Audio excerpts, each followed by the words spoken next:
Good morning, everyone, and welcome to the Standing Committee on Policy and Strategic Priorities, our meeting of March 2nd, 2022. This committee meeting is being convened by electronic means, as authorized under Part 14 of the Procedure Bylaw, the City of Vancouver Electronic Meetings. As such, council members may participate in person or by electronic means.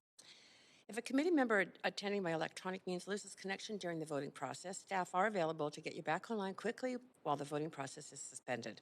The staff contact information has been circulated to you.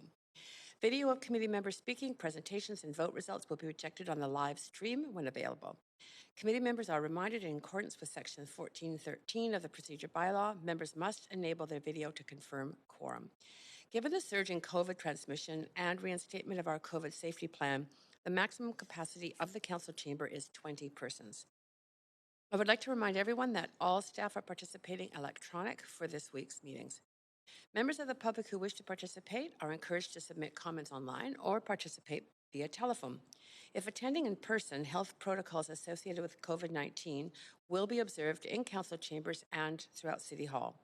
Members of the public are strongly encouraged to attend remotely. We begin by acknowledging that we are on the unceded homelands of the Musqueam, Squamish, and Tsleil-Waututh people. We thank them for having cared for this land, look forward to working with them in partnership as we continue to build this great city together. I also want to take a moment to recognize the incredible contributions of City of Vancouver staff who work hard every single day to help make our city an incredible place to live, work, and play. Clerk, may we have the roll call, please? Councillor Carr in the chair. Mayor Stewart. Present. Councillor Digenova. Not here. Councillor Fry. Present. Councillor Swanson. Here. Councillor Hardwick. Councillor Wiebe. Present. Councillor Boyle. Present. Councillor Dominato. Not here. Councillor Bly. Present. Councillor Kirby-Yung. Present. You have quorum, Chair Carr. Thank you, Just Clerk. a point of privilege, I'm here as well, Chair Carr, Councillor Digenova. Thank you for noting that. It's noted. Okay, we have 8 items of business on today's agenda, 4 staff reports, 4 member motions referred from yesterday's council meeting. We will recess at noon for lunch and reconvene at 1 p.m. Should the business not be completed prior to 5 p.m. today, which I think all of us should aim for, we will recess for dinner at 5 p.m. and reconvene at 6 p.m. If an additional day is required, the meeting will reconvene Tuesday, March 8th at 3 p.m. Finally, I would like to remind council members that if amendments are brought forward, please submit them to the city clerk in final written form before the council member introduces them. And please ensure the clerk has received your amendment by using the council meeting amendments DL. So, as chair for this meeting, I'm suggesting for reports that have no speakers or presentations that we adopt the recommendations collectively in a single motion. Report 3 has no presentations or speakers. Does any member wish to hold Report 3, which is approval of Commercial Drive Business Improvement Area renewal? Need to move that on the consent agenda, Chair. Sorry, I'm just looking for anybody who's wishing to hold it. Councillor Digenova, is anybody wanting to hold this item for debate or decision? Okay. Secondly, does any member, excuse me, just a second, Councillor Digenova? If I may have a point of privilege? Yes, Councillor Digenova? I can't get my panel up. My apologies, Chair. So I'm sorry. And my hearing's a little delayed. I'll try and restart after we're through this point, but I apologize. Okay. I am first going to ask, or secondly going to ask, does any member wish to declare a conflict of interest on the consent item? Okay, no. Now, Councillor Digenova, if you would like to move this item, this is the right moment. Move it. Thank you. And will endeavor to get my crest on panel. Right. Thank you. This is the approval of Commercial Drive Business Improvement Area, BIA Renewal 2022. All those in favor say yay. Any opposed say nay. Yay. Was that a yay or a nay? Yay. Yay. Okay, a delayed yay. Got it. And no nays. So the motion carries unanimously. That means the following item has been approved on consent. Approval of Commercial Drive Business Improvement Area, BIA Renewal 2022. Great. page. So moving on to the rest of the agenda, I just, before we start, want to remind speakers that you have 5 minutes to make comments. Should state whether you are in support or in opposition of recommendations and can only speak once. Committee members, again, reminding you this is committee, so we have 3 minutes to ask questions to speakers. And you understand, of course, speakers are under no obligation to respond. I will also ask if speakers are residents of Vancouver if it is not noted on the speakers list. Following the last speaker on the speakers list for each item, we will go back through the list for those who were not present when their name was initially called. I also want to note the City of Vancouver's longstanding commitment to equity, diversity, and inclusion, including utmost respect for all genders. I remind Council that when addressing speakers and staff, please avoid using gendered honorifics. Instead, refer to the person by first and last name, by role or title. Our first item is revisiting the city's single-use beverage cup fee policy. We have Albert Seamus, Director, Solid Waste Management and Green Operations, on the line to provide a presentation. Albert Seamus, go ahead. Thank you, Chair Carr. I will share my screen. Hopefully this works out okay.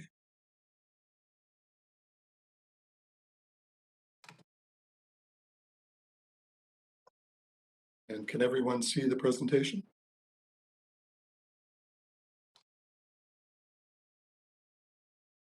Yes, we can.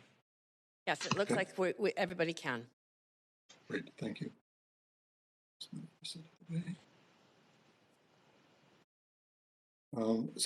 Thank you for the opportunity to come to Council today to speak on the state of the single-use beverage cup fee policy as directed by Council at the end of January. If I can get these pages to work. Today I'll provide a bit of background information on this. We've taken to review the bylaw implementation since Council directed us to do so. The key takeaways from the information that we gathered, our proposed recommendations, conclusions. As of the rationale behind the single-use cup and bag bylaws, there are single-use items thrown away in garbage in Vancouver every year. 82 million single-use, which break down to approximately 50% hot drink and 50% cold drink cups, 89 million plastic shopping bags, 4 million paper bags. The laws were passed in 2019. There was a significant public consultation that went before that in 2018 and early part of 2020. And the bylaws initially were set to come into effect January 1st of 2021, and Council approved delaying the implementation of the bylaws to January 1st, 2022, due to the impacts of the pandemic on businesses. Council direction in January that because there had been a number of concerns raised about the bylaws, impacts to people experiencing homelessness and residents with low incomes, businesses paying the cup fee without offering reusable alternatives, all but use the cup fee revenue, and some challenges around bags for takeout and food delivery, asked us to report back by March 15th to provide a better understanding of the experience since the bylaw came into effect. And this would include any recommendations or adjustments to the policy. Over the past 3 or 4 weeks, we have taken the following steps. We've reviewed the business for the bylaws to come into effect by looking at the request for and distribution of the toolkit. We've reviewed the number and types of inquiries received. We've current levels of business compliance by contacting 87 food vendor locations. We've spoken to industry associations as well as national and multinational franchises. We've had meetings and emails with cup share programs in Vancouver. We looked at the shopping bag regulations across the Lower Mainland through Vancouver and in other communities in Nova Scotia that have bag bans in effect. And we've received from nonprofits and investigated some of the equity concerns associated with the feedback received. We'll start with some key takes from the research that we did. Business preparedness. What we found was that businesses prepared for bylaws in advance, but many left it to the last minute. 9% of the toolkit material requested were after the bylaws came to effect on January 1st. And so you can see there the numbers of requests that we had, totaling 5,500 requests, of which 3,300 and change occurred before the bylaws came into effect and 2,100 and change after. Prior to the bylaws coming in effect, we did send out notification letters to advise them of the bylaws coming into effect, and also to advise them that there was information prepared in the toolkits that we had assembled that they could access to support our initiatives to initiate the bylaws. So we sent out a letter in the first part of October, and you can see the blue lines there represent the number of calls and inquiries and requests for the toolkits that came in after that. Another notification letter in the latter part of November. And then we do see on the 27th of December, before the bylaws collect, there was quite an increase in the number of people seeking the toolkits. And 3rd of January, a number came in then, and it's gradually declined over the last few weeks. Bylaw inquiries, complaints declined to the bylaw. We had a number of complaints the first week, totaling about 100, and they dropped significantly after the first week to 60 the second week and gradually declined. And we're down below 20 February 7th, and we continue to see those calls decline. We did see them before the bylaw came into effect in the month of December, but they really peaked first week after people were being impacted. It indicated to us that there was a lot of preparation in place for this. The number of complaints was actually significantly less than we would have expected, given the number to be affected by these bylaws. The number that we received the month of January after the bylaws came into effect was under 400. And so, we would have expected in the thousands of calls, so significantly less than our overall expectations. Research by contacting the businesses around their current operations, how they were part of the transition to reusables. And what we found was small businesses and local chains were quickest to implement. Most local chains and small businesses already give the option to cup fee and accept reusables. One national chain has developed their own program, but also accepts customer reusable cups and offers reusables for stay as well. Large chains, multinational lagging behind, they are working on expanding the reusable options, but they were hampered by internals between the corporation and franchises as they're looking at broader changes than Vancouver. So while we may be pushing for the changes here in Vancouver, the multinationals are actually considering making these changes on a broader base, the province, across the country. We also found here delaying the cup fee will disadvantage small businesses and local chains that have already complied with transition to reusables, and it could derail initiatives underway, particularly in the area of cup share. Cup share programs are really alive and well.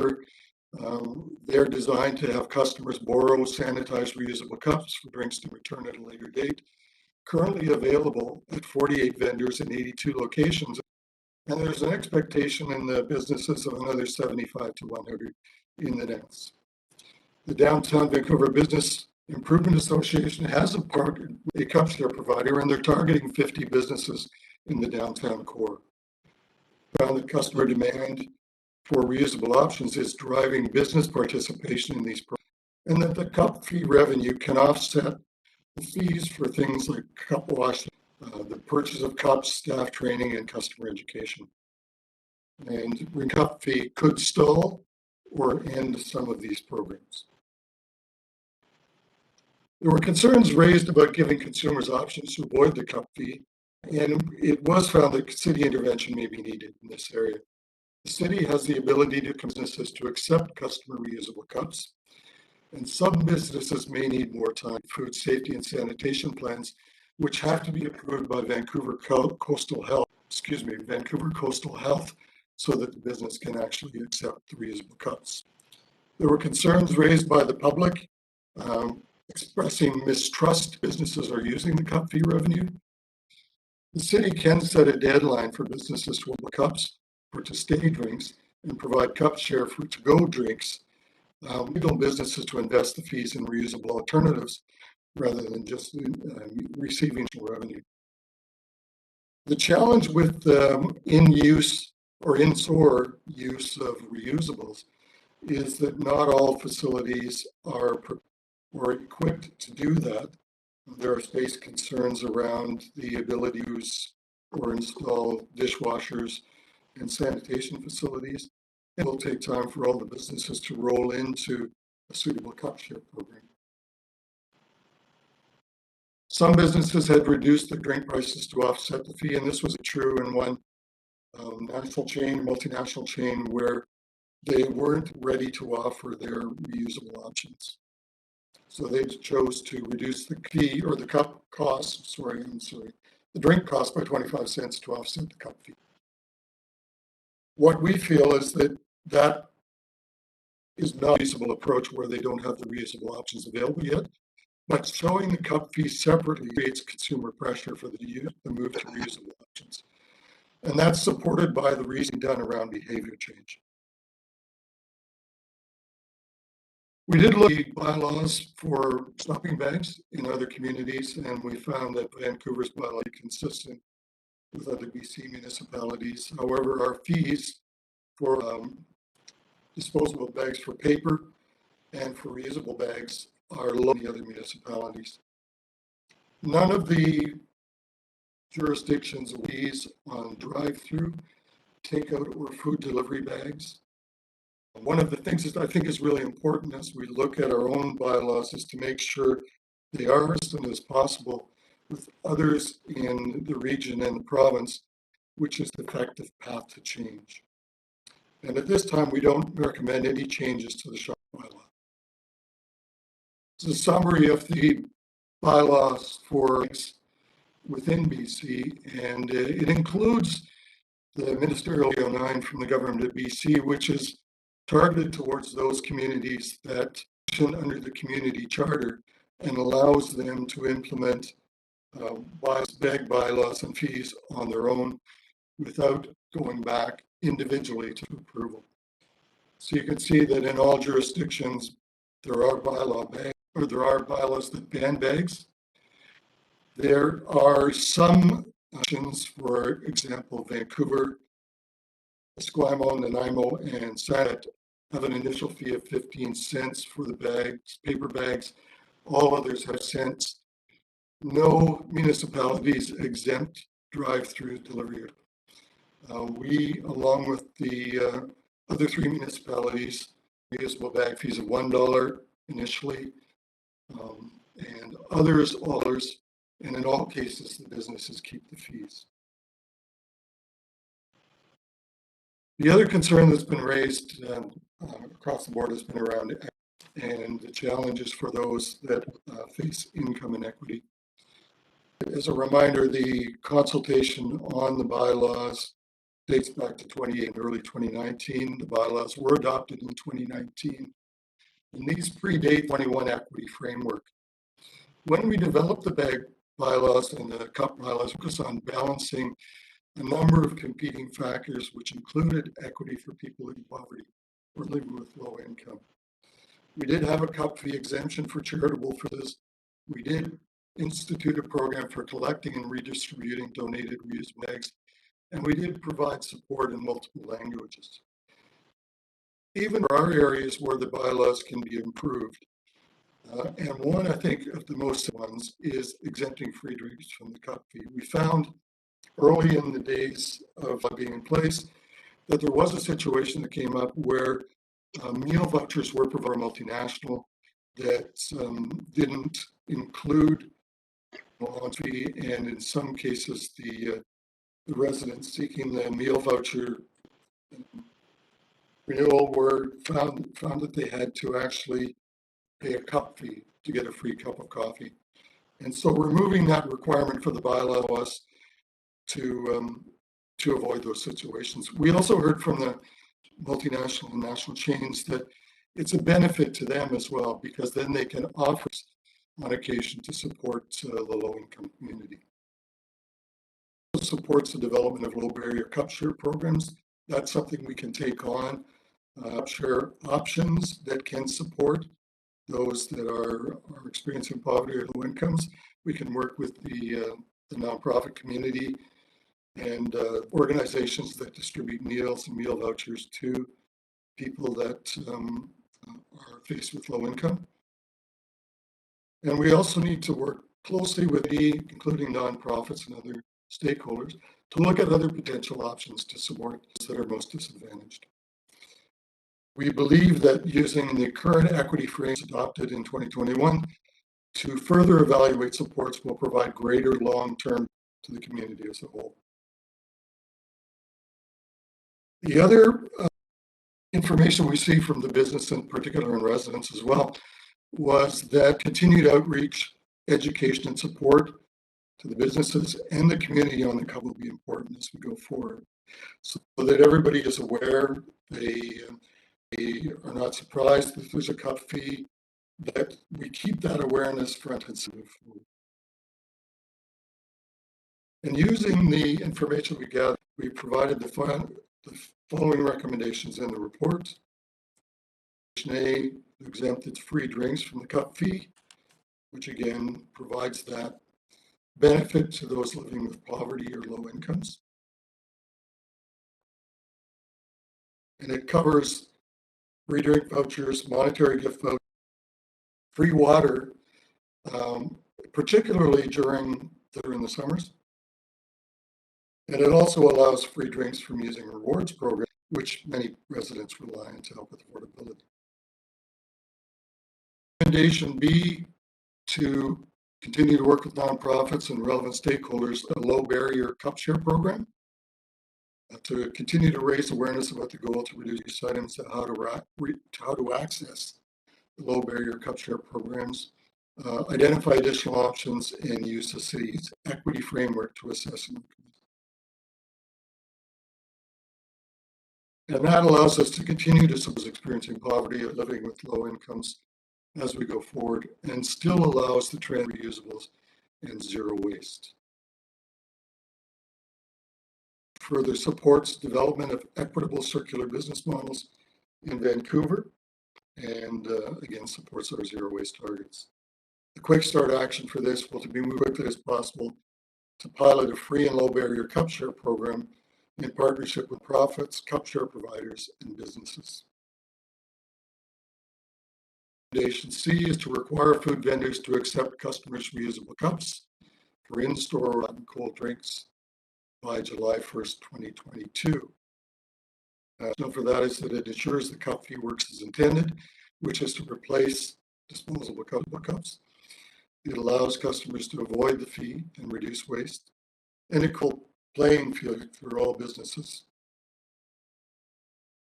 And again, supports the proactive businesses that aren't disadvantaged for accessible cups now. So by that I mean we have many, particularly our local and individual business, local chains that have adapted well to the change, are already offering the reusable options, and it ensures that other businesses that haven't are brought along in a fashion that allows them to put those in place. And we do expect that the majority of businesses that have acceptable cups in the past will do so before July 1st, the recommended date. But it does allow time for us to look at challenges around the security issues in some local theaters, for example, in some cases, restrict the use of security reasons.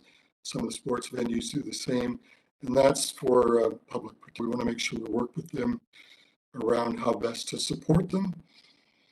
Allow for those like the businesses that did not have a reusable option beforehand, who were using fountain drinks or serve yourself drinks, to food safety and sanitation plans and have them approved by Vancouver Health, Coastal Health. Recommendation D is a recommendation to report back within 18 months on a timeline to expand the program for businesses to provide reusable cups for drinks that are ordered to stay in this location. and further to get more involved and broader representation for reusable cup share programs for to-go grains.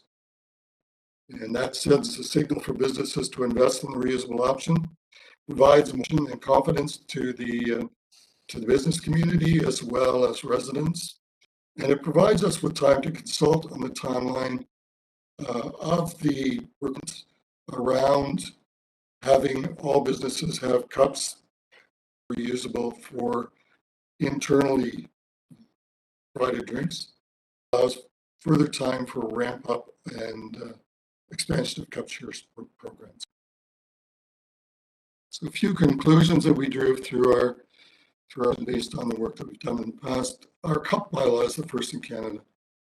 We did a transition period and we didn't expect that we had everything perfect right off the bat. We recognized we need to look at challenges that we may not have anticipated, just accordingly. We did expect that some businesses would adjustments until after the bylaw came into effect. It's kind of par for the course for general public behavior. People do wait until the requirements are in place, the changes. And it will take time for consumers to adapt to changes required to focus more on reusables rather than disposal. We're encouraged by the uptake of reusable cup programs in general. And while some businesses did leave preparation to the last, many were prepared in advance and did accommodate the changes.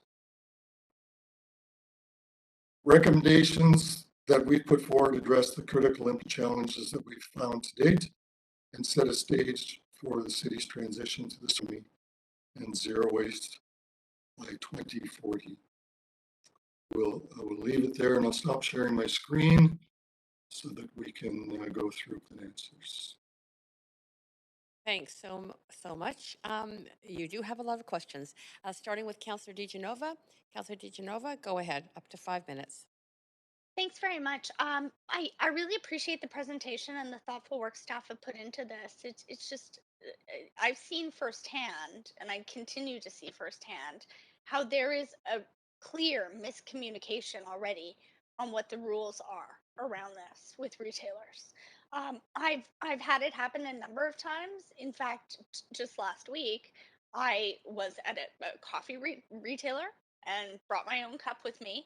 And they said, no, we're not doing that. Our dishwasher isn't working right now. So in fact, because you brought your own cup, we'll give you the cup for free. But that's not a part of the program. I've also had it, well, we're in COVID right now still. You showed me your cup, I'll give you this cup for free. So they're eating that cost, but not everyone can afford to do that. Is there a question, so Councillor DiGenova? This is question period. Yes, there is, but you don't do this to other councillors, Councillor Carr. So I'd ask you if you could please treat me the same as others.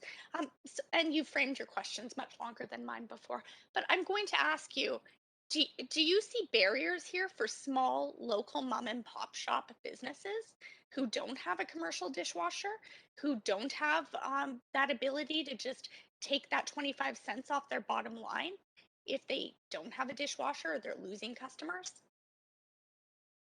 I think it's a very good question. You know, we've tried within the recommendations to deal with the two issues really that fall out of your question. The first is the requirement to accept reusable cups, and the second is for that follow-on recommendation to deal with reusable cups for offered for drinks to stay. And so I think there will be challenges for some businesses as they move to reusable cups. They do have to update their health and safety plans and have them approved by Vancouver Coastal Health. The CDC does allow the use of reusable cups. They don't need to have a dishwasher to accept reusable cups if the customer is bringing their own cup. And so I don't understand that particular part of it.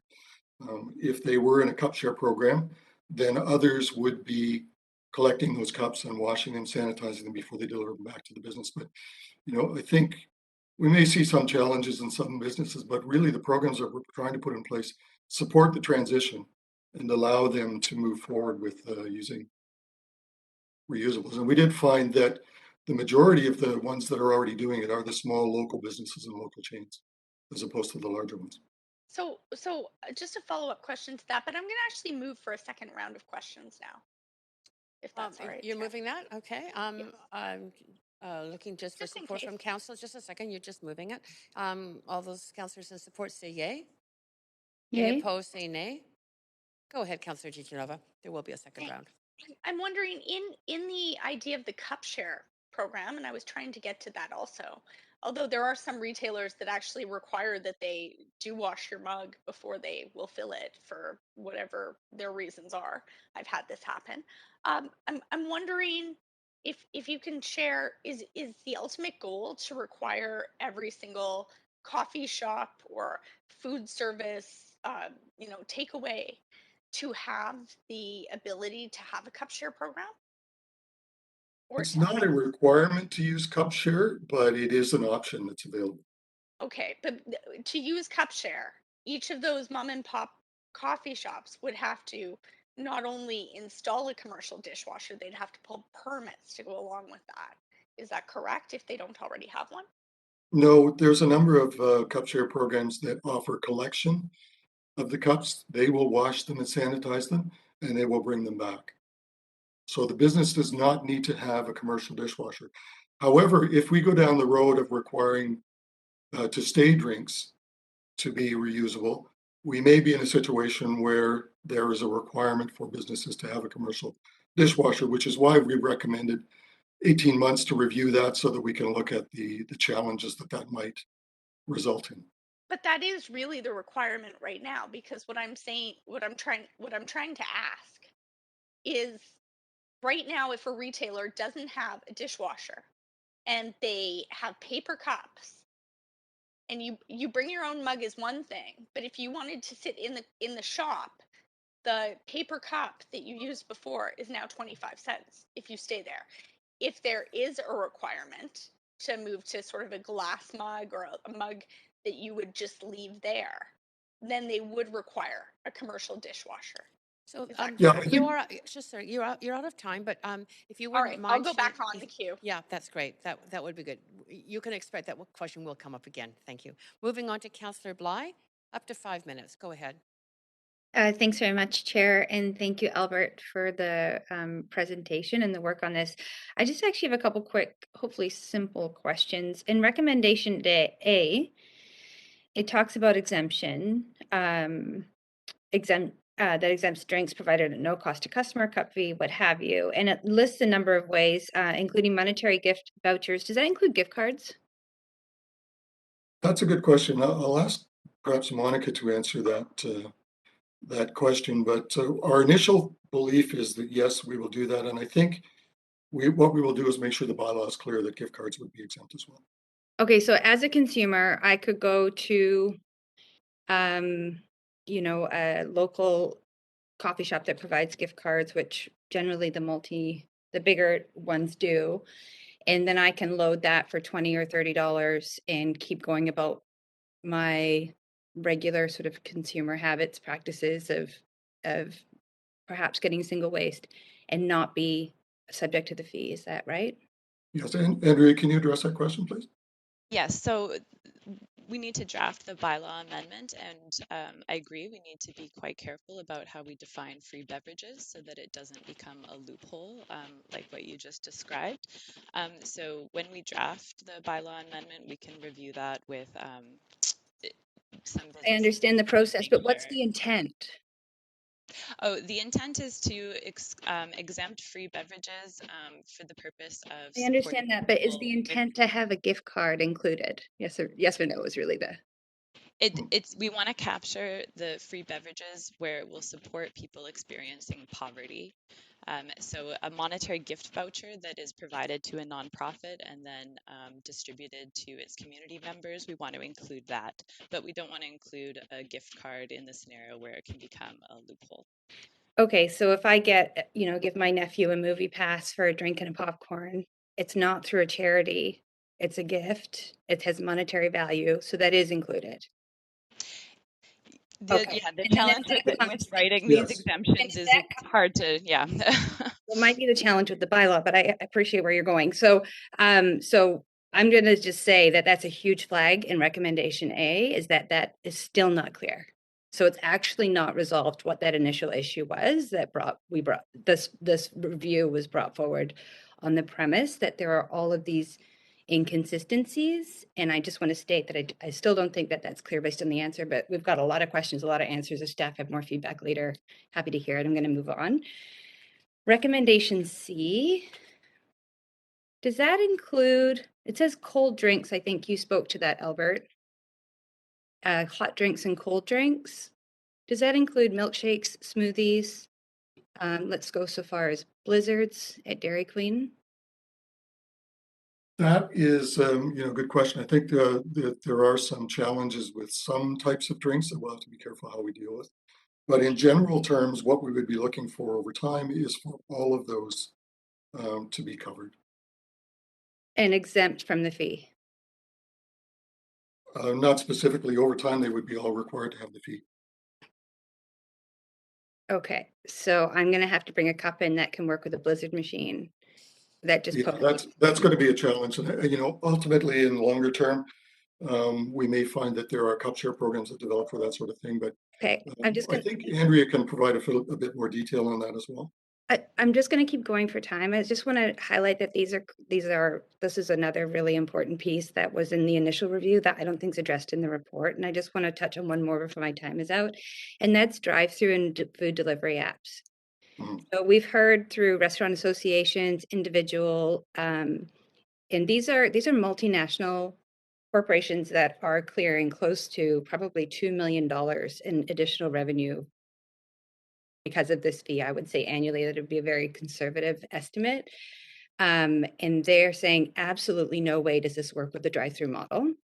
And absolutely no way does this work with food delivery apps based on how it's designed. And I don't see any of that addressed in this report either. Okay, Monica and Andrea have discussed this with the businesses. Monica, can you step in on this? Sure. So we're in discussion with large chains and the food delivery companies, and we know that some who have cup share are piloting cup share for a drive-through as well. Food delivery services are interested in exploring this, so we see this as an early transition issue, and there are signs of innovation on the horizon. That to me doesn't give me any confidence that it's actually happening based on the fact that I appreciate that staff are sort of endorsing the model as it is. But for us as counselors, and I've certainly been engaging, I know other counselors have too, that is not consistent with what we've heard. So unless you could email a confidential update with who you are actually referring to in terms of a business that's complying with this in a drive-through model or a food delivery app, I don't mean to not believe what staff are saying, but sort of speaking in generalities. Councillor Bly, I'm so sorry. I've neglected to look at the time. You have run over time. You can get yourself back on the list. Right.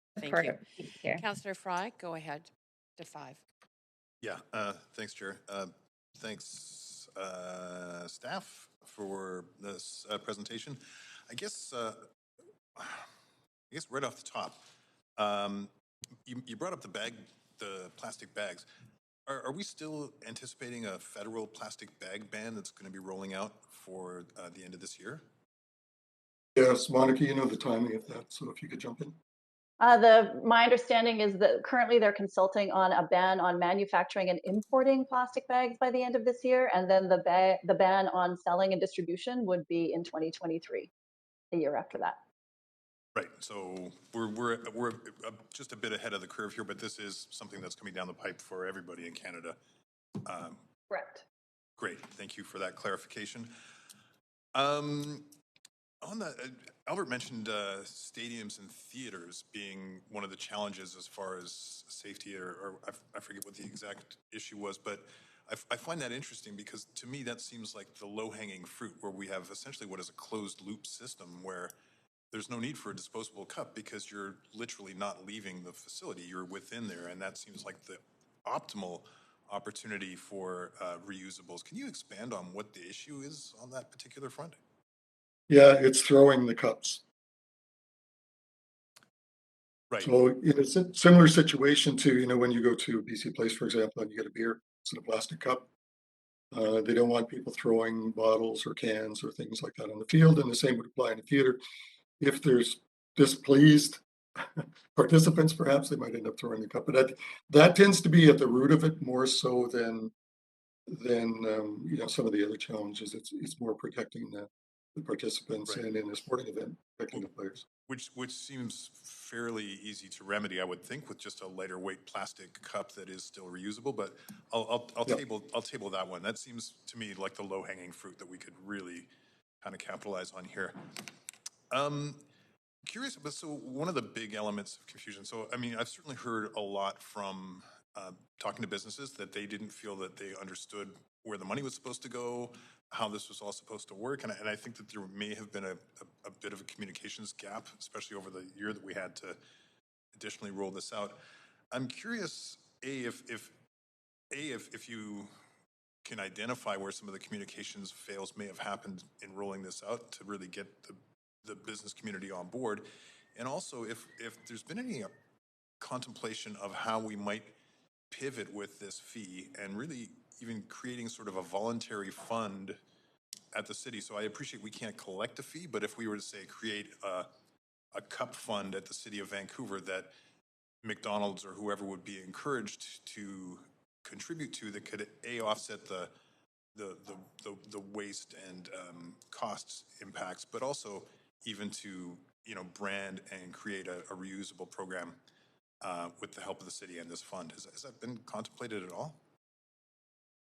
I think on the issue of the fees, if Grant Murray can step on the city's legal ability to do some of these things, I think that's where we ran into some challenges on directing how the fees be used. Grant, are you there? Yes, sorry, I was just on mute. Sorry, it's Grant Murray with the Law Department. We certainly are allowed to charge business license fees, and this appeared to be more of a tax, and it's not one of the taxes that we're authorized to have them pay to us. So the idea was that the money would go to the businesses, and the businesses would spend it in a manner that they saw fit. We didn't direct in any manner how that was supposed to be done, but I don't understand that we could say you must charge 25 cents for a cup and the money must come to the city. There are some other alternatives that weren't done here, but they all suffered from extraordinary complexity. And the idea is simply that you have to charge this. It's essentially not a fee, really. It's the price for your cup, and they get to keep the money. But similar to a community amenity contribution, which is a development fee that is technically voluntary, could we create sort of a voluntary opportunity for strongly suggesting that businesses might invest their cup fees into something like a reusable program that the city runs? Well, the community amenity contributions are voluntary, but they're also asking for a legislative change. And that's why, basically sweeten the pie or we won't cut the deal. Whereas in these circumstances, they're already subject to the rules and they aren't asking anything from us. If we were to encourage people to spend it in a particular manner, I don't see that that would be improper.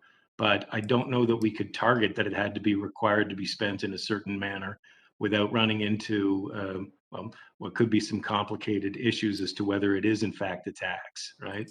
Sorry, The and that city is, does not have a well, great tax authority. well, Property taxes, again, basically. over time, I'm sorry, Councillor Fry, you can get back on the list if you like. Councillor Weeb, go ahead. Yeah, first of all, I just want to thank staff for the quick turnaround and the just transition that this report really provides. So it's amazing on so many levels. And the speakers we have, I'm excited to listen to. My question is really on the pilot low barrier cup share. This is really interesting to me. I want to know, are we looking at funding the capital cost for small businesses to be able to provide cup share? Are we looking at more providing cups to the vulnerable population so they can have that deposit fee paid for so they can be involved in a cup share program? And you had an example of a particular type of community cup program?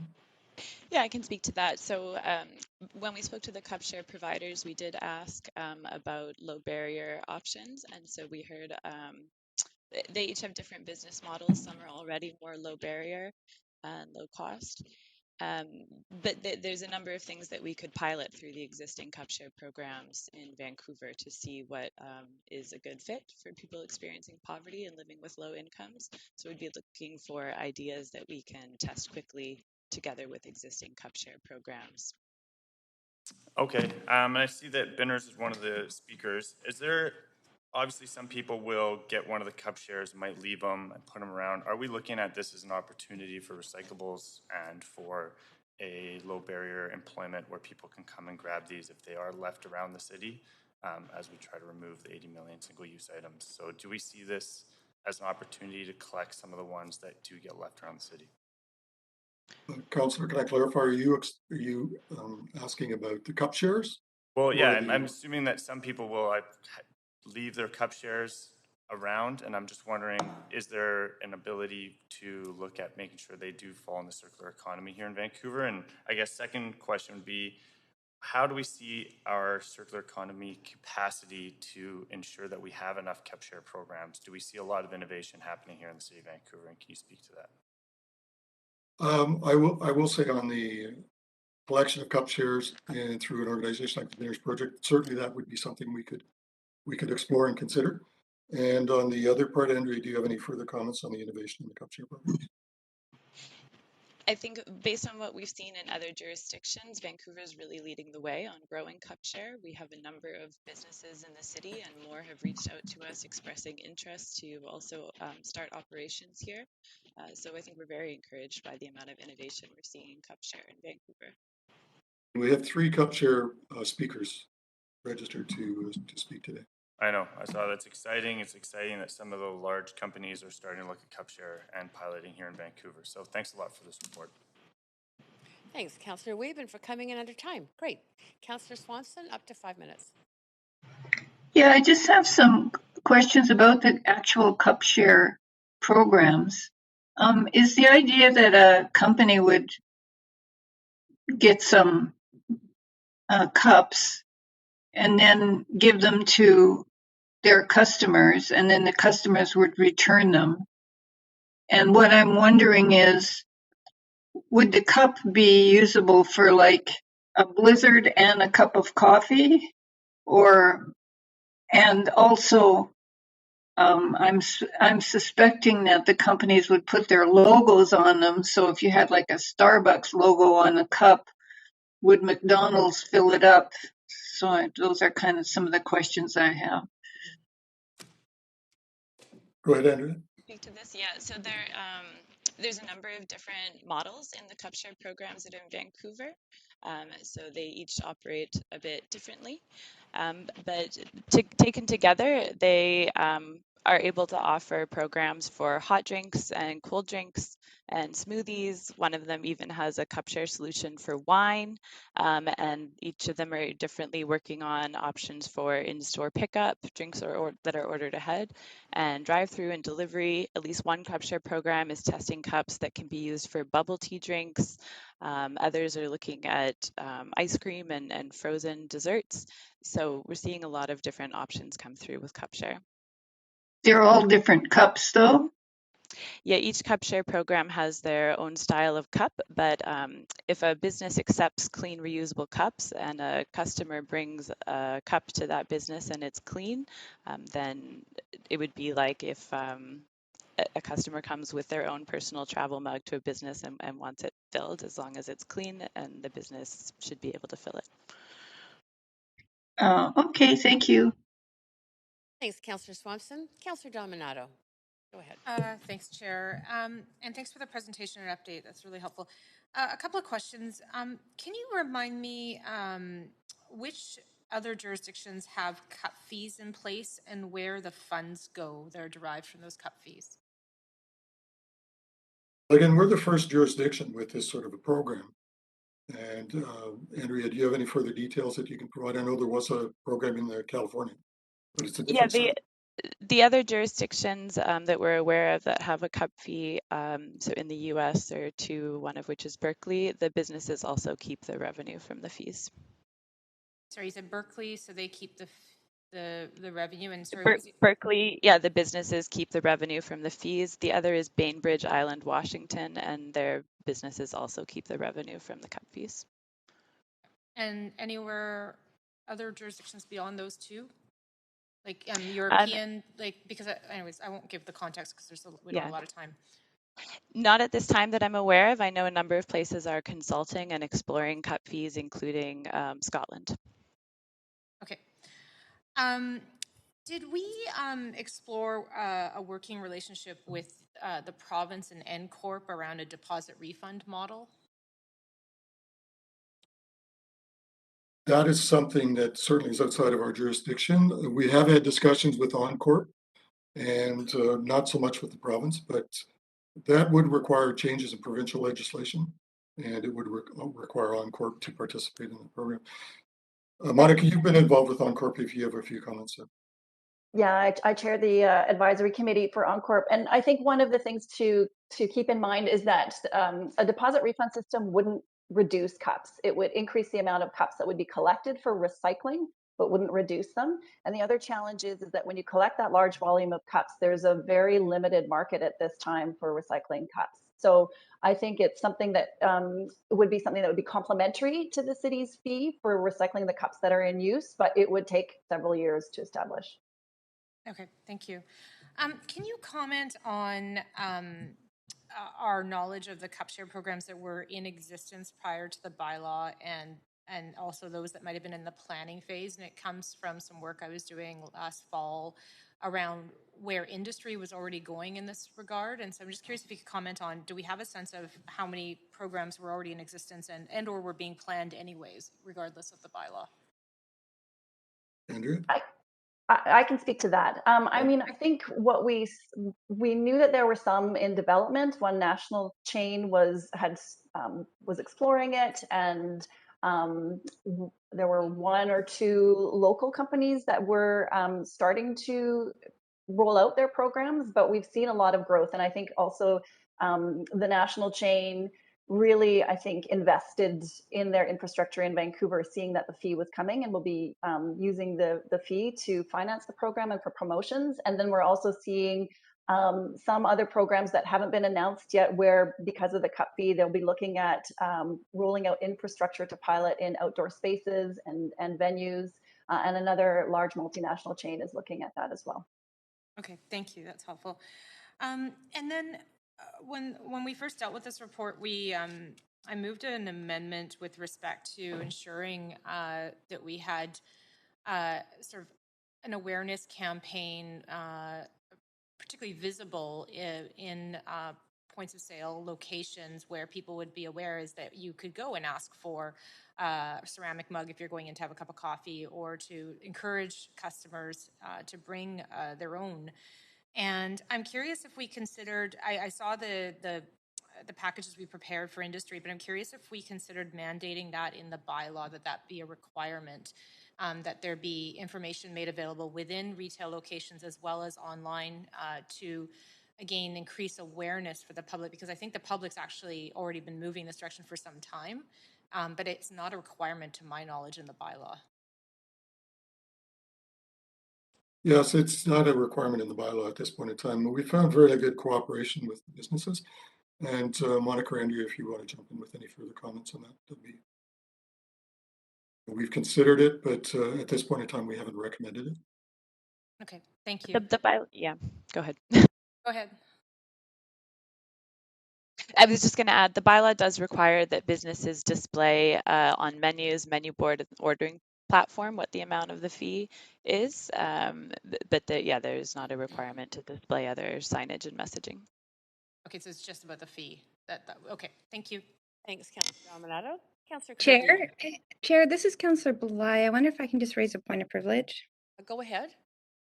I just wanted to advise council and our staff that I unfortunately do have to leave the meeting as a representative for Vancouver on the Federation of Canadian Municipalities There are significant meetings happening this morning, one of which I chair that starts in 5 minutes. So although I moved this review and this report is coming forward, it is with an enormous amount of regret. I cannot stay at this particular moment. So I will be absolutely back as of noon or 1 o'clock whenever committee reconvenes. Okay, thank you for that information. You were on the list for questions, but I have got Councillor Kirby Young on the list now. I'm happy to have Councillor Kirby Young. As I say, the meeting starts in Got 4 it. minutes, so Okay, I will have great. to go. Thank you. Go ahead, Councillor Kirby Young. I'm just going to reset your timer. Yeah, thank you. I have a number of questions, so I'm hoping for just quick responses here. And my understanding is that Saanich exempted their drive-through in their bylaw. Did we give any consideration to that? Because I've also heard from industry that, and I quote, this is paraphrasing feedback I've got back, that drive-throughs are a non-starter. So do we consider treating drive-through differently? From our research, we didn't understand that Saanich had something different than we do. All the other municipalities that we surveyed and considered for the bags were I'm talking. I'm specifically speaking about cups. Can't really comment on Saanich's approach on cups because as far as we know at this point in time, they haven't got a bylaw in place. Okay, so and then in terms of the recommendations, because there's sort of extended periods of time, differing periods of time, 4 months or so before requiring businesses to allow a customer to bring their own cup, or a year and a half, 18 months, kind of pulling us close to the end of 2023 before a cup share might be mandated. So you're suggesting that businesses still continue to clock the 25-cent fees. They're still racking up that revenue in the meantime. Is that right? But they don't have to provide either alternative. That would be the case. And only mean that the issue around the requiring businesses to have reusables available is really to allow those times or that time for the businesses that don't have their plan in place, had a different type of approach prior to the pandemic. If I can jump in, most businesses, based on the field review that we did, are providing options for reusables. So it's not that we think businesses will be charging the fee without giving options to avoid the fee. So why would during we? that time. Can I jump in then, just because I want to be efficient with time?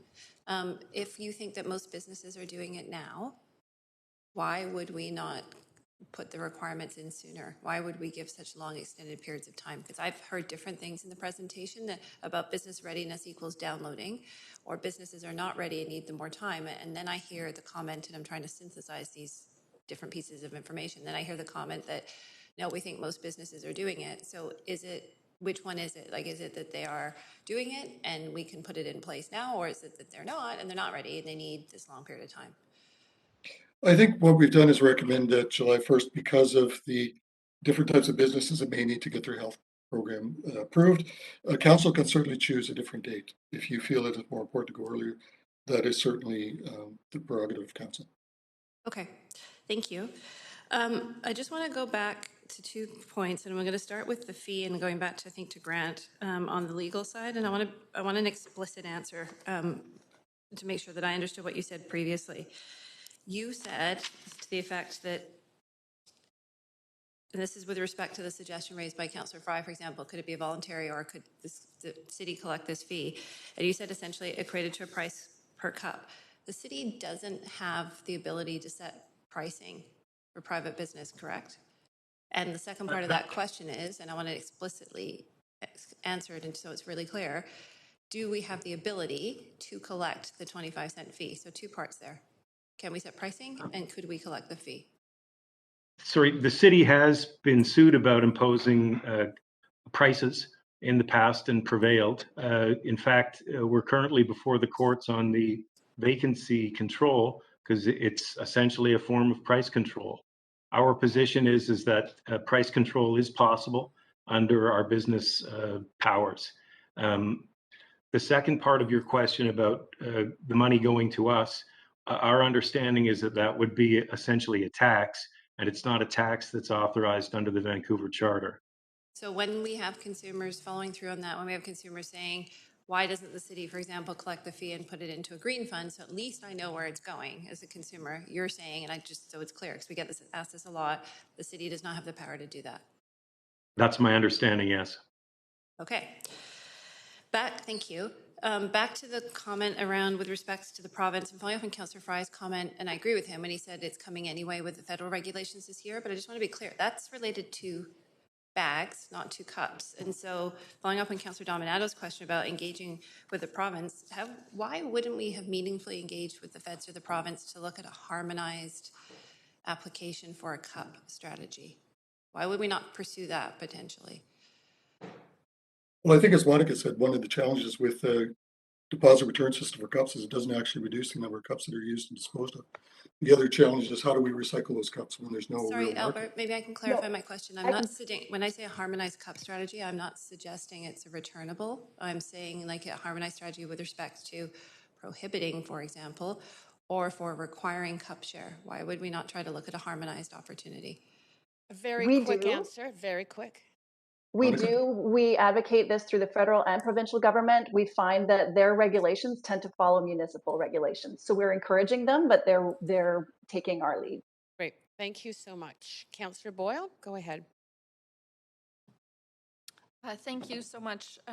A couple of the questions I had have been asked. So I'm just wondering, I heard a bit of feedback that this was having an impact on free or low-cost meal programs, including city-funded programs. And I'm just wondering if you can speak to if that's true, whether that's true, what we're doing about it. Yes, thanks for that question, Councillor. It has been an issue.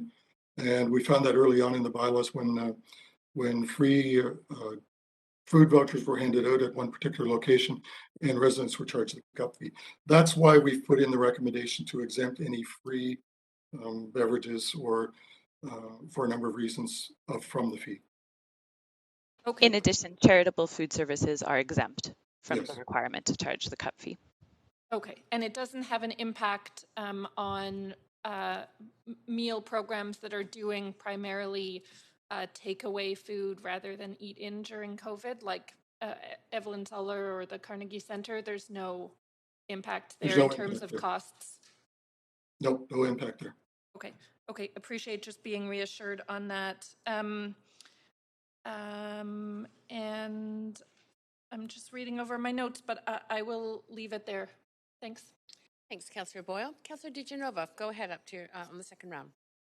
Thank you. I'm just wondering, I'm going to use an example of a sort of retailer that falls into the nonprofit because it's a social enterprise, because they've come to speak to us about single use of, takeaway containers before. Actually, I think it was in the last term, and it's Potluck.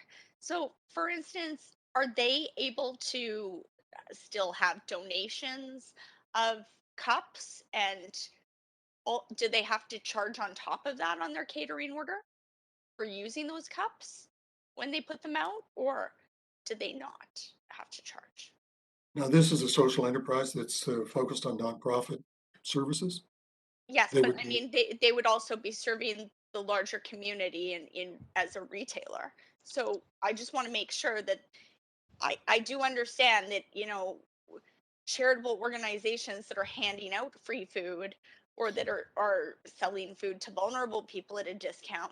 But what about social enterprises that may actually be retailing, but what they're using their revenue for is for good in the community or charitable types of activities?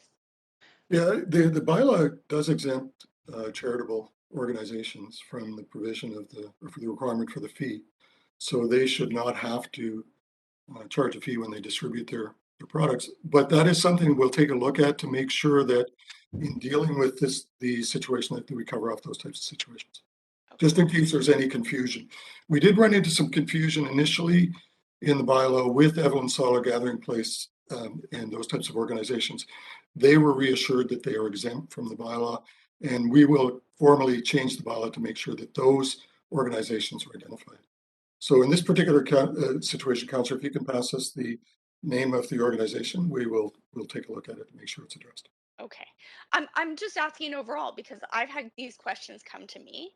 And Sure. Also on the communication front, I'm hearing from retailers that they're not quite sure as to how they're supposed to do this.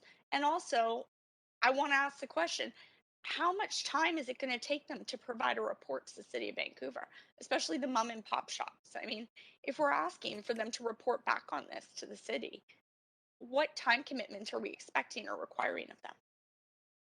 We haven't specified a time commitment in the bylaw, and really it's for those businesses that wouldn't be involved in a cup share program of some sort. That was a way for them to avoid the requirement for reporting. Okay. And then So if they're not in a cup share program, because as I said, if they are, it's an upfront expense to them. Is yeah, there We expect it would be very simple, just a couple questions on the business license renewal application. Okay. And is there a reason, like I've actually heard of people who are on the border of Burnaby and East Van, and they will go to Burnaby now instead of supporting some of the East Van retailers for this reason because it adds up for them or for whatever reason. I'm just wondering, have we looked at sort of the impact of not doing this regionally or not working together with Metro Vancouver or the Ministry of Environment to kind of do this? I mean, yes, this is moving forward federally with plastic bags, but have we reached out and said let's do something together regionally okay. instead of just inside Vancouver? We have been working with Metro Vancouver, and they have adopted a regionally harmonized approach for municipal single-use item bylaws, and they're very consistent with Vancouver's. And my understanding is City of Burnaby is looking at this as well. Okay, but right now the city of Vancouver is the only city that charges a cup fee on a single-use beverage cup. For cups, yes, and the reason we're bringing forward the recommendation for businesses to accept the customers' reusable cups is that so that people can avoid the fee. I'm just going to leave it there right now because yeah, I'll leave it there. Thank you, Councillor DiGenova. Councillor Hardwick. Thank you. We're still going to be dealing with health issues in July. So handling other people's cups puts workers at risk. This could be a liability issue. Can a worker refuse to handle a customer's cup if they do not feel it's clean enough? If someone gets sick doing this, can they sue the city? What about portion control? How do businesses charge? Can you answer any of these questions for me? I can answer this. The public health guidelines do allow businesses to accept reusable cups and fill reusable cups from customers. That's been in place since, or clarified by BC Centre of Disease Control since June of 2020. We have worked with Vancouver Coastal Health to develop what's called a contactless cup procedure. It was actually modeled after large chains that have been using it around the world, where you could put a customer could put their travel mug into another larger ceramic mug or another container, so they don't actually have to touch the customer's cup. So we've been reassured by health authorities that this is an acceptable practice, and we're putting that information out through our toolkit. And finally, are there any other ways that you can be tracking companies to see if their funds are going to be put towards green initiatives? Councillor Kirby-Yung touched on this earlier, but I think, again, it's going to be something that's going to come up frequently. We're doing this. How do we know for sure where the money's going? I'd have to defer to Grant on any questions related to that. Sorry, it's Grant Murray with Legal Services. Typically, if we ask for information from a business or anybody, it has to be for the purposes of enforcing a bylaw. If we don't have a requirement that the money be spent in a particular way, we cannot ask for that information. That was made clear in the 1980s in a couple of court cases. So my understanding is that if we mandated that it be spent in a certain way, it would be improper. And asking them how they spent it is also unlawful because we don't require that they spend it in a particular manner. If they were to volunteer the information, there would be nothing improper about that. But generally speaking, the government can't ask for information that has nothing to do with any of its bylaws. So it's toothless. Well, it's not toothless if you ask them to volunteer. People frequently volunteer information. But if we don't have a rule about how it's supposed to be spent, then there isn't any ability to ask for the information about how it's spent. And we are seeing businesses respond to customer demand for that transparency. And the reason that we have recommendation D is so that we can put in place, ideally those long-term conditions to signal to businesses that they ought to be using those funds for providing reasonable cups for drinks to stay and to go. What if you don't see satisfactory uptake and compliance? Well, we are monitoring that, and I think that that's something we could report back to council with. Okay, thank you very much. Thanks, Councillor Hardwick. Councillor Dominato. Thanks, Chair. The subject was brought up earlier about recommendation D and drive-throughs, but I'm curious if in our consultation engagement, we talked with really small footprint organizations, whether they be food trucks, the chai wagon, the coffee carts, and the implications for those very small organizations have a very small, square footage and footprint overall, but the ability for them to operationalize towards that cup share model, and whether that was part of the consultation. We did include food trucks in our consultation on developing the bylaws. That's also why we've developed the contactless cup procedure, so that businesses, they don't need a lot of space to be able to handle reusable cups brought in by customers. And that is also why we're recommending that 18-month period for the longer term requirements around providing cups, reusable cups to stay or to go, just to make sure that we understand those implications before bringing recommendations forward. Okay, thank you. Thanks, Councillor Dominato. Councillor Kirby-Young. I'm going to wait, Chair. Has anybody else not had a first round right now? I think everyone's been on a first round. No? Yes, I know. She asked about first round, though. So I think that everybody's been on a first round. We are now in the second round. Okay, am I the only one on? Because right now, suddenly just... No, there were other people with second round. For example, Councillor DiGenova. Okay. I'm still trying to get my head around this notion of business readiness. And can you expand a little bit on why you would define business readiness as downloading kits? There's two aspects of business readiness. Well, first was downloading kits, which gave us an indication that businesses were preparing for the bylaws to come into effect. And so the extrapolation of that, when we see 60% of the businesses downloading the material beforehand, our assumption is that they are getting ready for the bylaw to come in place. Even with the ones that downloaded it after the bylaw came into effect, they are in a preparation mode, getting ready for the bylaw requirements. They may not be quite ready, but they are preparing. And so, when we see that sort of uptake early in the process, it gives us an indication that businesses are getting ready and that they will be ready when the time comes. Okay. The second part of it is when we followed up with the 87 businesses during this last few weeks, we found, again, good indication of businesses being ready. What we found also, though, was some inconsistencies for smaller franchises, local franchises. There were some inconsistencies between individual operators. And so, we know that the large percentage of those we talked to were ready. There are still those that are getting ready, if you will. Okay, I've got two more questions I want to fit in. And one is with respect to recommendation A, and it's with respect to meal vouchers. Because the language in the recommendation says exempting free drink vouchers.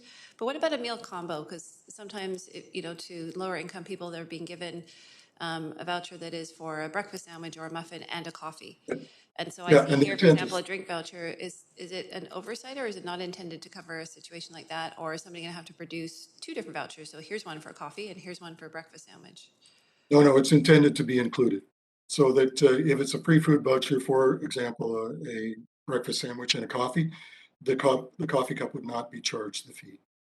Okay. And so what we have to do is make sure in the language in the bylaw, when we put the bylaw forward, that's very clear. But the intent is for anything like that, there is no cup fee. Okay, thanks, Albert. My next question is really around drilling into small business. And the comment was made during the presentation that taking away the fee would disadvantage small business.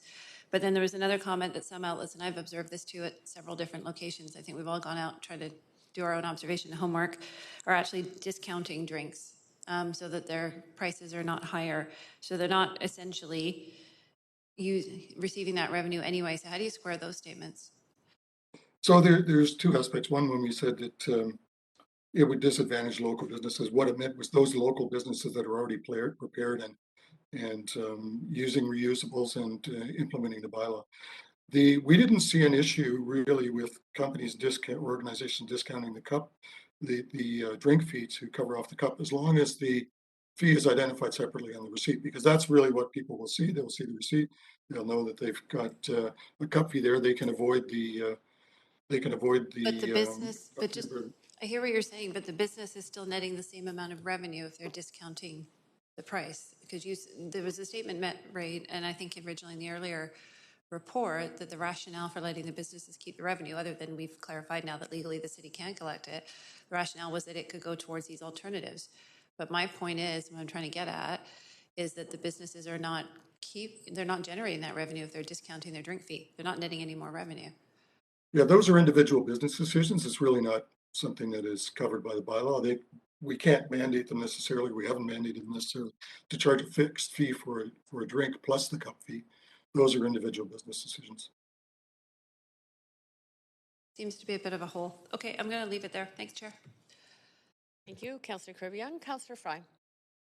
Yeah, thanks. So just to close the loop on a couple of things here. So we definitely heard that there was some challenges with the rollout of this, and some of the smaller businesses felt that they didn't understand what they were supposed to do, how they were supposed to do it.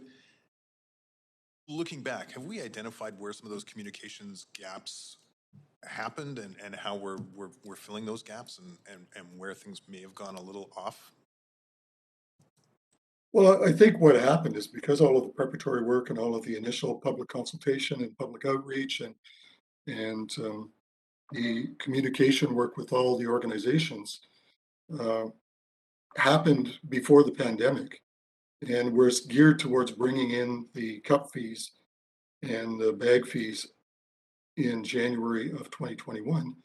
And through the whole course of the pandemic, there were not the same efforts put into advising business, other than we continued to send out letters to all the businesses multiple times to let them know the bylaw was coming, that toolkits were available, and that they were able to download them free of charge.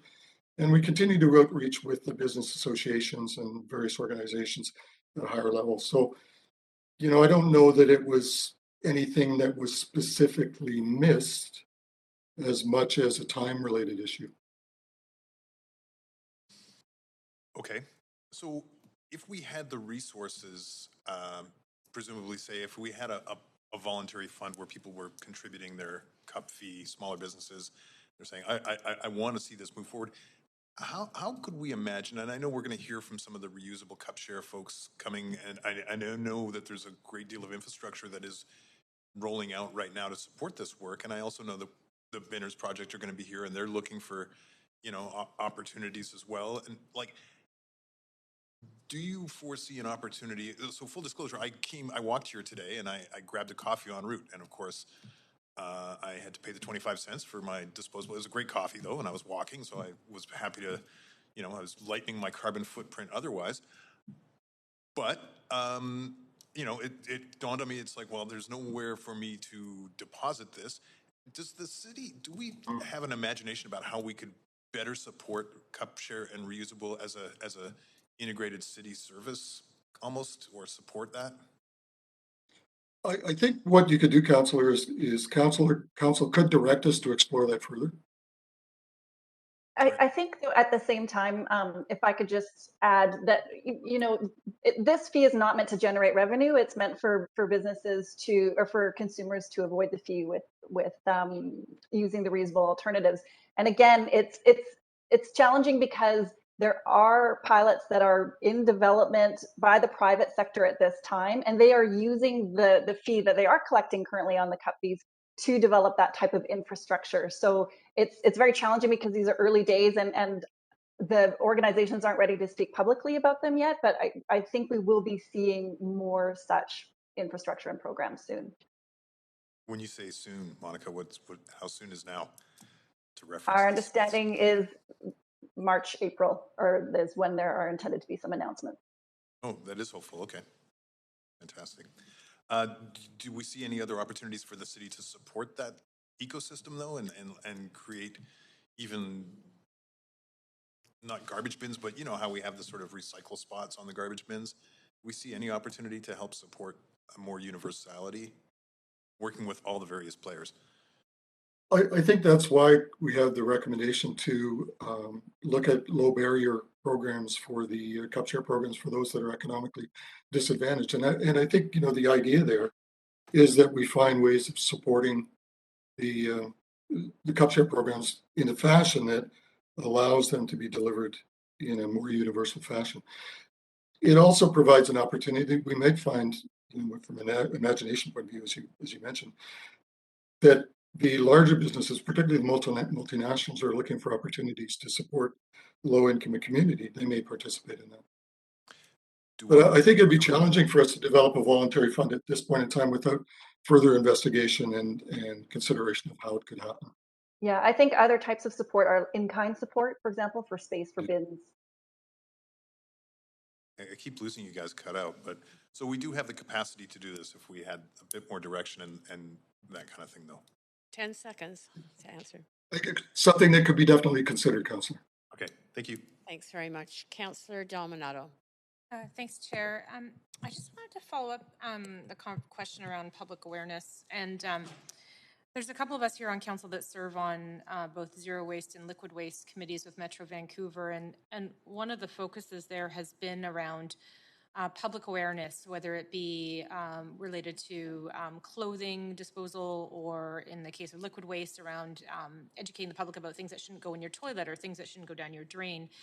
And I've heard from industry that there was an appetite to engage in public awareness campaigns. And I'm curious if that ever came up in our initial dialogue around dealing with the waste, because we all know fundamentally we have to deal with it, but around shifting consumer behavior through a very strategic marketing campaign around, get into a reusable cup, engaging industry around the cup share programs, but doing it through education, proactive. And did that come up? Was that considered as a part of a suite of options? Yes, and it's actually in development. So we started a public awareness campaign in November about these bylaws coming into effect, and the first phase focused on here, the fees are coming, bring your own cup, bring your own bag. And then starting this spring, we have the second phase, and it will be really focused on that behavior change aspect of bring your own cup, bring your own reusable bag. Thank you. But I guess to be more specific, did we consider doing that in advance of the bylaw without a cup fee? So did we consider, here, let's try to bring and shift that behavior by education and making people more aware? Because certainly for me, that was a big compelling piece, to start carrying around my own reusable mug every time I went out until the pandemic, and then retailers weren't taking it for a time. But it was through education and increased awareness. And so I made that change myself without a cup fee. So that's what I'm getting at. Did we consider that as a tool regardless of the bylaw?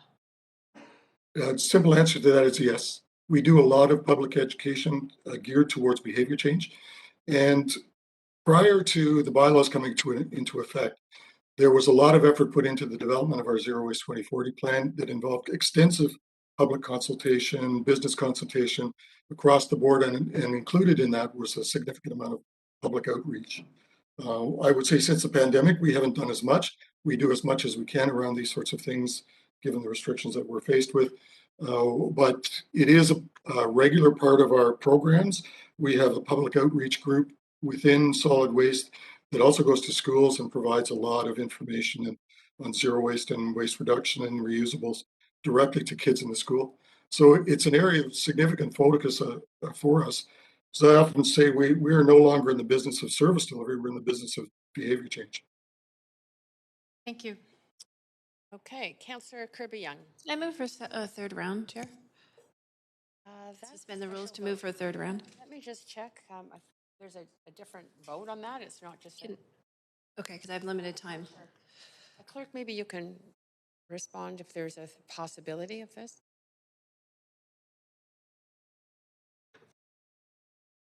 Okay, the third time we have to have a motion. Okay, and it's a simple majority.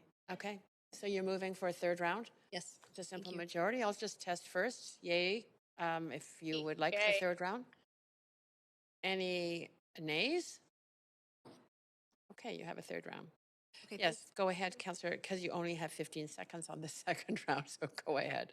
We'll reset your, well, you have, okay, I'll just reset that timer. Can I start now, Chair? Yes, you can. Okay, thank you. One of the questions I have was with respect to consultation, and I'm wondering if staff can speak to if the BIAs were consulted and which BIAs. Yes, they were, and I think Monica has some more detail on that. Oh, you're muted, Monica. Yes, we did consult BIAs. When we developed the bylaws, we did have to select or sample select different groups of stakeholders because it was such an in-depth consultation. My recollection is it was, I think, 6 BIAs, but I'd have to go back and check the list for which ones. Are we able to And get then, that? and then yes, we can. And then we shared the report with everyone. Okay, because if we can get that information, it'd be really helpful, because I'm hearing from a number of them that they were not, and they're not aware of their peers that were consulted. So I'm wondering, what did we actually, it would be helpful to know how broad that consultation was and who was consulted, but what did we actually hear from them? Well, we've seen BIAs get more involved in the programs. We see the downtown BIA, for example, getting involved in the cup share program. Now, bear in mind that a lot of this consultation before the bylaws came into place was in 2018 and early 2019. So, you know, it could be that that long ago, there may be different staff there now at the head of the BIA. And okay, so but, they may but not be aware of all in of general, that. what I'm hearing is that the BIAs were not supportive of the bylaw, and I think that they are supportive of proactive measures like encouraging their businesses to start cup share programs such as the DVBIA and capitalizing on that consumer interest. But I'm really wanting to drill back into, did you hear that the BIAs or the few that you spoke to supported the bylaw? Back at the time, from what I recall, we didn't hear any objections, but we'll look back and come back to you with some more information. If we could get some more information, that would be great, because I'm hearing differently. And they're pretty active in engaging with council, and we chat with them all the time. So I would really appreciate getting some clarity on that. That would be helpful. And then on the education piece, I'm wondering, you know, and I'm asking this question following up on Councillor Dominato's, and as the former VP of Communications to the Vancouver Aquarium, everything we did to sort of change minds and hearts and behavior was done through education. For example, whether it was our cafe and leading with having, you know, compostables well before it was required, the fact that we know stats like in the Great Canadian Shoreline Cleanup, which is an initiative the aquarium started, now goes nationwide. So I'm really wondering if there's a broader opportunity that isn't captured in this report for education, not just with consumers, and Councillor Dominato touched on that, but with small business. Yes, definitely. And we do a lot of that already. And we work very closely with Metro Vancouver, and Metro Vancouver is very good at doing more of the proactive communication around different things. We do a lot ourselves, but working directly with Metro Vancouver, we share information. We share our graphic information and work together with them to get broader representation, not just within Vancouver, but around the region. Okay, I'll leave it. I think that that's an untapped, and there's more potential there. Another question I have, in hindsight, do you think we should have just waited till after COVID? Well, I think we provided recommendations last year to delay it by a year, and council directed us to bring it in January 1st, 2022. The question of whether we should delay it or not, I think is kind of a moot point. The bylaw's already in place. Do you think, following up on that, do you think it's a moot point now, since we're hearing that there are a lot of staff that are still, and small businesses that are still really reluctant, regardless of the health directive, but just because personally people have been through such a lot with COVID and are fearful that, you know, we see 60% of people don't necessarily want to go back out socializing into a restaurant now. They're not sure, they're worried when mask mandates are going to come down. The human reality and emotion and psychology of it. Do you really think that we're there yet? I think at this point, we're just following the direction provided by council. You know, it's council's discretion should you choose to recommend a delay for those reasons. But at this point in time, we were just following the direction we were given. Rather. Okay, and I think I'll leave it there for now. Thank you. I appreciate all the responses. Great. Thank you. Thank you very much, staff, for your diligence in answering all those questions. That was a lot of questions. We are now moving on to speakers, and Our first registered speaker is Sean Miles, the director of the Binners Project, and he is joining us in person. Welcome, Sean. I'll just let you know you have up to 5 minutes to address the council, and councillors have up to 3 minutes each to ask you questions. Great. Thanks so much, Chair Carr, and thanks to the councillors. My name is Sean Miles, and I'm the director of Binners Project. We are a charitable social enterprise that works to destigmatize the work of binners, also known as waste pickers or dumpster divers, as well as provide them with opportunities to earn more income.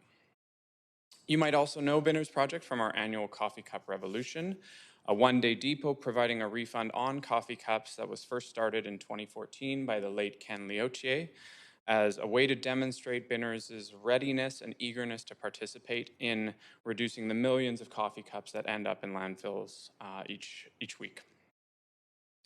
I'm here today as a representative of the more than 150 members of Binners Project, as well as many others experiencing poverty in this city, to request that the 25-cent fee on single-use beverage cups be removed while we work together with city staff to find more equitable solutions to the city's massive coffee cup problem.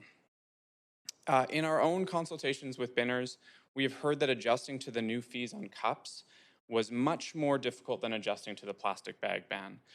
This is in part because of the expense of obtaining reusable coffee mugs or cups, and also because of the difficulty in keeping them clean. Tote bags, on the other hand, are easier to come by through donation centers and don't require daily cleaning and maintenance. As you might imagine, living in poverty can limit a person's ability to be an environmentalist, given that this often means spending extra money on more expensive alternatives. The same goes for not only bringing in a reusable mug, but also for the ability to participate in a mug sharing system. These systems, as they exist now, are less accessible to those with lower incomes because of the cost up front, along with the stigma that's associated with having lower income. When I was reading this report, I saw that the cup fee was being absorbed completely by the businesses with the intent that it could help fund coffee shops' participation in alternatives like mug sharing programs. However, what this means in practice is that people who cannot access alternatives to single-use cups will be almost singularly responsible for paying into a system that they will never be able to participate in. I also saw in this report a broad assumption that the general lack of complaints should be interpreted as acceptance for the bylaw. As I mentioned, I'm here today representing over 100 Binners who strongly oppose this inequitable policy. I may be one voice, but Binners Project works to amplify the voices of folks who often go unheard when these matters come about. Binners are a vulnerable population with a range of features that lock in marginalization, poverty, and political invisibility. Most are dealing with or have previously dealt with addictions, mental health issues, physical disabilities, abuse, and or homelessness. They have also been subject to decades of disenfranchisement by inequitable policies. These factors keep in place barriers to full political and social inclusion. The absence of these voices in the development of this policy was a great oversight. However, the absence of them now in your email inboxes and your phone lines should not be taken as a measure of their apathy or acceptance.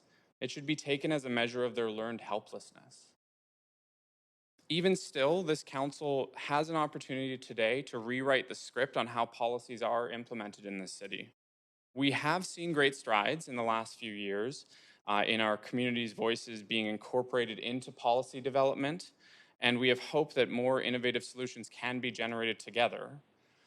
However, in the interim, while these solutions are developed through community and evidence-based research, we urge Council to revoke the fee on single-use cups, and by doing so, reverse the unintended harms created by this policy. Thank you.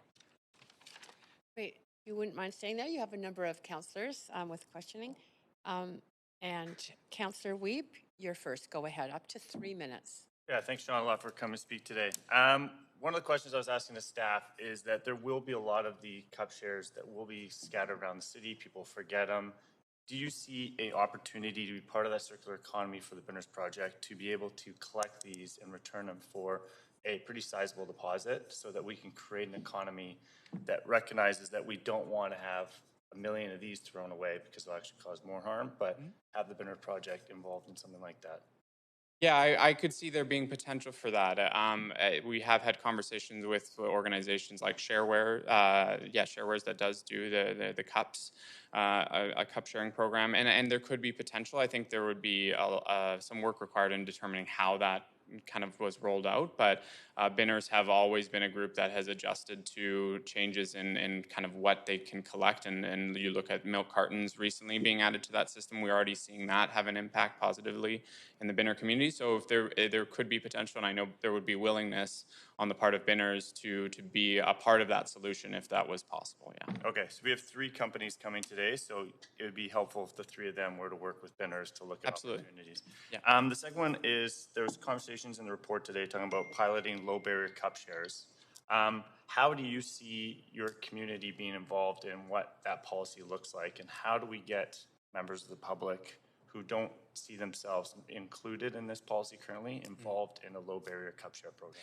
I think the first off is in trying to consult with those groups directly, and we've done, the project has done a lot of work in helping to facilitate those kinds of conversations with Binners, with the city, and with other groups that are looking to initiate new policies, and so I see that being a first step, is hearing directly from those individuals on what would be an effective way to do those things, as well as ensuring that whatever that is widespread enough that you're going to see the uptake you would want on a program like that, and again, accessible enough. So I think there's a lot of room to go with how that might look, and the concern we have is that the work required to put into that until that's in place is still going to mean that those people who can't access a system like this are going to be paying that 25 cents until that is kind of done, until that's kind of up and running. Okay, thanks. Appreciate it. Great. Thanks, Councillor Wiebe. Councillor Kirby-Yung, up to 3 minutes. Hi, Sean. How are you? Thanks for being here. Do you think, I really appreciate you being here to speak, and it's an really important perspective, because from my view, the free vouchers doesn't deal with the low income issue sufficiently, and I think that's what you've touched on. So do you think that, two questions I want to ask you. The first one is, do you think this is a situation where you see climate initiatives butting up against equity, and we're not considering the equity lens sufficiently? Yeah, I do think so, and I would also say, and this was noted in the city's own report, that the consultation done on this project, this bylaw, was done prior to even the equity framework that the city now abides by and tries to follow. So I think if you were to go back and look at how that was even done initially, it probably wouldn't meet the city's current standards. And so that's part of what we've seen, and we have seen really great engagement with the city staff in recent years that follow along with that equity piece. And this is where an area where we feel that maybe has been missed. Yeah. Okay, and I don't want to put words in your mouth, but there are phrases that kind of leap to mind for me. Is like, if we move to your point around not doing more harms, this feels a bit like sort of champagne environmentalism to me, because you are those harms are being felt. And to your point, and I was really struck by sort of what you said in terms of the learned helplessness, I think is how you phrased it. Is that what the community is feeling? There's a sentiment from Binners that we speak to around, there's nothing I can do about this. Like, I have no voice or no way to speak out about my, the impact this is having on me, which is part of why I'm here today, right, is to help kind of share that point of view. And so I think that this is an opportunity where, seeing that this voice being heard and these words being heard may have the impact that will help them see that these things aren't futile, that there is potential for change and for their voices and their viewpoint to be considered in these types of policy development. Okay. And then switching gears, my last question, the time I have, is can you just speak a little bit more about the coffee cup revolution? I was reading a bit about it on your site, but just describe that for people. Yeah, One Day Depot we typically do in Victory Square. We fundraise for providing a 10-cent deposit on coffee cups that day, and essentially any Binner, anyone in the community can come, providing any used coffee cup and receive a 10-cent deposit. We then engage with a local organization, Recycling Alternative, who deals with the recycling of those cups, which is a process that is in place. It is possible to recycle coffee cups. It's just not generally something that is easily done in the way it's kind of currently. And probably an area we really need to push on is the recyclability component too. Would you say that's an important? I do agree that that's an important component, yes. Okay, super helpful. Thank you. Thank you. Great, thank you. More questions still? Councillor Dominato. Thanks, Chair, and thanks, Sean, for being here. Really articulate. And I have one question because you honed on on the issue of inequities. And I noted in the staff report as well, on page 12, it talked about how some food vendors are taking it upon themselves to cover the cost of the cup fee when someone's indicating they can't pay.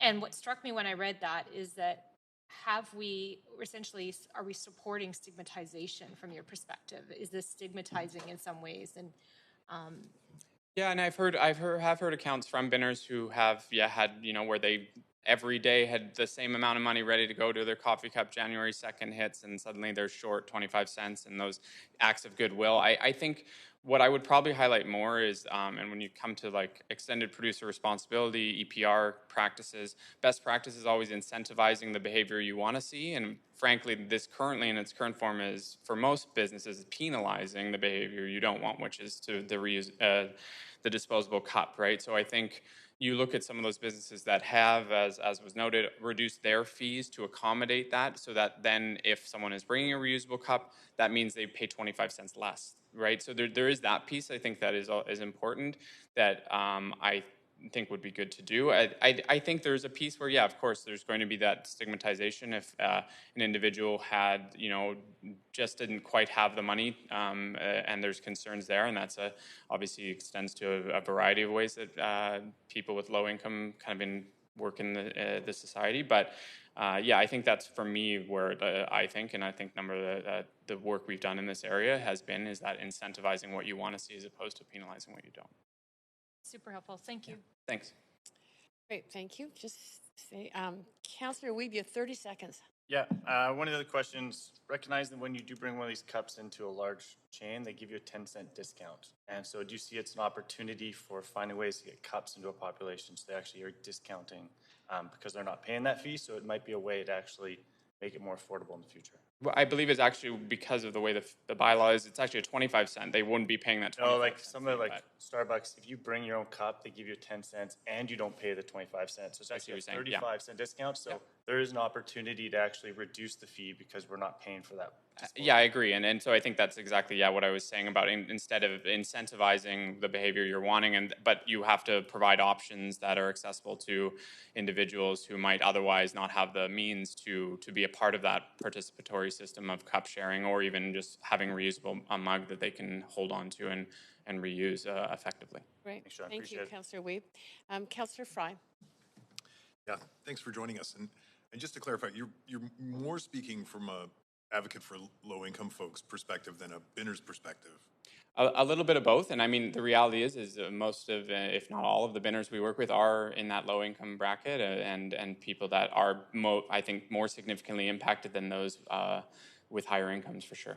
Yeah, and I totally appreciate both advocacy on both fronts.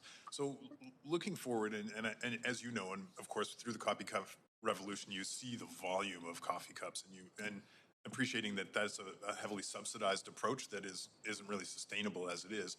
What would moving forward, and I really appreciate your willingness to work with staff and come up with the solution that would work.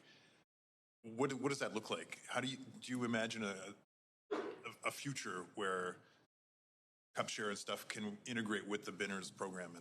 Yeah, and I do, and I hope for that. I also, and this has come up already, around a deposit system for cups is not necessarily a tool for reducing, but at least a tool for ensuring that they're not entering the waste stream. And that is something that the Coffee Cup Revolution has advocated for over the last 8 years that it's been in operation. And that would be one piece where, again, that's allowing for that opportunity as well for binners to potentially gain income from that. So I think a model that allows for potential for circularity and income generation would be something that would be more. But you're not talking about a deposit system on the ubiquitous polypaper cups. You're talking about a specialized cup, because obviously And I mean that as far as a broader kind of on the paper cups or some version of that, that obviously is something beyond the purview of the city, and that's where the federal and municipal or federal and provincial kind of insight is needed, and obviously funding is needed.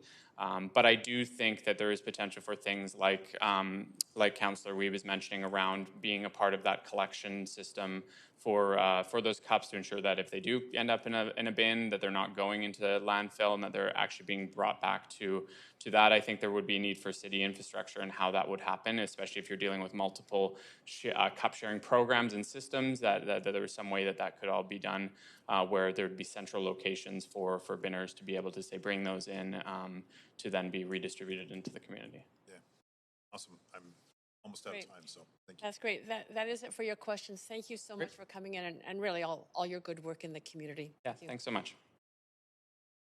Okay, we are on to speaker 2, Greg Wilson. Greg Wilson. Good morning. Yep, we can hear you. Go ahead, up to 5 minutes. Good morning. My name is Greg Wilson. I live and work in the City of Vancouver for the Retail Council of Canada on the unceded traditional territory of the Musqueam, Squamish, and Tsleil-Waututh. I'm speaking today on behalf of the retail industry. I note that I've spoken to Council on these issues 5 times already, going back to 2017. Retail businesses haven't felt overly heard. This means that I have some skepticism as to whether we will be heard today. I note that you have all received an email from my colleagues at Restaurants Canada who wasn't available to speak today, but with whom we hold similar views and have similar concerns.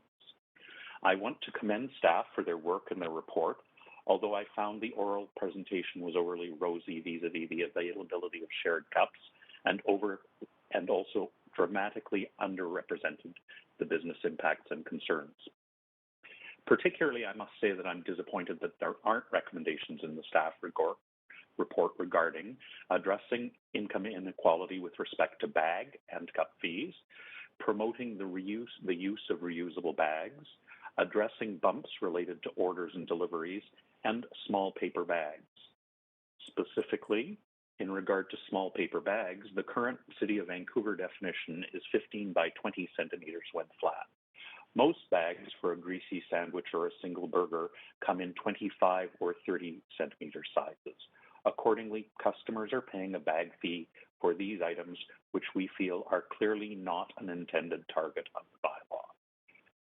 Secondly, we think there could be a better effort to promote the use of reusable bags. There is no ability provided in the bylaw to allow us to promote the use of reusable bags. We cannot discount reusable bags, i.e. put them on sale, or provide them free on Earth Day as examples. That is an error in our view. Third, the bylaw parameters do not work well for orders and deliveries, whether takeout, internet, or app-based. This needs more study by city staff, and the wrinkles need to be removed as solutions are identified by both business and city staff.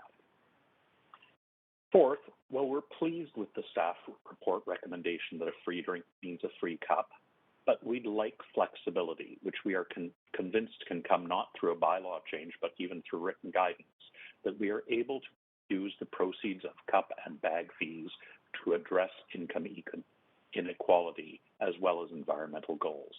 Our position remains that retail workers should not be put in the position of having to charge a consumer who can clearly not afford the bag or cup fee. I worry today that Council will make a rash decision. I think that this is the time to ask staff to monitor the bylaw, identify issues, and perhaps come back after the election next fall with recommendations. Programming changes and other costs for cash receipts, point-of-sale systems, menus, menu boards, and signage have been significant. Essentially, no business has likely made up the January 1 costs with fees paid up to date. Undoing that would result in another whole set of costs for business. It is our informed view that removing or reducing the bag fee cup fee, will significantly undercut cup share program developments. I'm certain this is not Council's wish. Likewise, our position is that it is premature to require all businesses to adopt a cup share model in 18 months. This is a pilot project. It has not been done on this wide a scale before. There's a lot to learn, and the businesses and nonprofits that are creating the cup share pilots all tell me that they don't know enough about the operational parameters at this time to have good information about how to operate an efficient and effective cup share program at low cost to consumers. One recommendation to Council is that you allow more flexibility for businesses in complying with the bylaw, that you make changes to allow businesses to provide free or discounted reusable bags to promote their reuse, to make changes to address the small bag definition and the free beverage situations, and that you ask staff to monitor this, which is a precedent-setting set of bylaws, and report back regularly to Council to ensure that you can make changes in the future that provide businesses with certainty, frontline workers with flexibility, and the best environmental outcomes. Thank you for your time and attention. And thank you very much. Well-timed presentation. You do have questions from councillors? Go ahead, Councillor Wiebe, up to 3 minutes. Yeah, thanks a lot for your presentation. So one of the things you talked about is on Earth Day and other days, be able to provide reusable bags or having a promo. Can you talk about why that'd be beneficial and how you could be part of the kind of marketing of this shift and making it sure it's a just transition?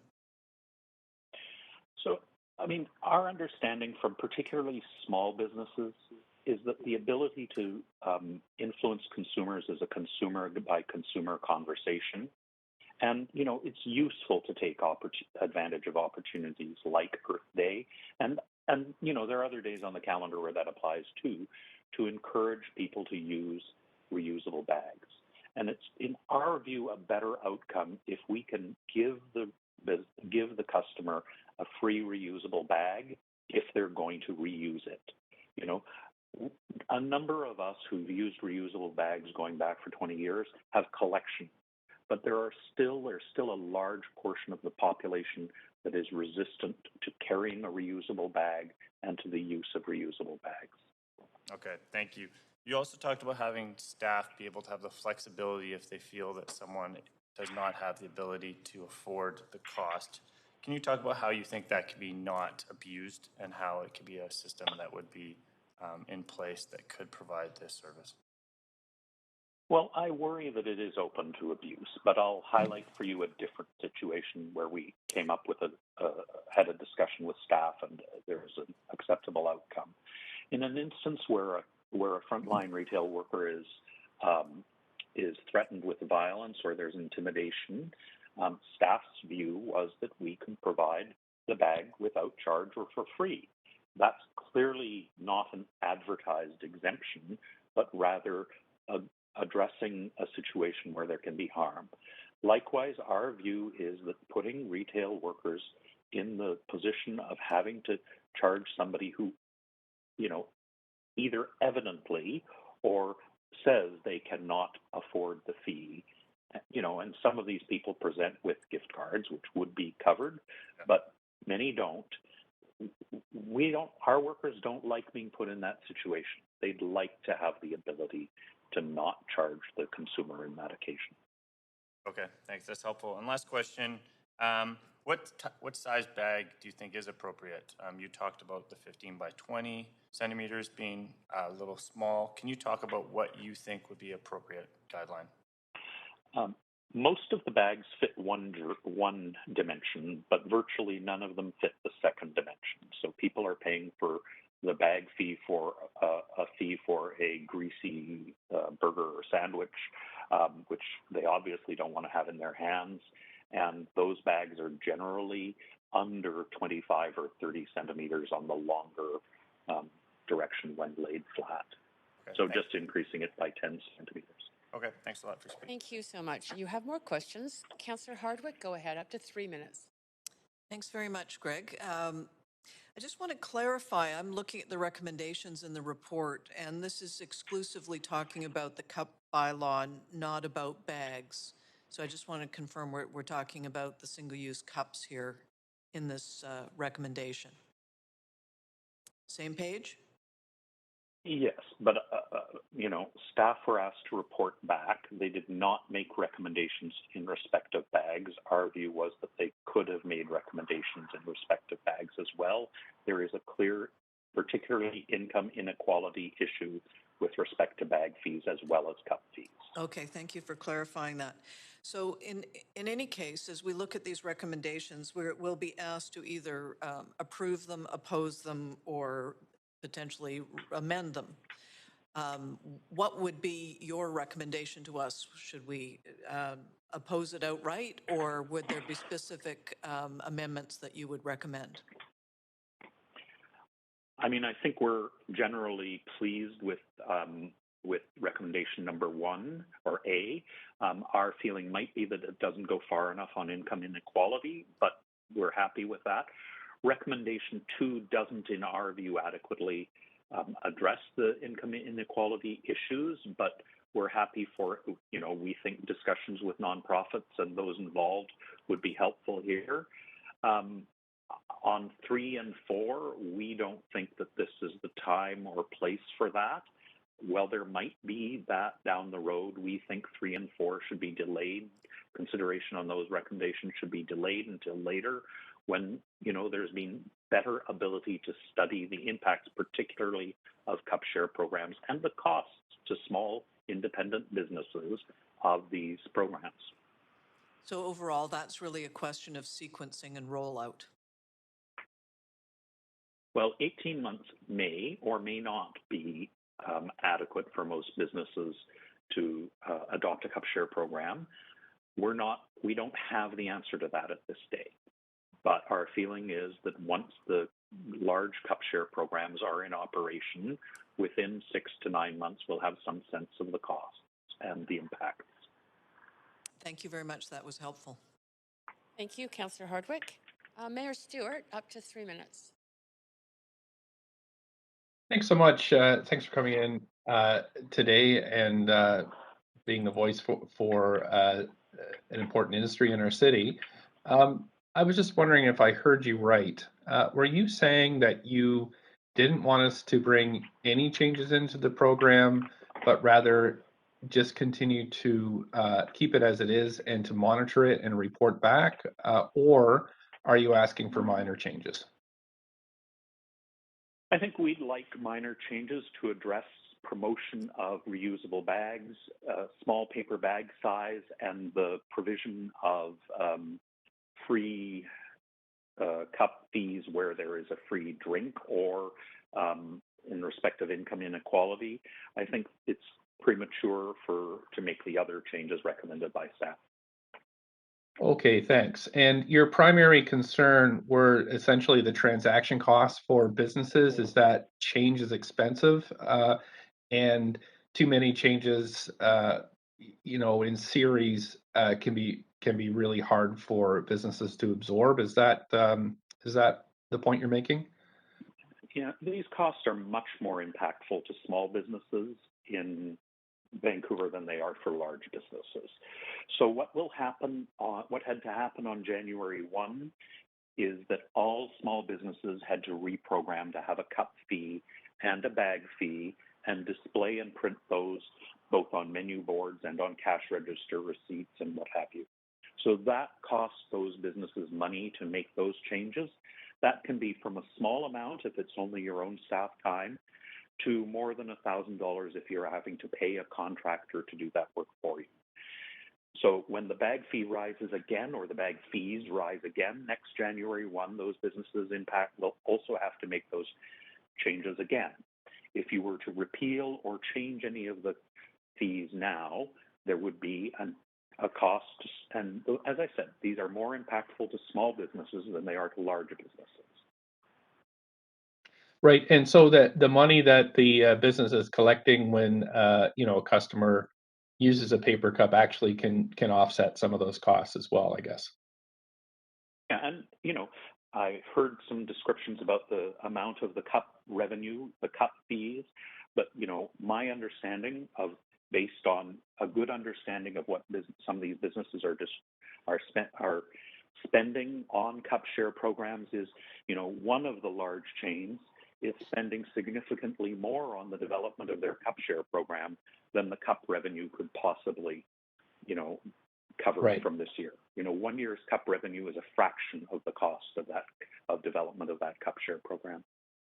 Okay, thank you. It's really important for us to understand this. I mean, we all are trying to tackle our close to full landfill in Delta and the costs that addressing that will also incur by reducing waste. So I'm really thankful to you and your organization and businesses for rolling with the punches as we move forward here. And also bringing the detail that's required for us to make proper decisions. So thanks for coming in today. Appreciate it. Thank you, Mayor Stewart. Just reminding all councillors, you have 3 minutes to ask questions of speakers. Councillor Kirby-Young, you're next. Yeah, Apologies. thanks.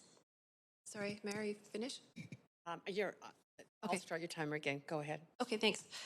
Thanks for speaking, Greg. I have a question. You said that I think, and I'm paraphrasing here, it would be helpful to have more flexibility on waiving the fees, but I guess I'm wondering how, because bylaws by definition are not flexible. They're actually intended to be very inflexible and be black and white so that they can be consistently applied across all different outlets and on each occasion.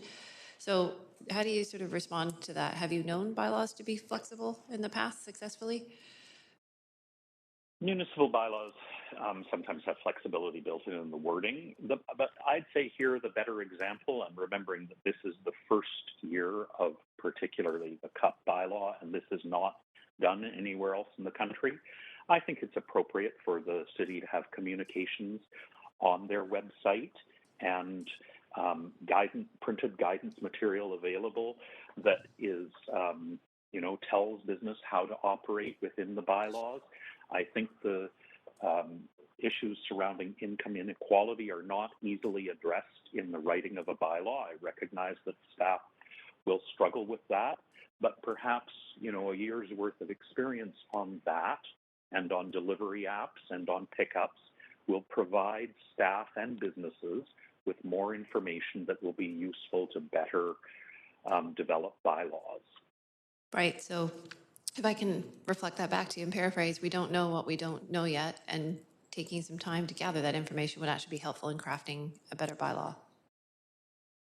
Exactly. Okay, so kind of cart and horse sort of scenario here, right?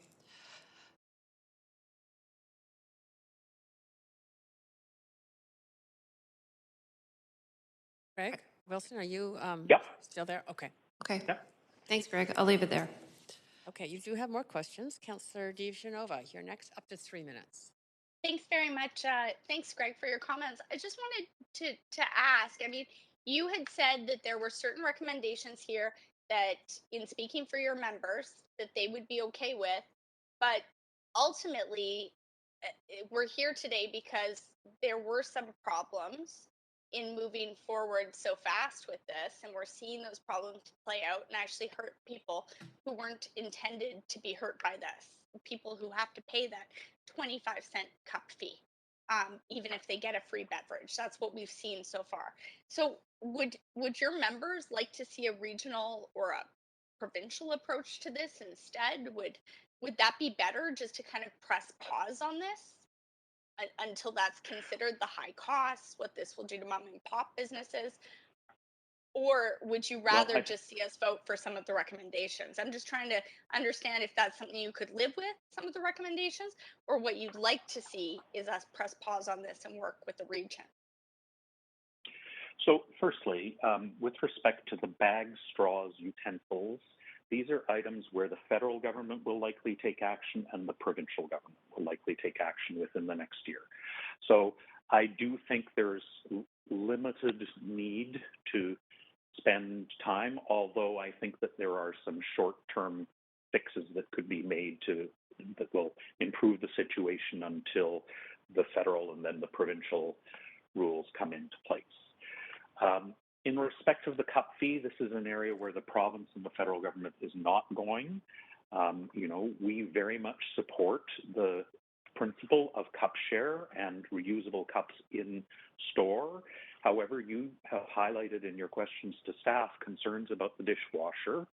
There is a requirement in a Ministry of Health guidance document that the dishwasher be of a certain quality, and this means that those businesses would have to get approval from local public health and have the money to spend on that improvement if they are to have reusable mugs or cups or glasses in store. Well, we all think that's a desirable outcome. Because my time is very short. Yeah. So sorry to interrupt. Because my time is short, I'm being told by our staff they don't need dishwashers if they're participating in a cup share program. Is that a concern? And do you ultimately think that we need to press pause on this and consider a regional approach, or do we move forward and try and keep making changes to it? I think that depends on the configuration of the cup share and the independent business. Some businesses want to run their own cup share because they have a dedicated customer base, and for those businesses, they would be required to have dishwashing. I mean, I think that's one fine point. Yeah. I'm out of time, so I'll hope Councillor Dominato asks some of my other questions. But thank you for your presentation. Thanks, Councillor DiGenova. Councillor Dominato, up to 3 minutes. Thanks, Chair. Hope I'm a mind reader. A couple of quick questions, Greg. We heard from Sean Miles before you. He talked about that from the research he's done, and I would concur from my psych degree, that typically incentives get you to the behavior change you seek more than penalties. And he had pointed out to potentially incentives where you bring your reusable cup mug and you get a discount. And I'm just curious if you have any thoughts on that from your position in supporting the retail industry. Yeah, I mean, look, as a customer, I choose to go to a coffee shop most regularly. The chain that there are two chains that provide different cup discounts in addition to not charging the cup fees. I choose to go to them, and that is my way of expressing an opinion on their environmental practices. So I do agree with him and with your assertion that it is better to offer the carrot. And I think that's why I would prefer that we incent cup share rather than requiring cup share. Okay, thank you. That was succinct and clear. And then my second question pertains to what I believe Santa Cruz is doing. Santa Cruz implemented 25 cents, but have moved in the direction and bringing a decision to cost share. So the 25 cents was going to businesses, but now the county actually wants the 50% of those revenues to come to the county to support environmental initiatives. I understand from our legal staff that we're not able to do that, but I'm curious what your thoughts are on that in terms of half the revenues coming to the city to support environmental initiatives. Yeah, well, so I have heard a question from one of the councillors in respect of requiring this of businesses or even voluntarily asking this of businesses. It's not my view that that would be a successful approach. The difficulty here is that the city governments have a limited set of taxation powers, and city staff have had to develop a bylaw within those limits. Honestly, most of my members do view this as a municipally imposed tax, even though staff have done a very good job of writing the bylaw in compliance with provincial legislation. Thank you. That's my time, Greg. Thank you. Thanks very much. And over to you, Councillor Fry, 3 minutes. Yeah, and thanks for all these questions, Greg. Curious, I just want to pivot a little bit, because one of the things that we hear about, especially in the context of COVID, is the concerns around the handling of reusables. And I did some work through National Zero Waste and the Toronto School of Public Health on the transmission of fomites, and which really pointed to the notion that, in fact, COVID-19 transmission, you're at more risk of getting E. coli or fecal coliform from the unsafe handling of shareables than COVID. I'm wondering where you see the role in better informing retailers and the like on that? Is this really something that has to come back to coastal health, or is this something that the city should take an active role, or is this something that the retail council could take an active role in? So first, RCC is a proud founding member of the National Zero Waste Committee, and we're very proud of their work. What I'd say with respect to the transmission is, look, I think most public health guidance is very clear in this respect, but individual consumers and workers have been slower to understand the shift in public health guidance. It's very clear that only for about a month was their guidance out that you shouldn't handle reusable cups and bags, and yet here we are nearly 2 years later, and there's still an amount of unfounded, in my opinion, fear. We and Public Health and the BC Centre for Disease Control have worked to try to improve guidance and improve communications. But, you know, our experience with our employees indicates that this is going to have to be allowed to take some time until they feel comfortable in handling those containers as much as we might wish it to be otherwise. It's an educational and slower transition, I'm afraid, than we'd like.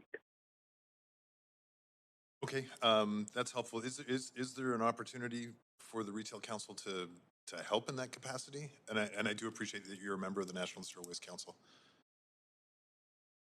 So we have worked very hard with our members, particularly with grocers, in respect of reusable bags and reusable containers.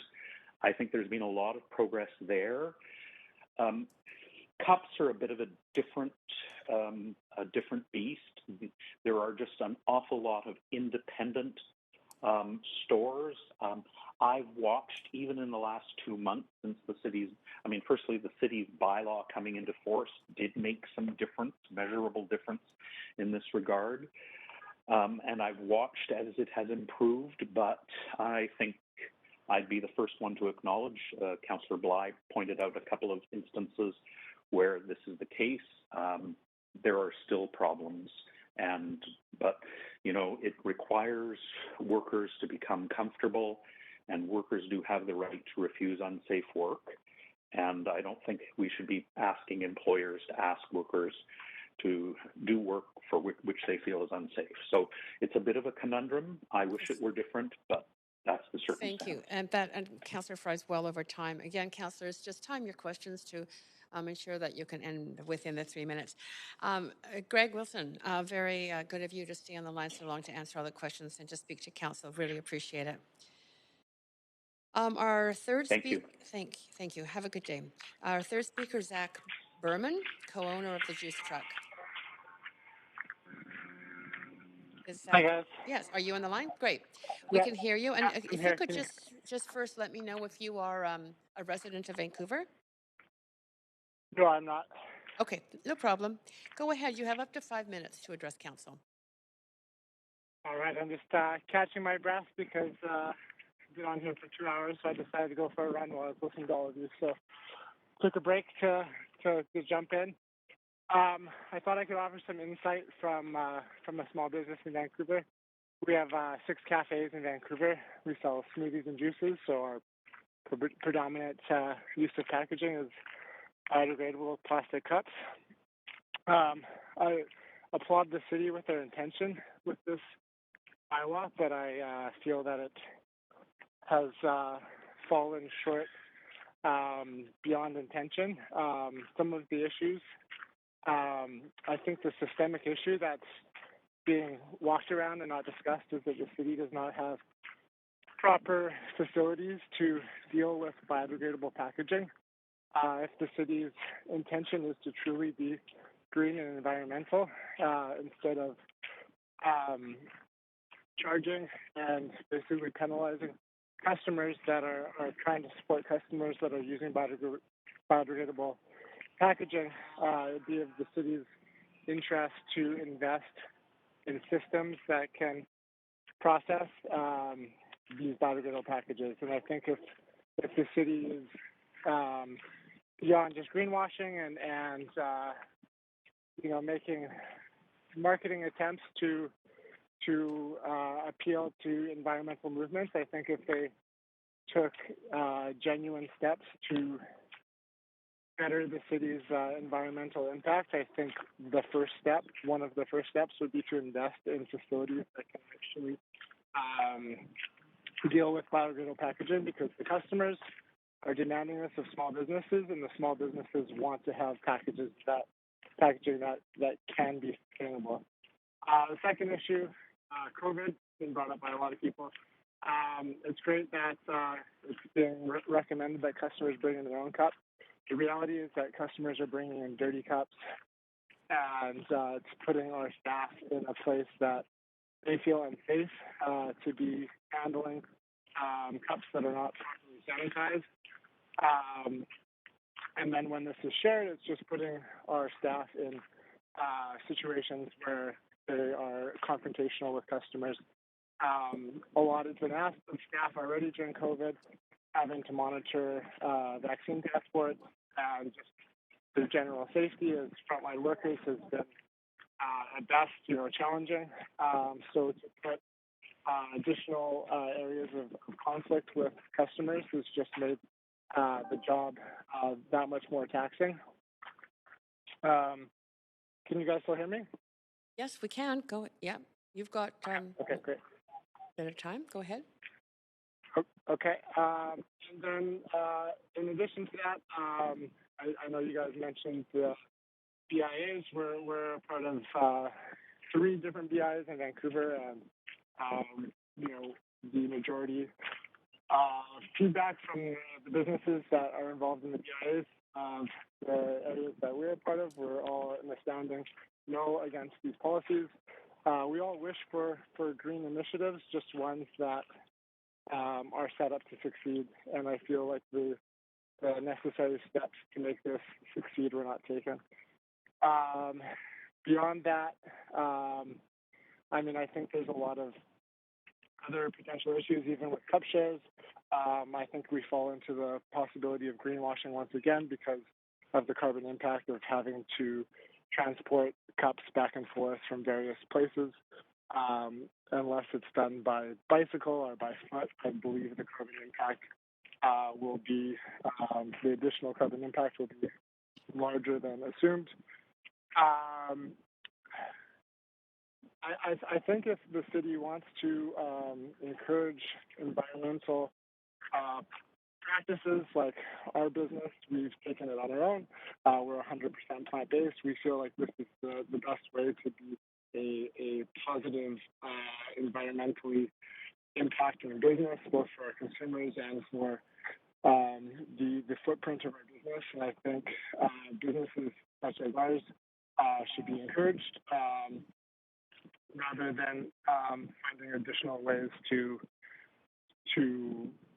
kind of tax what we're doing. Additionally, the 25 cents,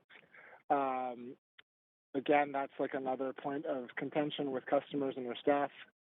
You can understand that it's taxing for staff to have this conversation at hundreds of times with customers explaining where the 25 cents is going. Zach, Yeah. you're out of time. However, you do have some questions from councillors, so just stay on the line. Councillor Fry, up to 3 minutes. Yeah, thanks. And thanks, Zach. I enjoyed one of your products just yesterday, and I just want to compliment you on a great product and a great team. Really fantastic staff you got there, too. So kudos on that. Thank you. So on the biodegradable, and I appreciate the intent behind the using bioplastics. Where are your plastics certified? Because one of the issues that we have with bioplastics is there's no standardization. We have PLAs, PHAs, we have lignin, we have cellulose, and those are just the bioplastics. Then we get into the petroleum-based compostable plastics. What certification did you seek out when you looked for your bioplastics? So we lean on our suppliers. So BSI is our supplier.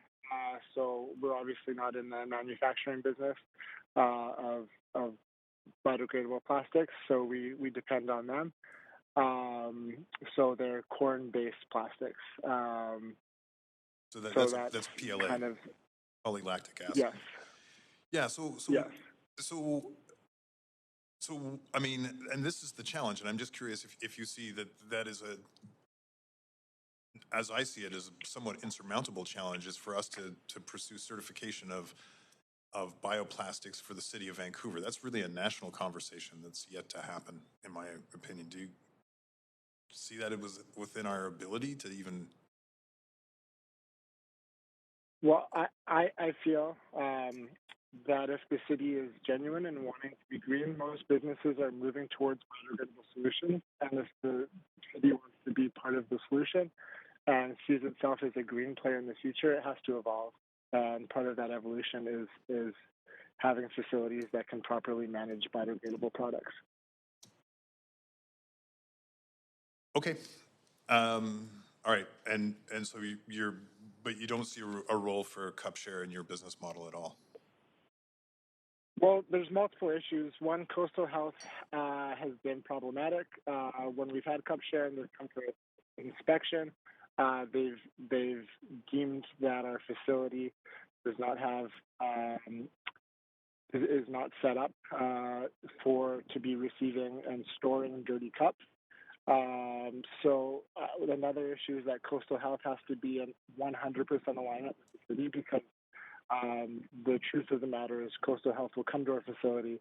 If we have reusable cups or cup shares, we will be documented negatively for having these things. So Coastal Health and the City of Vancouver, in truth, are not in 100% alignment on these things, or at least it has not been acted on the Coastal Health officers that are inspecting facilities.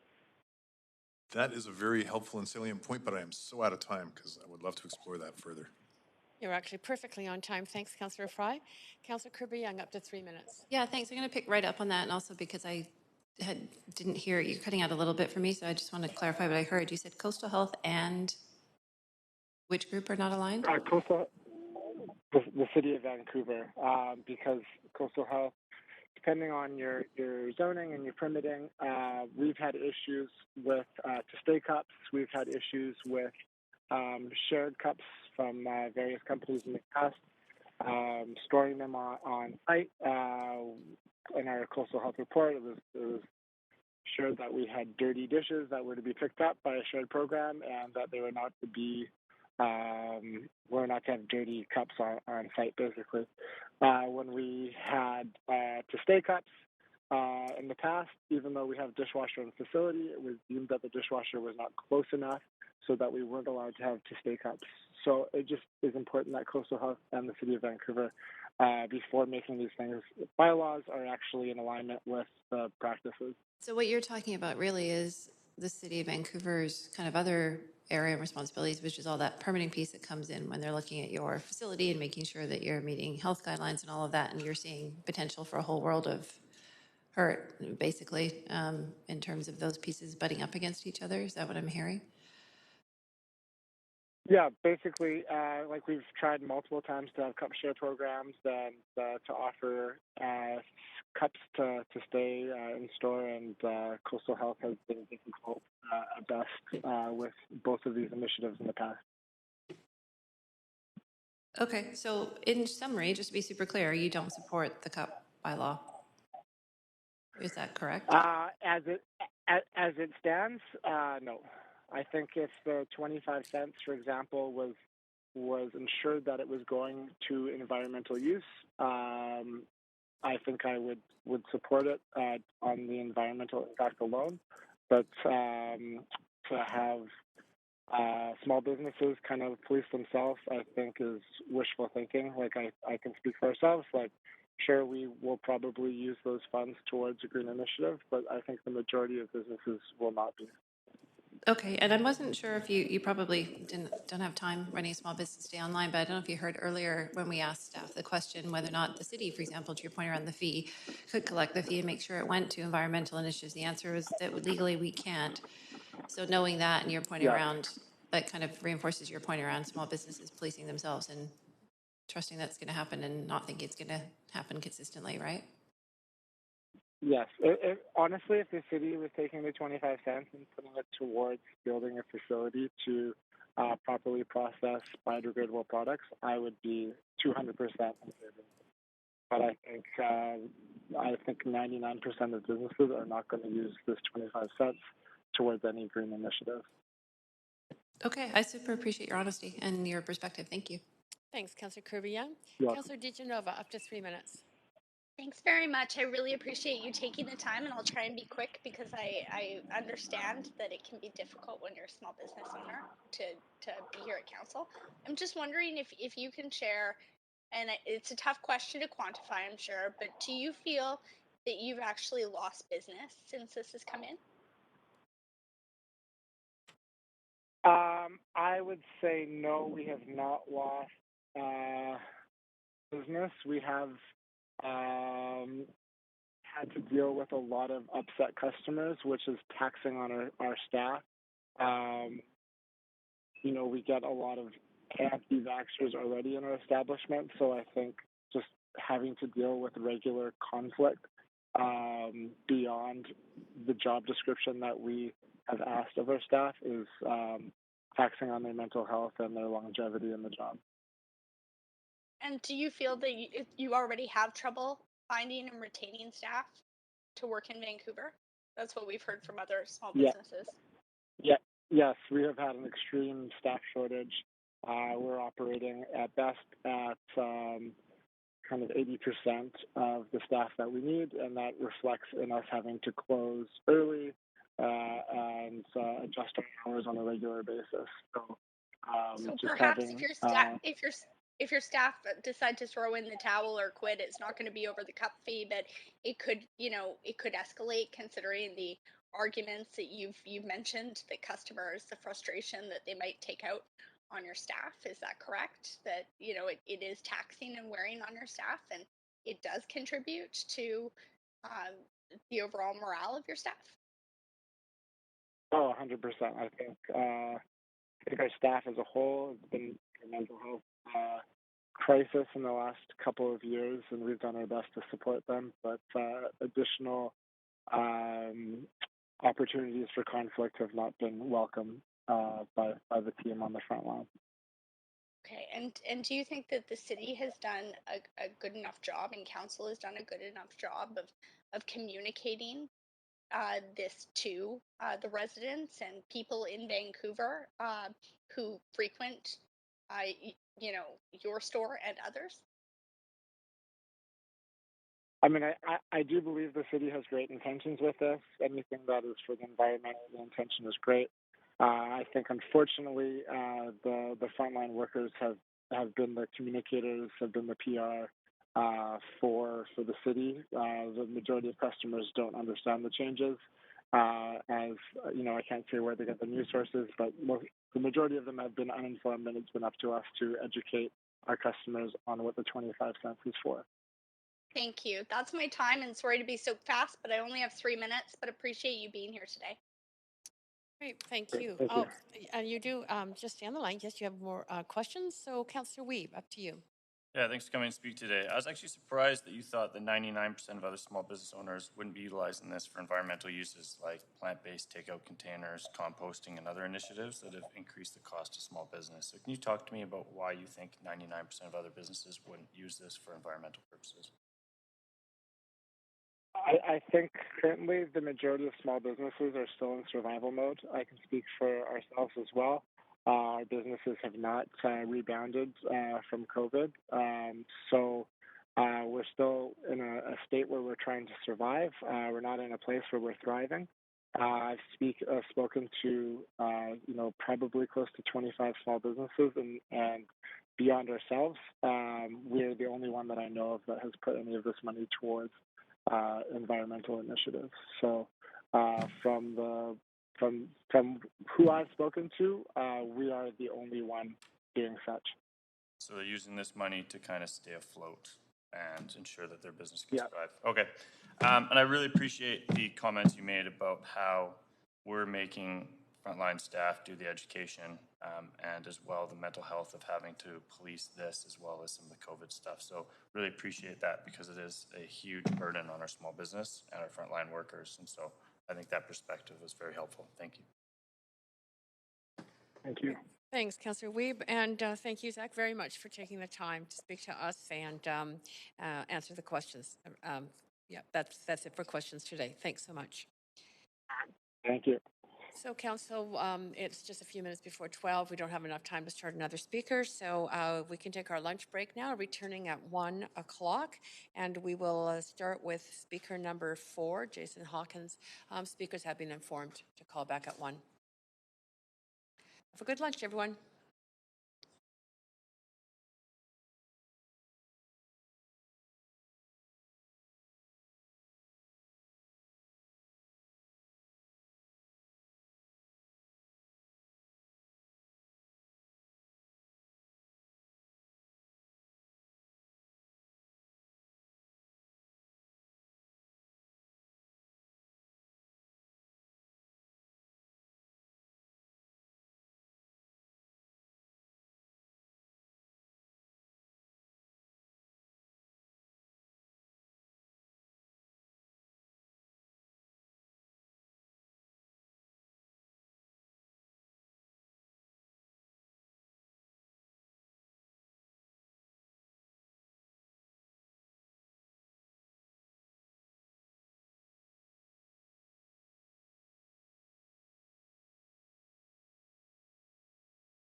Welcome to TELUS Conferencing.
Okay, welcome back, everyone. We'll continue on with the item 1, revisiting the city's single-use beverage cup fee policy. We're halfway through our speakers list, and so I'm hoping that Jason Hawkins, co-founder and CEO of Reusables.com, is on the line. Jason, are you there? Yes, I'm here. Thank you. That's great. We can hear you clearly. You have up to 5 minutes to speak to council. Thank you. My name is Jason Hawkins. I'm the co-founder and CEO at Reusables.com. It's a pleasure to be here today on behalf of our team and growing community of reusers who support the recommendation on the basis that the bylaw has had a net positive impact on the problem of single-use packaging waste in Vancouver. And we've witnessed a heightened sense of awareness among businesses and consumers since the bylaw came into effect in January. Reusables.com is a for-profit social enterprise based in Vancouver, and we're on a mission to replace single-use with reuse. We've been in operations for over a year and started during the pandemic with a focus on reusables for takeout and food delivery. Today, we have over 50 cafes, restaurants, and grocers offering reusables through our platform, and we're rapidly onboarding more. So this includes stores with one location and then others with larger presence, and including chains. Although we support the recommendation, there are issues that need to be addressed.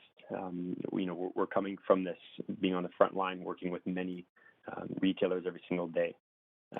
Specifically, we have experienced a misunderstanding among retailers about how the 25-cent fee should be spent. And in most cases, we haven't seen that fee being used to cover costs of reusable alternatives, such as our cup share service. This, adversely affects our ability to create a sustainable business model, for this particular vertical, since we require revenue from retailers in the form of per-use rental fees. Additionally, it pushes us to charge, more to the reuser, or put otherwise place a higher burden of cost on the reuser, which is actually the opposite direction of where we'd like to move. So today I can share my perspective briefly as one of the cup and container sharing platforms working with retailers to implement these types of reusable alternatives. And I can also share how small tweaks to the way the city communicates how the 25-cent fee should be used by retailers can help to accelerate the adoption of reuse. I think it's also worth noting that from our perspective, removing the fee would not negatively affect our business or our ability to address the problem of single-use packaging as it was laid out in the report. So having offered our services to cafes and municipalities that don't have similar bylaws, like the City of North Vancouver and the District of North Vancouver, where we have over 10 cafes and restaurants using our service today and that were set up prior to the bylaw in 2021.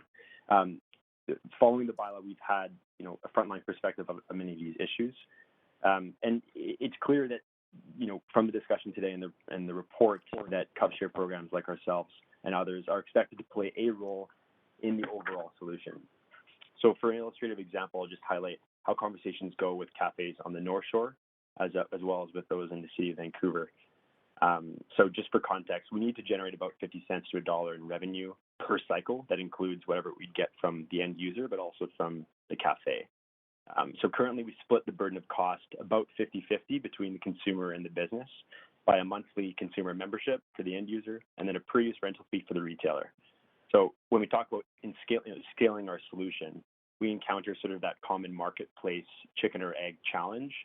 That being, do we focus on the supply or the demand side first? So our approach has been to build the supply side first by partnering with as many restaurants as possible, retailers as possible. And to sell a retailer like a cafe, we usually need to match the cost of their existing single-use cups, right, to be competitive. So on the North Shore, that conversation is fairly seamless. We simply ask what is their cost for their single-use alternatives like compostable cups, and usually it's about 25 cents. And then we say, great, well, we can offer you something a little bit more competitive. So in most cases, we can actually offer a cost that is even cheaper than that for our reusables, which are double-walled stainless steel cups. In the City of Vancouver, following the bylaw, we've had a more difficult time charging stores anything for our cup share services. And this is because in practice, a 25-cent fee is offsetting, or in some cases, creating a profit center on single-use cups and coffee, including compostable cups. So, the communication for how the fee should be used is not clear enough, and it doesn't tie directly to subsidizing or supporting reusable alternatives, specifically the cup share programs, which I understand are expected to provide a significant part of the solution. So therefore, we're being told by cafes that they cannot take on the additional cost of cup share programs for multiple reasons, given our current economic climate, but also because their best alternative, i.e. compostable cups, are effectively being subsidized. So in conclusion, and on a positive note, I think there's some small tweaks to the communication about how to use the 25-cent fee that can be made to incentivize cafes to use some of that money to offset the cost that is required to participate in a cup share program. Right. And that is it for your Thank time, but thank you very much. But you do have some questions, if you don't mind staying on the line. Councillor Yeah. Bly, over to you for up to 3 minutes. Thanks very much. I do have a number of questions, but we only do have 3 minutes. So if you can keep your answers as tight as possible. You did say that it works well with food delivery apps. Could you just quickly, high level walk through what that looks like in the moment for the consumer, sort of end to end? Yeah, it's quite simple, and this is actually where we started. So as a consumer, you'd go onto DoorDash. The store would set up an attribute on the menu. You would select reusables. You would enter your user order code or your phone number, and then you would get it delivered to you. And then on the store side, they're entering and tracking that by assigning the container to you. Okay, but I don't have an opportunity to give back an old container, for example. So you're paying a fee every time you get a container, but you're not actually able to return that container to your delivery driver. You have to eventually at some point go back and get them all returned. So we don't do a fee on the end user. It's a membership based model. So it's $5 a month, and that gets you unlimited access to reusables. So you can get 10 containers, you can get 1 container, you get 100 containers per month. And then currently you can return those containers, whether you get it from a food delivery app or in person at a store. You can return them to any of our participating locations or any of other drop-off locations, right? So our goal is to try and make this as easy as possible for people to return. And we're also working with some of the delivery apps to create a logistics network where they could actually pick up from your house as well. It just requires some additional lift on their side. That the delivery app will go pick up. So you're not concerned at all at $5 a month if I'm somebody who eventually has 100 containers sitting in my cupboard? No, so the way we do it is it's like a library system. So you pay your membership, but if you don't return any container, then we charge you. So we've kind of taken inspiration from more progressive models in Europe that go beyond the deposit system. And we charge them if they don't return the container instead of upfront, just to lower that barrier for what accessibility. Do you charge? And how long do they have? So they have 14 days to return the containers. And then it depends on the type of container, how much we charge them. But typically we charge well under what the retail value of one of our containers would be. So you can expect it to range from anywhere from $5 to $15 for the container. And that includes cups and food containers that are stainless steel. Okay, but if the door delivery guy comes and drops it off to me and I've got 10 containers, I can give it to the door delivery app guy and he'll figure out where it's supposed to go? So we're not doing that today, as I said. Today, you only can return in person to any of our participating stores. However, I would love to work with DoorDash and Uber Eats and Skip the Dishes, where people can just place their container on their doorstep on the next Friday and get it picked up. That's very familiar to me as I spend a lot of time working at Spud.ca, and that's how you do it in CSA models, and it's very, very familiar for people. So yeah, we'd love to move to that direction. Great. Okay, that's my time. Thank you. Thanks very much, Councillor Bly. Councillor Kirby-Young, up to 3 minutes. Yeah, thank you. I have 2 questions. I want to fit in the 3 minutes I have. The first one is that you said, well, let me start with the first one. You said the 25 cents, and I think this is what you said, is creating a profit center for the business. And we certainly heard that from one of the earlier speakers, from the gentleman from the juice truck that said, I wouldn't trust necessarily all businesses. I'm paraphrasing more kindly, in terms of how they use the fee. So you do think it's a profit center right now? Do you think that's just a general thing? Do you think it's because of COVID? Do you think that's just how it's viewed? Well, yeah, look, it just depends how much their current packaging costs are. So if it's a compostable cup that's really expensive and high quality and has a premium on it, then it might offset it more directly and not be a profit center. It might just be 25 cents for a 25-cent cost. But if it's it's a cheaper cup, paper-based cup, sometimes those on a per unit basis it can be 10, 15 cents per cup. So in that case, it would be potentially a profit center. Yeah, sorry, we have limited time, so I'm not trying to be short. But then you sort of suggested, and I appreciate your point, that the bylaw would be stronger if it gave guidance as to how the funds were spent. And I don't know if you heard earlier, but we understand from City Legal, we can't do that. The City of Vancouver can't collect the fee, nor can we dictate to business how they spend it necessarily. We can require them to do other things. Right. So does that change your perspective, knowing that we can't dictate that per se? That you must spend the equivalent, like if you collect 25 cents and it equates to $10,000 for your business, if you're a small business, or $1 million for a multinational chain, that you must spend the equivalent of what you took in, that we can't actually dictate that.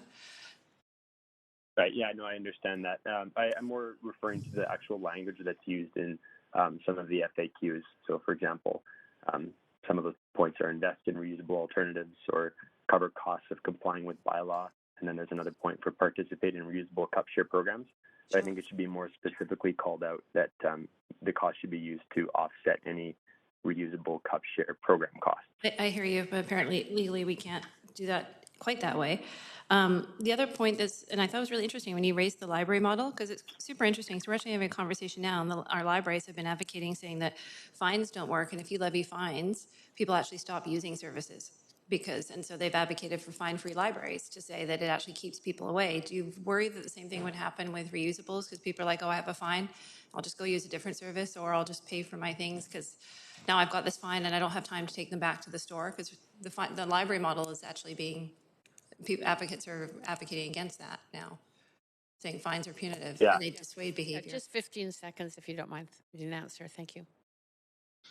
Yeah, we don't want to be the blockbuster in this scenario. We don't like fines either. Got it. Thank you. Thank you so much. Councillor Fry, on to you for 3 minutes. Thanks, and thanks, Jason. So extrapolating from the city's figures of 82 million cups a year, that's like 250,000 cups a day. Realistically, what's the capacity for reusables and share cups to meet that demand, assuming the demand stays steady?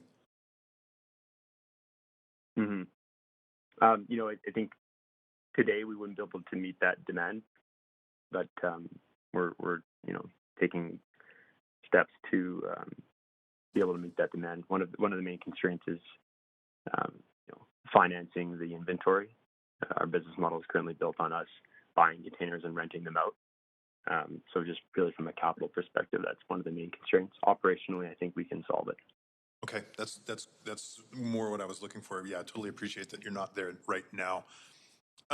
We heard one of the earlier callers from Juice Truck talk about challenges with Coastal Health and the storage of dirty cups. Can you expand on that? Have you had conversations with Coastal Health? What is that a barrier that we're dealing with? The storage of dirty cups, I'm not aware of exactly what that example is referring to. Specifically for our model, we recommend that our retail partners update their food safety and sanitization plan with those that they're working with to incorporate reusables, and then our understanding is that they can continue to be in compliance. So, but you do offer a washing service, right? That's correct. We offer a washing service. It's just not a mandatory washing service. So we have a decentralized model where stores can clean themselves if they have the infrastructure already. And then that's a cost benefit for them. And there's also environmental benefits in terms of less trucks and carbon emissions. So, but if they can't clean themselves, then we do have a centralized cleaning facility as well. Currently, about 75% of stores are cleaning themselves and 25% are using our cleaning service, for context. And so for that 25%, as far as you're aware, there's no issues with the storage of dirty cups waiting for you to pick them up or have them delivered or whatever?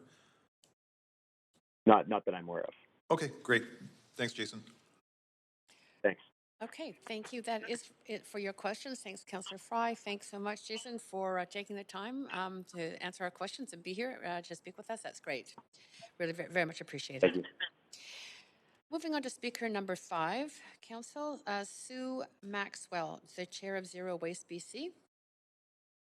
Sue, are you there? Yes, I am. Great, we can hear you just fine. Up to 5 minutes to speak to Council. Great. Thank you very much. And thank you for allowing me the opportunity to speak with you today. I'm the chair of Zero Waste British Columbia, and although a former Vancouver resident, I am now grateful to be on the unceded shared territories of both the Squamish and Lil'wat peoples. We are really grateful that the city has taken the lead on pioneering this action on single-use cups in BC and Canada.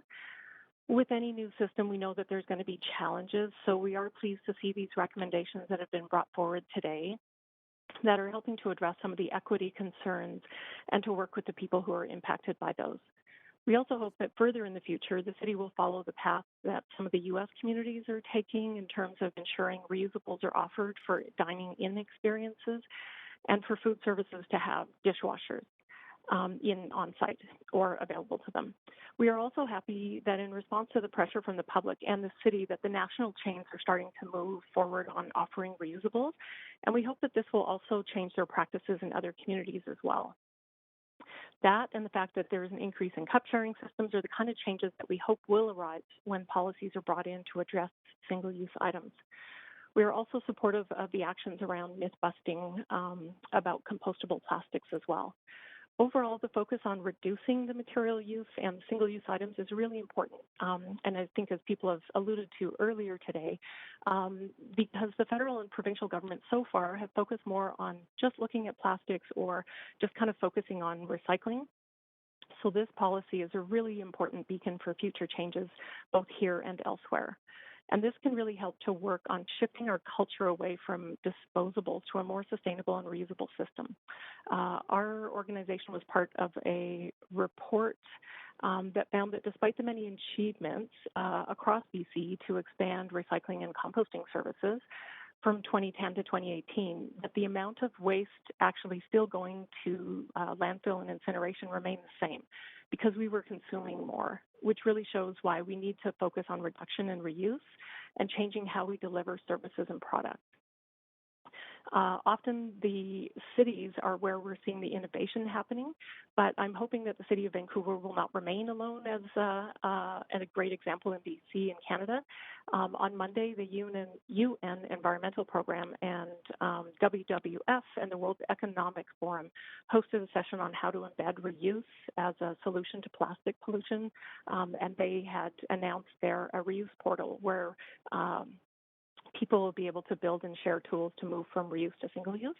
And that's a side event to the UN Environment Assembly meeting that's happening this week in Nairobi to try to develop a plastics treaty.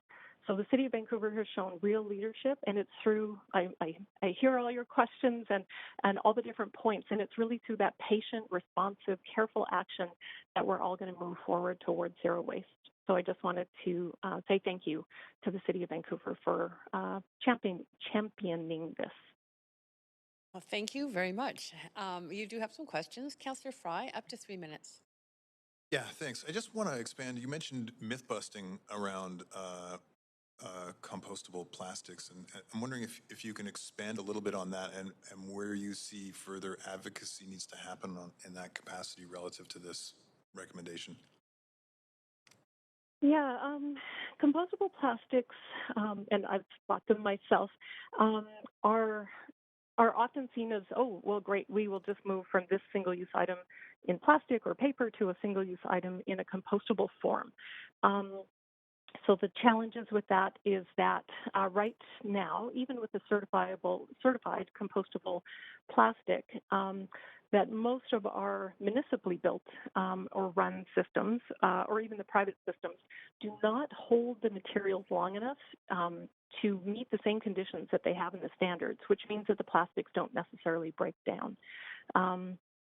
However, if they go in the recycling stream, then they also contaminate that stream. So they tend, from a waste management perspective, to be seen as a contaminant. if producers were to take them all back and then develop their own systems at their own cost through an EPR program, then perhaps they could be a solution. But right now, it shouldn't be up to municipalities to be building and servicing product material types that have been released by producers without kind of that concept of what will happen to them at end of life. And this item has also been flagged when the federal government's been looking at plastics and how to deal with it, and they flagged the need for standards so that something that is identified as compostable would truly break down. But the other issue is it's still a single-use product, and we are consuming more resources on our planet than we can sustainably manage, particularly in North America. We are I'd say we're over-consuming our share by quite a bit, so we need to move away from single-use items. Great, thank you. Appreciate it. Thank you. And we have more questions. Councillor Wiebe, go ahead. Yeah, I follow up on that. Looking at the Zero Waste Hierarchy 7.0 that Zero Waste BC supports, it really focuses on rethink, reduce, reuse, and separates recycled compost. Because what we have heard is that these cups are compostable anyways. Why do we need to move forward with this circular system? So can you talk a little bit about why you're supporting a program that really moves away from the idea that we can recycle and compost our way out of this? Yeah, that's a great question, and it really is because we're lucky that the concept of the ecological footprint arose partly with work done in the city of Vancouver at UBC,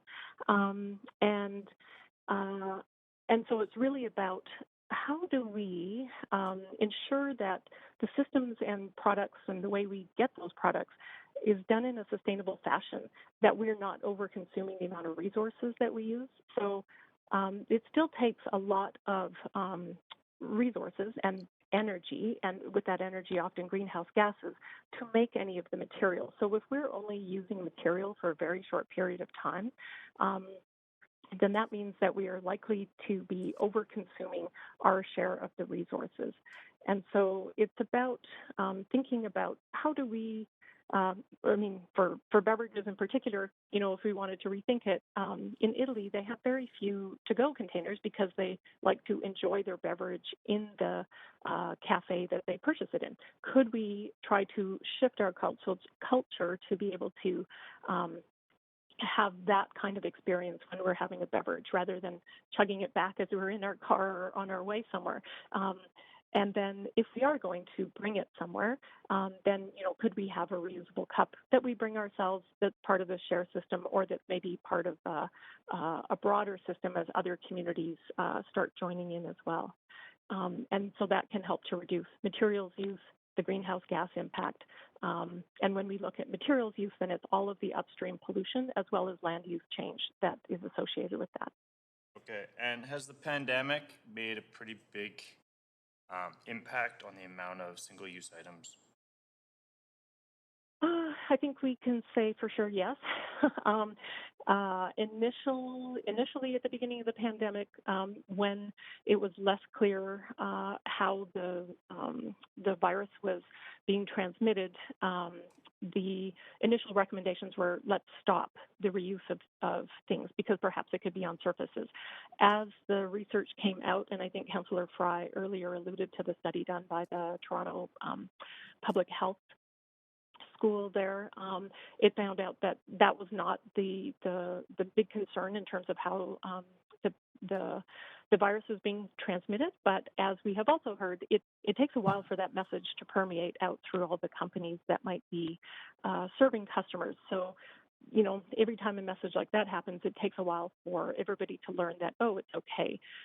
So we see that the province has, and the BC Centre for Disease Control have put out those messages. There was also obviously a lot more single use for other things that we didn't normally have as widespread, such as masks and things like that. That is well over time on those questions. But you have more questions. Councillor Bly, go ahead, up to 3 minutes. Thank you very much, Chair. And thanks very much for your work, of course, in the zero waste space, but also for coming to speak to Council. I just am curious if you could help us understand what are some of those key drivers that change consumer behavior away from what would be considered maybe convenient or habitual, and really creating that lasting change. And we see that around our grocery stores and bag use, although it's been slow. I just wonder if you could offer any insight in helping council understand how a fee or something like that changes consumer behavior, or doesn't. Yes, it can. When you're taking a look at behavior, it's about, for the behavior, what are the barriers and benefits? So what you're doing for barriers, why doesn't somebody bring their own cup? Oh, I didn't know I could bring it. So then that's an information piece. Or you're making it harder to do the action that you don't want them to do. So if you don't want them to have be using single-use cups, then you add a fee. For all of those, you want to be monitoring to see what the results are, to make sure it's having the intended benefit or desired behavior, as well as seeing if there's unintended consequences, and then how you can address those. So when you have a monetary fee to it, or some sort of incentive, it looks like it's important to make sure it's adequate to get the behavior that you need. So that's why the province raised the deposit rates on the beverage containers for being returned, because 5 cents all of a sudden is now the smallest denomination we have, and it wasn't necessarily providing the same level of incentive as it did when it first was rolled out. So you need to have the incentive, you need to maintain the incentive, you need to monitor to make sure that it is effective, but also take a look within a whole suite of barriers and benefits that can be put in place, as well as the key one, which is really making it the norm. We're a species that really likes to follow along with other people. And so the more we can see other people bringing their own cups or drinking within the facility. I just have, sorry, we don't have much time. I just have one quick follow-up. And that is, I heard a behavior researcher on this topic on a news program the other day, talking about reducing the cost of something from what they would normally pay is far greater incentive. So we've seen retail chains, they would say reduce the coffee, let's say by 10 cents if you bring your own cup, and that's more likely to produce behavioral change versus punitive fees. Yeah, I've heard studies both ways. So I think for that, there is a really good researcher, Dr. Doug McKenzie Moore, who has a website and does a lot of talks. And so I think for really in-depth information like that, I think contacting somebody like him might be good, because I have, as I say, heard things go both ways on the results. Right. Okay, thanks so much. Yep, thanks so much, Councillor Bly, and thank you so much, Sue, for your work with Zero Waste BC and for taking the time with us at Council. Really appreciate it. Thank you. Great. Is Speaker 6, Brian Liu, on the phone? Yes. Hello. Great. Yes, we hear you clearly. Up to 5 minutes. Go ahead. Thank you for letting me speak. I acknowledge that I'm speaking on the unceded traditional territories of the Musqueam, Squamish, and Tsleil-Waututh nations. I'm a little bit nervous because this is my first time speaking at council. I am a regular citizen of Vancouver, so I'm a Vancouver citizen. Basically, I've been educating myself on the plastic crisis, and, I've been concerned about the impacts of the plastic crisis, not just on the environment, but also on people. And so that drove me to want to find recommendations or try to find and understand the problem and the scope of action that we're taking as a city. I've prepared some questions that highlight the concerns I have. However, I also acknowledge that I'm just an individual in an island in this discussion, and I feel that a lot of my peers have already brought up really great points. So I'm really pleased by the report already trying to tackle some of the unfairness with the inequality that's been introduced with the plastic single-use ban. But I also have concerns about some of the other aspects. So the first one is that I feel the 18 months deadline to provide a timeline for businesses to move to reusable cups to stay or provide the option of cup sharing. I want to understand if that can be shortened, because it feels like this is a problem that is increasing in scope and we need to address it urgently. I understand also that the city cannot collect taxes from single-use items, but I'm wondering what actions can the city use to hold the companies accountable to make positive changes towards the reduction of single-use plastics. And I'm also wondering if there's a way to incentivize businesses to invest that money that they collect into educating the public about the behavior change that needs to occur for plastic single-use items to be reduced. I also feel that consumers shouldn't really be the main bearer of responsibility to change. I understand that the city has their hands limited, but I feel that it's an equity issue. Single-use plastics were pushed onto consumers intentionally by the plastic industry, I think way back in the 1960s. And so we are now expected to change our behavior for this problem that was not really our fault. And also, I feel that relying on a consumer and demand-based change, it seems like an unfair lever that that is being applied to affect this change that's really needed. However, I don't really have a alternative solution that I can come up with at this moment in time. I just really think it's important to emphasize the equity concerns of the population. Great. Thank you so much. I think your comments, your concerns, and the issues you have raised have been heard clearly by council. So very much appreciate you taking the time to speak to us.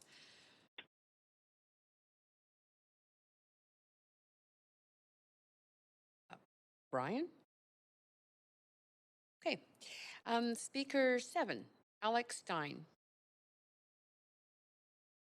Speaker 7 is not on the line. Thank you. Cody Irwin, CEO of Sharewares. Hello, can everybody hear me? Yes, perfectly. You have up to 5 minutes. Go ahead. Great. Hi, my name is Cody Irwin from Sharewares in Vancouver, speaking to you from the unceded territories of the Squamish, Musqueam, and Tsleil-Waututh Nations. We're just outside Olympic Village. A little bit background of our business. We are COVID Pivot, our small business that was running for 10 years, was almost completely annihilated by the pandemic. And instead of shutting up our shop, we repurposed all of our resources to create an impact venture. So we've launched a clean tech platform that can offer cup sharing as well as integrate almost anything else designed to be reused. Ours is an innovation on the age-old deposit model to be inclusive and also to be able to easily and effortlessly plug into existing city infrastructure as well as business systems. We wanted our products just to flow just like single use right through the system, so there's minimal habit and behavioral change. We even do all the washing if the business doesn't have those facilities. So we can do both models, centralized or decentralized washing facilities. All businesses,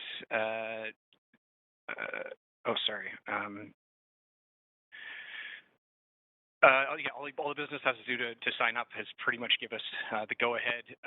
They add a few lines of text that we've had approved. I mean, it depends on your Vancouver Coastal Health Inspector, but you just add some lines of text to your food safety plan. And as soon as that's approved, you're good to go. It takes minutes to set up a program because it flows just like single use. You charge a deposit just like you would like a can of pop or something like that when you're at checkout. To answer some of the questions that were brought up, our platform does allow for stay-in reuse programs if a company doesn't have their own washing systems. So that was one thing that was brought up. There's no upfront costs for our cup sharing program, so there's really no barrier to really get started. Cup shares can work with delivery apps, as was already stated before. And the events and concerts are already what was mentioned as a low-hanging fruit. We've already just proven out this model. We did events with Vancouver Mural Festival in the summertime. We saved like 4,000 units from going to the landfill, and then we just recently finished up their winter festival that was at their hub at the Vancouver Art Gallery, doing coffee cups and wine cups and reusable cocktail cups. Our cups are also lighter weight. They're not big, heavy units, so they don't have throwing concerns at like concerts. So we could be in Rogers Centre. We could be doing this at any festival out there. I see blizzards, we do hot cups, cold cups, and then we're launching smoothies next week. Blizzards were brought up. I think blizzards are seen more as a food item, and I think that could be tackled with an evolution on this into the takeout food space, which we can also address. Sean from the Binners Project, I so appreciate him coming in and speaking. We've spoken in the past. We were at we were at the last event with him, and by him speaking and bringing up the concerns, this is going to be huge for the movement, so that we can take more account of what's actually happening in the community and the vulnerable community itself. But I do believe that our solution being a deposit model actually adds an extra source of revenue for that, and we haven't been, or for like the Binners. Because everything does have value, so if it ends up in the environments or ends up in the a garbage bin or anywhere, it still can be reclaimed and brought back to us for cash. And yeah, that being that increased revenue stream for them, we do need to lean into this sustainability effort, changing and breaking down these systems and starting again or evolving it is going to take time, and there's going to be some struggles doing it, but we do have to lean into it to be able to find out what those struggles are so that we can address them directly and solve them. There's even with the hiring opportunities, we've just hired on a second person with barriers to employment, and we plan on expanding that because we see that our concepts can be a new utility for circular cities, being that washing service that coordinates with all the other municipal utilities, and this could be replicated around the world. Some of the projects that were brought up were the vault. There's I guess the Binners could also run a charity project to be collecting maybe these fees if people want to do charitable donations or organize the pass back program to actually make it more equitable. Ask me about marketing and ask me about infrastructure. Right. Okay. No, you're at your time, but you do have some questions, so please stay on the line. Councillor Dominato, up to 3 minutes. Thanks, Chair, and thanks, Cody, for calling in today.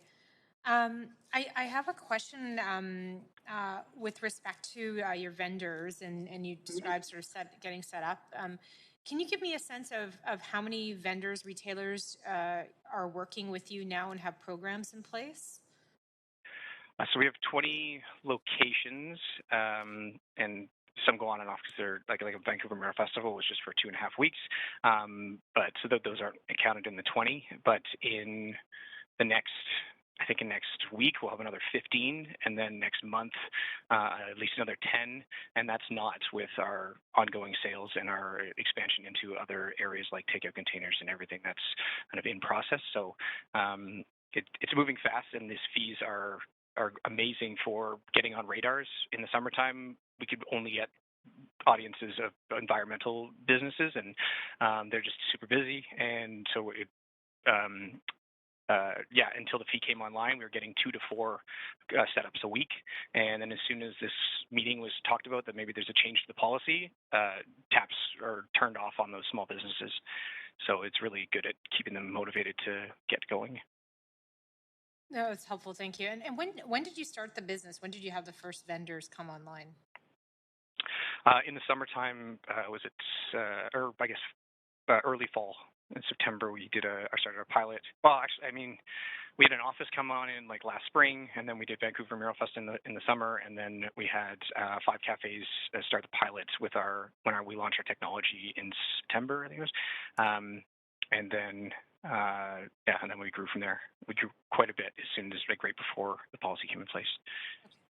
And what's your experience with I was having some conversations with some companies based in the UK and Europe, and what's your experience of what they're doing overseas? Are they further ahead in terms of sharewares, cup share programs? There is some wide scale programs in Germany that like hundreds and hundreds of locations working on just like a euro deposit type model.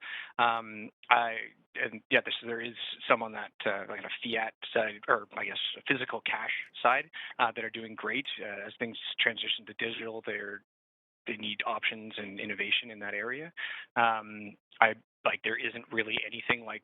There's 2 other companies that have a similar deposit system as us that I know of in the world, but I don't think either one of them is as advanced, and we beat out the biggest player just recently for our contract. So, there's huge opportunity with what we're doing.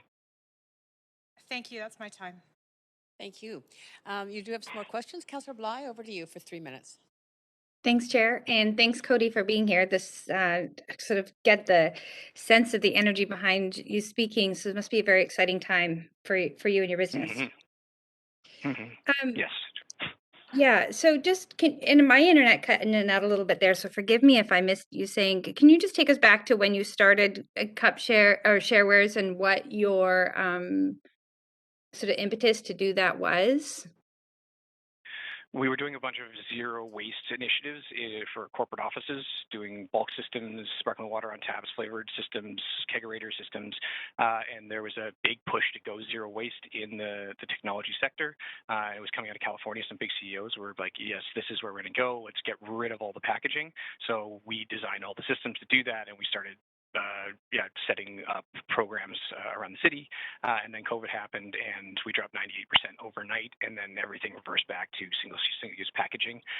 So we just continued down that zero waste role because we knew that's how we can to live sustainably on this earth. We can't continue the linear economy of take, make, waste. Circularity needs to be implemented soon now. Yeah, no, I agree with that entirely. So I wonder, you mentioned about that your model is more deposit based, and I've heard varying. I think, I don't want to quote numbers, but I think yours is lower than others I've heard.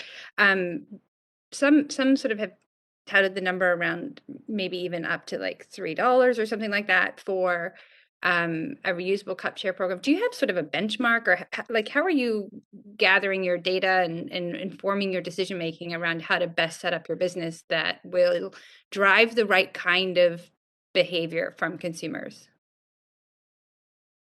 I'm sorry, I didn't kind of get the question. How I'm just hearing the speaker before you said that they charge $5 a month, and then you can take you can sort of have as many containers as you need, and eventually I guess they'll catch up with you, and maybe you'll get charged $10. I don't know for the container. He didn't say that, but I'm just trying to fill in the gaps because there's some information we need to have. But for you, it's a fee, right? Like it's just a rental. Like when you go in, you go to the coffee shop, you go to the counter. I want to use one of those cups. It's like, I don't know, $1.50 or something like that. Yeah. Okay. So how did you land on that number and that model? That was to absorb our costs and be able to make it affordable for us to lose containers if they did fall out of the system. Okay. And we sourced out a very low cost model. We like cheaper than China, but way better. Our products are made, or our coffee cups are made by a B Corp in North America, so it's ethically sourced, and it's all made out of 100% recycled content, and we're getting it cheaper than if we ordered it from overseas. So we were able to keep those fees as low as possible, and we're working directly with the manufacturer. That's it for your time, Councillor Bly. Sorry about Thanks, that. Chair. Sorry. So fast. Yeah, I know it goes fast. Councillor Weeb, over to you for 3 minutes. Yeah, thanks, Cody, for coming in. I just have one quick question, and that is we've heard that we're optimistic that there's enough capacity in Vancouver. Do you think that there's enough business in the circular economy or enough capacity to be able to handle the amount of volume if the majority of organizations switch over to a share use system?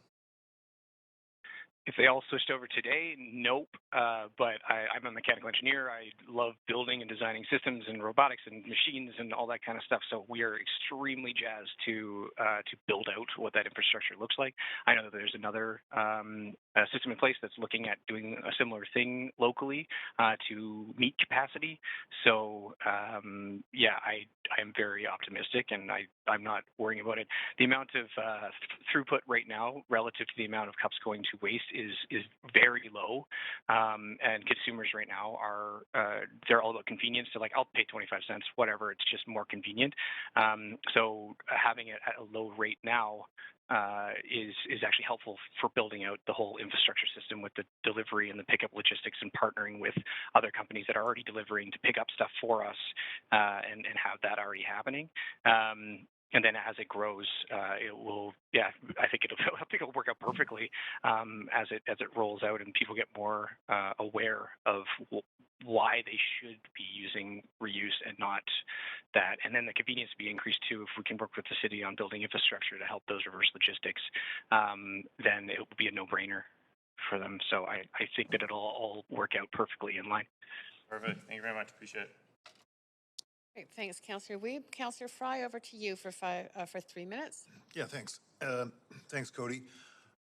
Expanding on some of Councillor Bly's sort of questioning, given you guys are a buck 50 deposit on a cup, do you see the opportunity for, as you scale the operation, to reduce that fee so that it becomes a little bit more comparable to the idea of, well, I could pay 25 cents for a single-use cup, or I could pay, say, 50 cents for this reusable cup, and then even sort of along the same lines as we have, binners who are actively out collecting other refundable deposit items. You see an opportunity to reduce the price point as you scale up? Yeah, I mean, there's always, with growth and with the economies of scale, yes, you can always reduce costs. You don't want to reduce things so much that people don't see the value in it, and so that you just throw it away. But in our case, if they did throw it away, and we did have an active, collections, or like if binners knew that people were throwing it away, then they'd start going into garbages to pull out all of these items. But most likely they put it into recycling because we're in Vancouver. But yeah, there's adjusting costs is definitely there. But I think getting creative to address the people that maybe don't want to spend the $1.50 or can't spend the $1.50, like working with the city to be able to develop programs to make it easy and not stigmatize anybody. I mean, there's tons of young, hungry entrepreneurs in this space right now, and we all want to get creative and innovate. And so I don't see there being anything that we can't surmount from everything I've been hearing so far. And so, how many times can that cup be reused or shared? Well, it depends on the use. If people are kicking them down the street, then they're not very long, because a business won't want to fill them up again. But then people are disincentivized by they're going to lose their money if they do that. So yeah, I mean, it's like if you have any polypropylene items at home, like your take-out containers or Tupperwares or something like that, you're washing those hundreds and hundreds and hundreds of times. Gotcha. Okay. And lastly, I just want to zero in on one question because I just have a little bit of time. We heard earlier that there may be potentially issues with Vancouver Coastal Health and how dirty cups are stored. Have you run into that at all? Nope, not yet. We just had the Coastal Health check our facility and approve it, or give us a letter of no objection, and told us that they just went by one of our clients in Pastor. On the retailer. Yeah. Oh, sorry. Sorry. I expanded on my. Yes. The rep said that they had just checked out one of our locations, and there was no concern. Great. Thanks, Cody. Okay, and that's it for your questions. Thank you very much for coming, speaking, and answering those questions. Really appreciate it. Thank you so much. Great. Speaker 9, Iselina Zazara, you? Hi. Hi there. Yes, thank you. Yep, go ahead. You have up to 5 minutes. Thank you. So my name is Iselina Zazariu. I'm one of the co-founders of Mugshare and a director of operations at Mugshare. I want to acknowledge that I'm speaking from the unceded and traditional territories of the Musqueam, Tsleil-Waututh, and Squamish nations. I also want to say that I'm grateful for all the work that the staff and the council have done to address this issue. I appreciate the challenge and the intricacies of introducing this cup fee to reduce single-use waste in Vancouver, and I appreciate everyone spending the time to review it. I'm going to share a little bit about our program. So we are a deposit return program. How our program works is you go to a participating location, you pay a deposit on your mug, and you can turn it to any of our participating locations for your deposit returned. Our system does not require an app or a membership or an account to use, and we're quite confident in our model, as back when in 2019 we piloted our program. Our competition at the time, Cuppy, worked with a different system using an app-based program. After our respective pilots, we found that there was a significant uptake of our program on the user side compared to Cuppy's app-based program, which is why we are so confident in our deposit return model. And since that pilot have actually merged with Cuppy, and we're working together on Mugshare to create this program that is accessible for all of those in Vancouver. We're constantly working to make sure our program is financially accessible while staying financially sustainable. And to ensure that this program is financially accessible, in addition to not requiring a smartphone to participate, we offer community mugs, which are designed for people who find the deposit a barrier. This is based off of a needs-based honor system. And it was actually brought to our attention by one of our partner cafes who started to do this kind of honor system of a no deposit mug. This was at Globe in Kelowna, and we have introduced it to our network. And I'm speaking today to support the recommendation B specifically. We're eager to work with the city, nonprofits, and other organizations to further remove barriers to our mug sharing program to look at how we can further reduce single-use waste in Vancouver. We did notice that the toolkits that were sent out by the City of Vancouver did increase adoption of our program at different cafes close to the end of December. And we are in support of additional information and education being sent to businesses to make them aware and encourage them to participate in mug sharing programs. That's all I have to say. I'm open to questions if there's any questions. I think you were very clear. Oh, there are questions, though. Go ahead, Councillor Dominato. Yeah. 3 minutes. Thank you, and thanks for calling in today. And really appreciate your passion for this. And I know it's been a learning curve for me. And a few years ago, I adopted, I was saying earlier, carrying my own little mug around, carrying in my mom purse, I call it, because it's huge. I have everything there for my kids. And but I'm curious about your experience of, you started in 2016, you've grown, it seems quite significantly in the last couple of years. And did you see that trend, like regardless of the bylaw, was that trend there already? You were seeing increasing vendors coming online and interest in your program? Prior to the bylaw, we had about 20 cafes engaged. We started as a club at UBC, and really UBC founded. We had a really great success at UBC, and I think a lot of that had to do with UBC being forward-thinking space, as well as UBC we're looking at introducing a fee for single-use cups. But we were successful and operating at 20 cafes prior to the City of Vancouver's fee. That's correct. That's fantastic. No, I think it's great. And my colleague, Councillor Weeb, has his own here right now. So I see it. No, thanks for calling in today and sharing a bit more about your experience. It's helpful. Great, thanks, Councillor Dominato, and thank you, Iselina. Really appreciate the work you're doing and answering those questions and speaking to us. Thank you. Great. Yeah, should I go back and see if Alex Stein is on the line? Great, is Alex Stein on the line? That's speaker number 7. No, speaker 7 is not on the line. Okay. Well, Council, it's what is it? 10 to 2. And we finished speakers on item 1. So we are now going to move to the debate on it, but I need someone to move a motion. That's Councillor, what was it that said that? I'm sorry, Councillor Weeb. Councillor Carr. Yes, Councillor Bly. Oh, I wasn't sure if you were referring to the queue. You are Or- on the queue. Are you on the queue? I mean, I just had Councillor Weeb move this, but were you on the queue for a reason?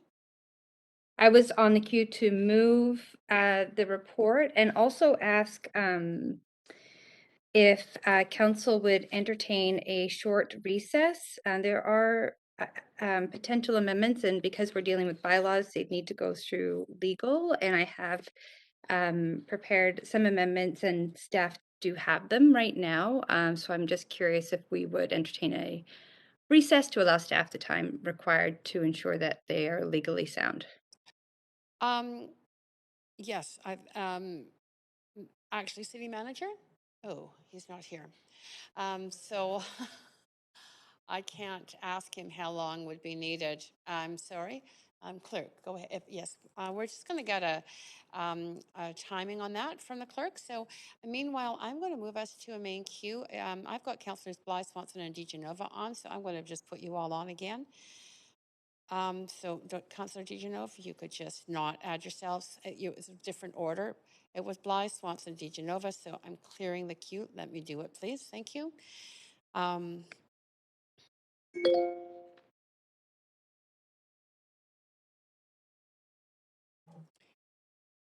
Great. Okay.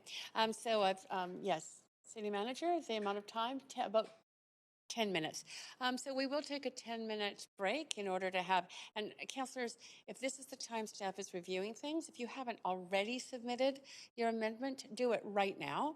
I'd rather not take another break around this, so please do get your amendments in. Procedure? Thank you. So 10 minutes. Point of procedure. Oh, point of procedure. I'm sorry. Yes. I just wanted to make sure I don't have any amendments right now that I'm submitting because I think some of them will overlap. But I'm just wondering, do we have to submit our amendments? We have every right to do that on the floor of council if we wanted to. I'm suggesting for the sake of efficiency for this meeting, all of councillors present and staff, that if you have one, please submit it now. Of course, you are always free to submit something last minute, no problem. Thank you. Thank you very much. Okay. All right.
Ready to start?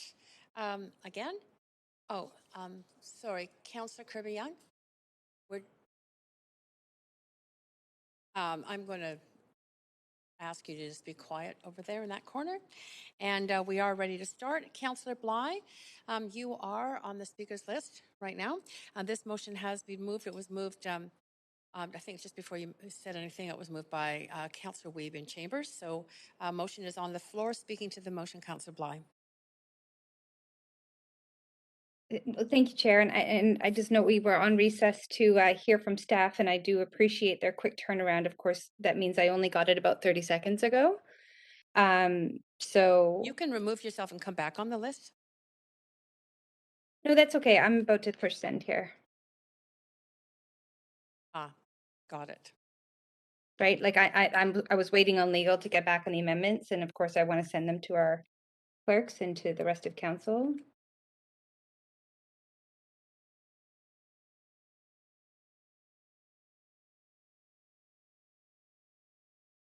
Okay, I think I have that there. So I'm going to move everyone to, I'm assuming you're sending an amendment and speaking to it. I will move us to an amendment queue. Great, thank you. And I'll add you on so you can do whatever you need to do, and I'll make sure that you're on there. Okay, great. So I've just sent in the amendment, and I'll just provide some brief remarks. First of all, appreciating staff's very quick turnaround on reviewing how the bylaw was landing in various contexts, and appreciate the work required to do that and have that back before March 15th. And also to acknowledge the speakers for coming to speak to council today, from every sort of sector that plays a role in reducing our single-use waste, which I support wholeheartedly.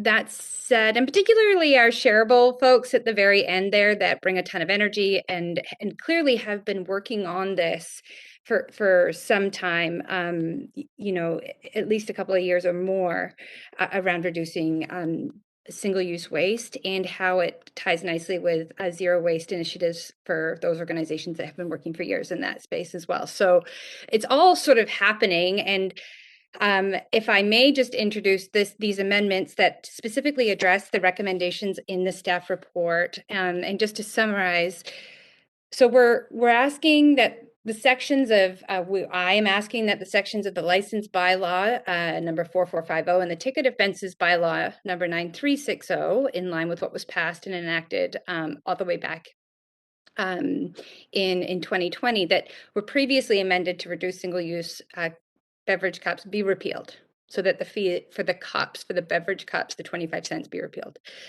We're also asking that council resolve to work with our provincial and federal counterparts to facilitate and enable prompt, coordinated action on these single-use items and create a more comprehensive regional, provincial, and national strategy and actions around dealing with single use. It's clear that the bylaw amendments haven't actually been as effective as one had hoped in reducing the use of single-use cups. And we've even heard from some of our speakers that it's challenging to get the businesses to get on board with investing in these reusable cup share programs because they lack direction. So various national, multinational corporations are really receiving millions of dollars in new revenue without any clear strategy to achieve the city's single-use cup reduction objectives. And I think that should be of significant concern to this council. The recommendations in the report have not sufficiently addressed the challenges that we saw with the bylaw initially that created the need for the review. I think we need a complete rethink on a commitment to bring back effective solutions. And this approach is really top-down and has not been met with the public support. Those that support have a vested interest, although it's credible and it's absolutely warranted, and we need partners to enable a circular economy and reduce our single-use waste. There's also a vested interest in supporting this bylaw. So in closing, we support the diversion of single-use waste away from the landfill 100%. And there are other ways to do it, especially given that the bylaw isn't reducing single-use cups in its current form. So with provincial and federal governments that are currently contemplating significant actions to reduce and address the use of single-use items, including beverage cups and plastic bags. So that's going to lead to the regional, provincial, and national strategies that are going to be much more effective and will supersede the individual actions of any city. So as a local government, I think, we have a tough job to do as city council, mayor and council, and that's really striking a balance and recognizing our limitations. That means we sometimes have to make some tough calls and acknowledge when something isn't working. And at the local level, was stepped out in front of our provincial and federal partners on this one, and it's just added to the unaffordability of our city.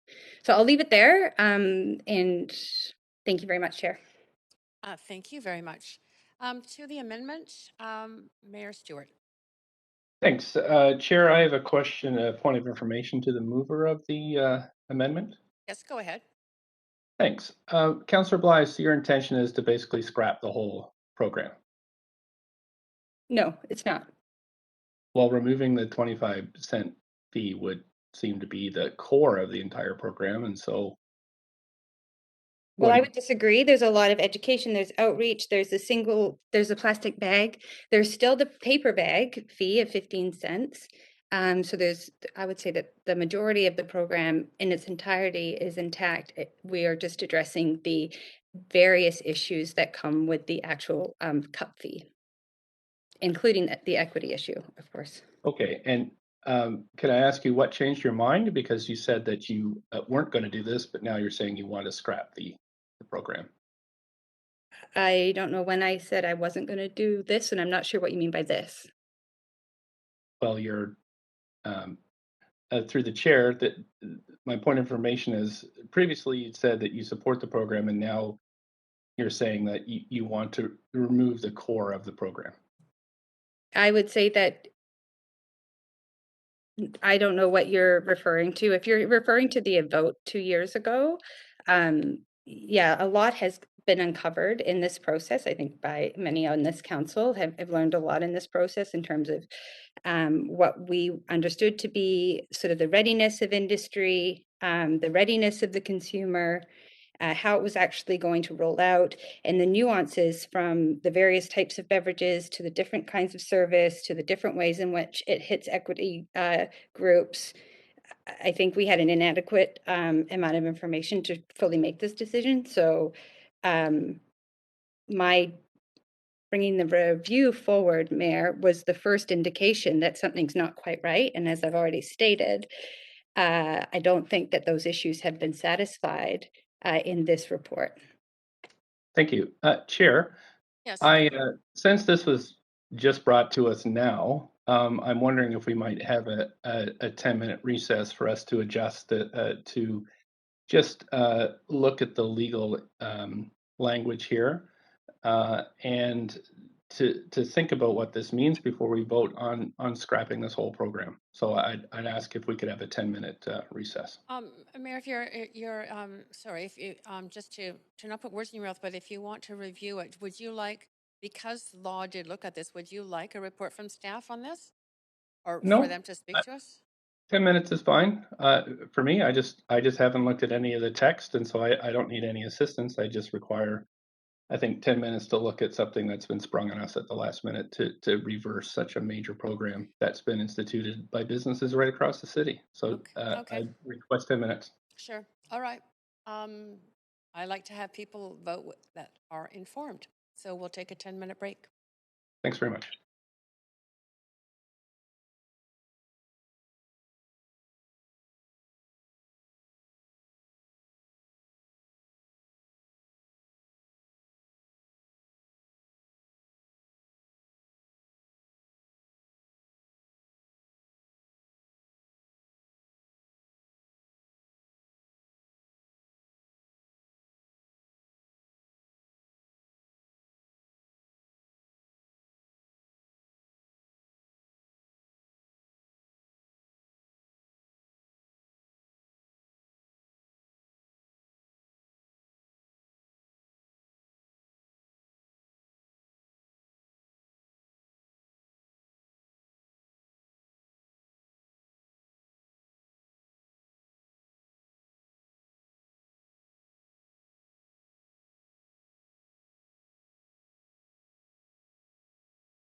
Okay, welcome back, everyone. Mayor Stewart, you have the floor.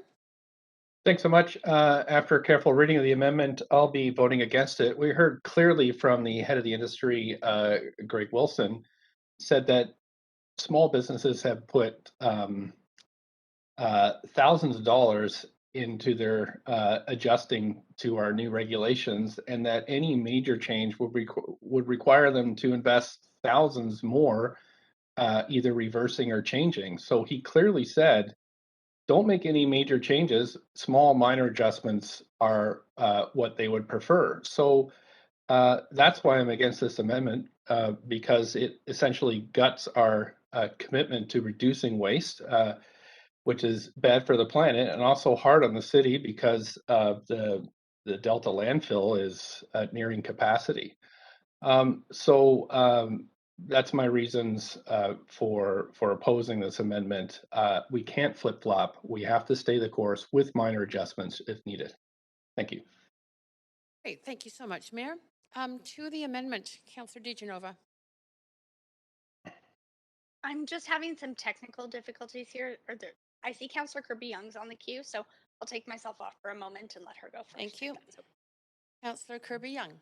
Yeah, I'm just going to briefly offer one comment and maybe save a bit of time in response to the mayor's comment. And I acknowledge that we're getting a lot of feedback that's coming at us from different perspectives. And I think we have to, look at it holistically in a way that the feedback from the one representative of the Retail Council of Canada that the mayor cited is only one organization. We've also heard from Restaurants Canada, who I might offer, and small businesses that have a different point of view that would support not having the fee. And I think that depending upon the organization, we have to weigh the totality of the feedback. And so when I hear folks like the local entrepreneur from the juice truck that says that this is a profit center for businesses, or, I think the restaurant sector as a whole, based on my conversations, whether it's with individual restaurants, Restaurants Canada, others would quite rather that we didn't have this fee, feel that it's over-regulation, which is difficult. It's imposing additional harm during businesses when it's a really tough time.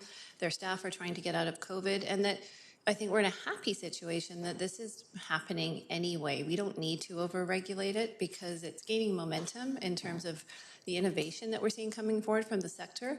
But it isn't necessarily dissuading people from the rest of the fee. There's a lot that has to be done in terms of education here. And I heard loud and clear that we're simply not ready. And what this is asking, let's not make any bones about it, is to wait a year and a half possibly before we might implement a requirement for businesses to have reusable programs, at which point that profit center, as some small businesses have described it, by their, not my words, theirs, will continue to accrue in bank accounts. And so I think we've got to be pretty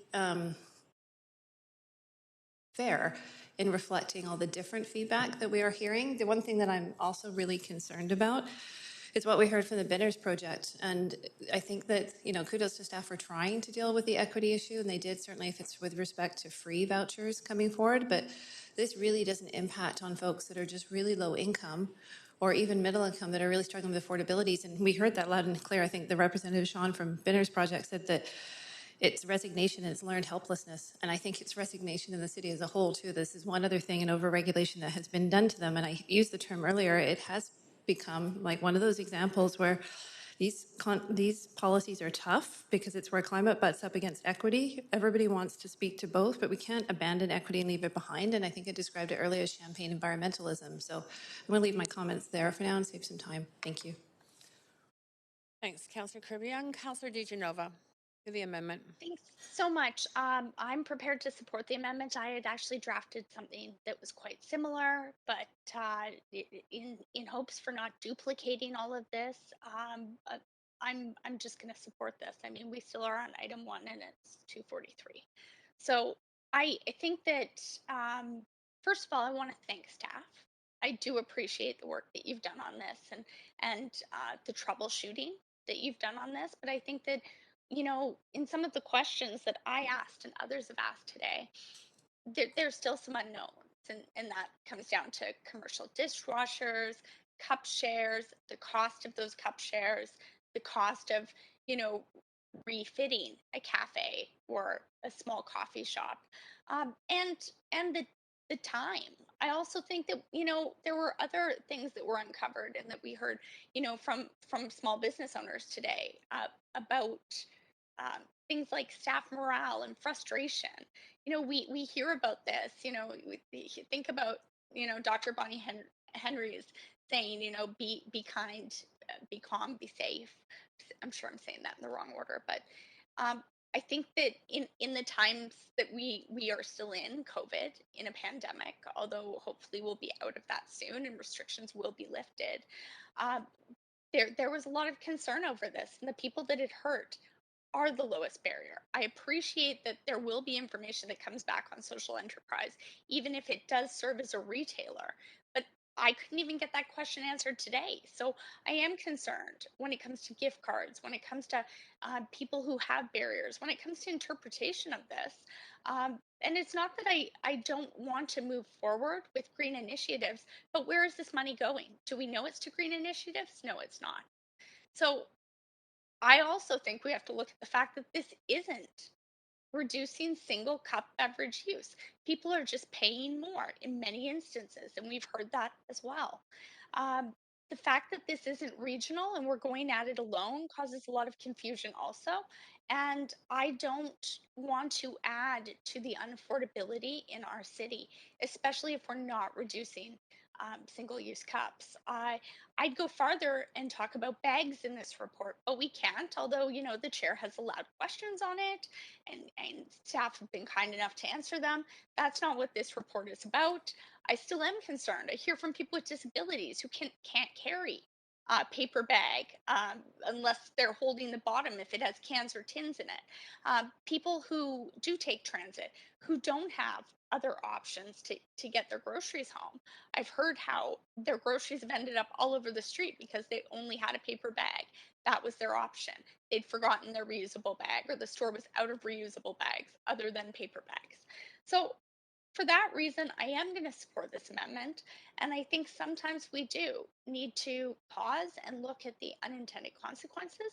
And I think looking at this with, by putting a lens on education is really essential and important. And I'll say it now, like I said it before, I think that we will get farther if we use carrots instead of sticks. So I will be supporting this amendment, and I hope other colleagues will too, because I think we are, even on council, from the questions we've asked today, a little bit confused about how this will move forward. And although I heard loud and clear, from Greg Wilson, as the mayor had referenced, that there are certain changes that they would make, and businesses have invested several thousands of dollars. I'd rather that we press pause on this and consider what we can do before they continue to invest thousands more dollars and we're back here addressing more problems. I think we have to be proactive about this. So I appreciate the amendment that's been brought forward by my colleague, and I will support it. Thank you. Thanks, Councillor DeGenova. Councillor D'Amato to the amendment. Thanks, Chair, and thank you. I echo the comments of some of my colleagues to date.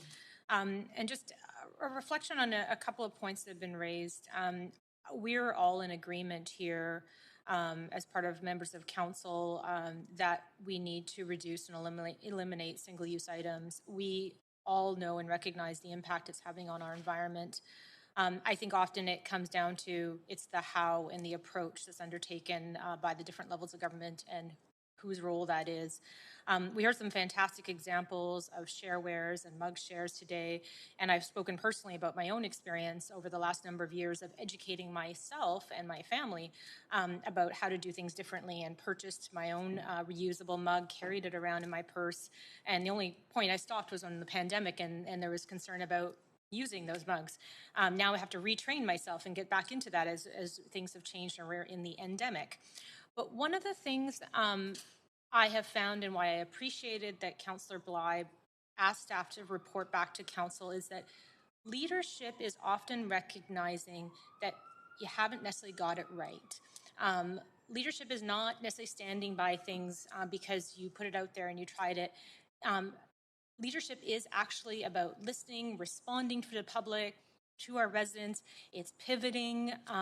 And that's how I have seen this conversation, is that we went down a path We rolled out implementation of this initiative, and there's a lot of gaps still. We see that in the report. And one of the things that really stood out for me, and it stood out, and I spoke to this at the time when we voted on the initial report, was the intertwined nature of industry and the consumer and the opportunity for education. And what I saw there was an opportunity to really drive home educating the consumer about changes they can make. But I'd also been having conversations with industry, and industry was already going down this path as well, recognizing they need to do differently. And right now there's actually apparently a shortage due to supply chains of paper cups and disposable coffee cups. And so there's a lot of things happening, but I was really struck today was by Sean, who spoke from the Binners, and around consumer behavior change and the opportunities there. And he talked about incentivizing the behavior you want to see versus penalizing what you don't want to see. And he spoke about revoking the 25-cent fee.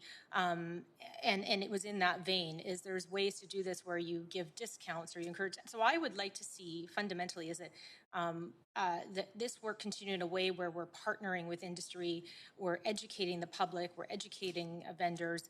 But I do support the amendments that have been tabled, and also working with the different levels of government who are stepping into this area to deal with zero waste. And so I'll leave my comments there. Thank you. Thanks, Councillor Dominato. Councillor Hardwick. I have a question. Point of information? Point of information in this. Is it possible to sever an amendment? Yeah. There's parts of this that I really like and parts that I'm struggling with because of I don't want to lose progress that has been made. But there are, as I'm looking at A, B, C, D, I think B, C, D, E are and sorry, there was an E that was another amendment that I saw coming in. But I just, I wonder about throwing out the baby with the bathwater on this. And so I might be asking to sever. Just be clear about which clauses. They have to be separate numbers or clauses. So just as long as you've got that in order for the clerks. Yeah. Now or later? Well, we can, if you are ready now to state it, you would like to sever A from BCD and A from BCD. So BCD can be together and then A separately. Okay, they're clear. They're nodding. Thanks, Councillor Hardwick. Councillor Bly. Thanks very much. I'll just offer a few remarks based on the discussion, which I do appreciate hearing from everybody. You know, personally, I've worked in small business for 25 years, and fees and taxes do not inspire innovation. They don't inspire creative programming change. They don't inspire engaging the consumer to everyone get on the same side and do what's right. And in this context, for climate, for the planet, let's reduce our waste. It divides people. And in this particular circumstance, I would say unnecessarily. Cup share programs, reusable programs are well underway. We've heard that. We have great people coming to speak today from Zero Waste. We've got Recycle BC. We've got the Binners Project. We've even got small local businesses who are collecting fees saying this is not a good fee. This is not a good program. We have heard from representation, Retail Council. We've heard from restaurants. Association, and there's mixed reviews, but we have to acknowledge the fact that in COVID, coming out of what's been an absolute desperate time with federal financial programs drying up for small businesses, this is an immediate injection of cash that is probably needed, but that's not what this is for. That's not what this is about. It's about reducing single-use waste. So my concern, and I've heard some of the comments initially to this amendment, is that there's a lack of understanding in how businesses actually do innovate and pivot their programs to evolve based on consumer demand. And I think at the end of the day, that if we are going to come at these discussions, and Councillor Kirby-Yung spoke to it regarding where climate initiatives push up against equity, anyone can implement a fine to be punitive to people who are not conforming. I'm not sure that's inspiring the kind of conversation and behavior change that we really actually need. to do what's right by our planet and the climate work that's required in terms of partnership at every single level of government. So what I see in this is we penalize people who are earning hourly wages. We are penalizing people who cannot afford to invest in, let's say, a $30 gift card where they can loophole and find a loophole and not have to pay the single-use fee. We are penalizing all of those that can't really afford the added costs that build up over a period of time. Those people that couldn't care less about 25 cents can afford it, makes no difference. They're not even batting an eye at this. And what we aren't doing is we aren't what I believe to be a fundamental part of climate policy change is lean into producer responsibility. We heard from our speakers that they are struggling to get businesses to financially invest in cup share programs even after this bylaw has been brought into play because there's no direction on how to use the money. So I think at the end of the day, we've got multinational, chains collecting millions and millions and millions of dollars with zero accountability right out of the pockets of the people that live in our city. That's what this has created. So we're not saying don't do it. We're just saying let's do it a different way. And if council can't get around that kind of common sense, I think it's disappointing. And the residents of Vancouver, who many don't even know this discussion is happening, are relying on us to use better judgment. And so I hope that these amendments are supported to show that we are able to be agile. We have the humility to say we rolled something out, it's not working. We need to pivot slightly around the cup fee and go at this in a modified way. That's really all this amendment's asking for, and I hope that logic will prevail here. Great, thanks, Councillor Bly. I see no one else on the queue, so Clerk, if you could move us to a vote, and I believe we're going to vote on A first. And is that up on the screen? So, Council, you can see the additional language and the strikeout in A. That's what you're voting on first.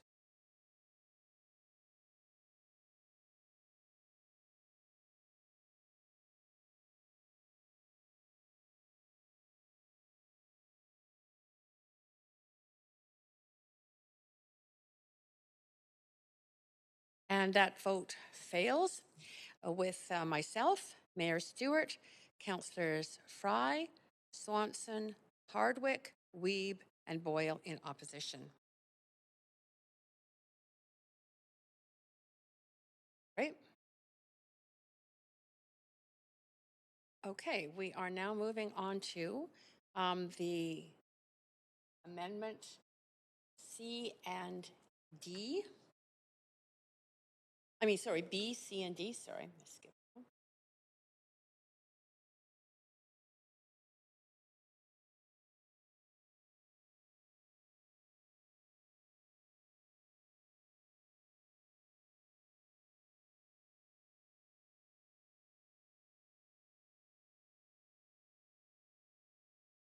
Councillor Kirby-Yung? Oh, okay. And that vote fails with Councillors Carr, Stewart, Fry, Swanson, Wiebe, and Boyle in opposition.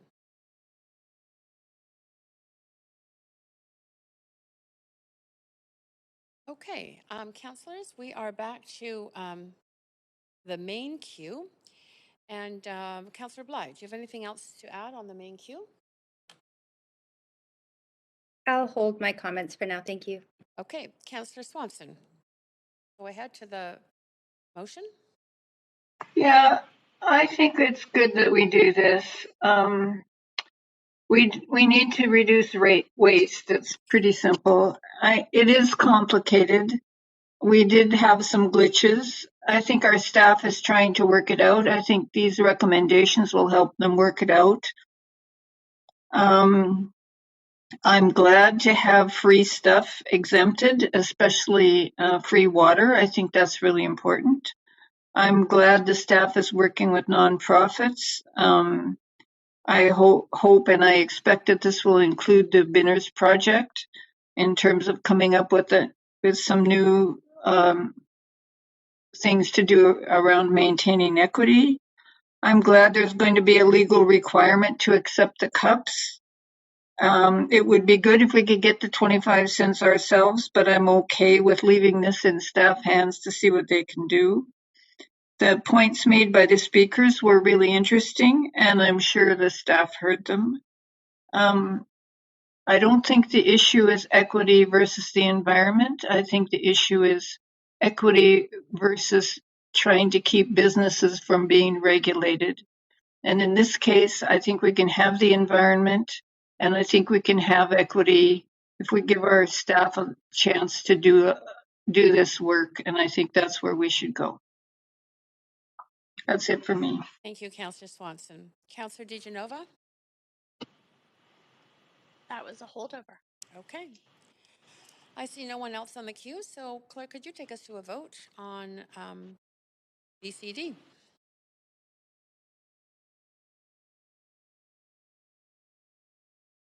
Chair, what did you just say that we're voting on? Oh, I'm BC? sorry. We're on the whole, I'm sorry. We are voting on the whole thing as is. Sorry. Thank you very much for that clarification. Oh, sorry. Yes, point of privilege?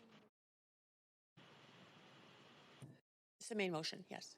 So we're just clarification. We're voting on the recommendations in the report as they are? Yes, Okay. that's right. Thank you. On all clauses, yes. Right, okay. Councillor Dominato, do you want to just, we're in a vote. Okay, sorry. So vote is up on the screen. You're voting on the entire motion or on the entire recommendations.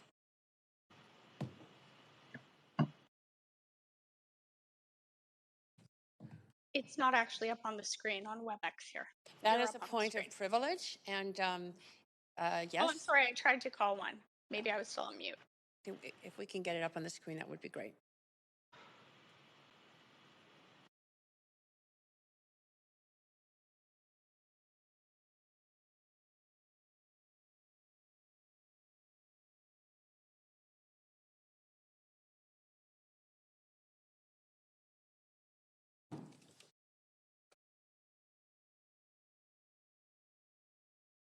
Councillor Hardwick?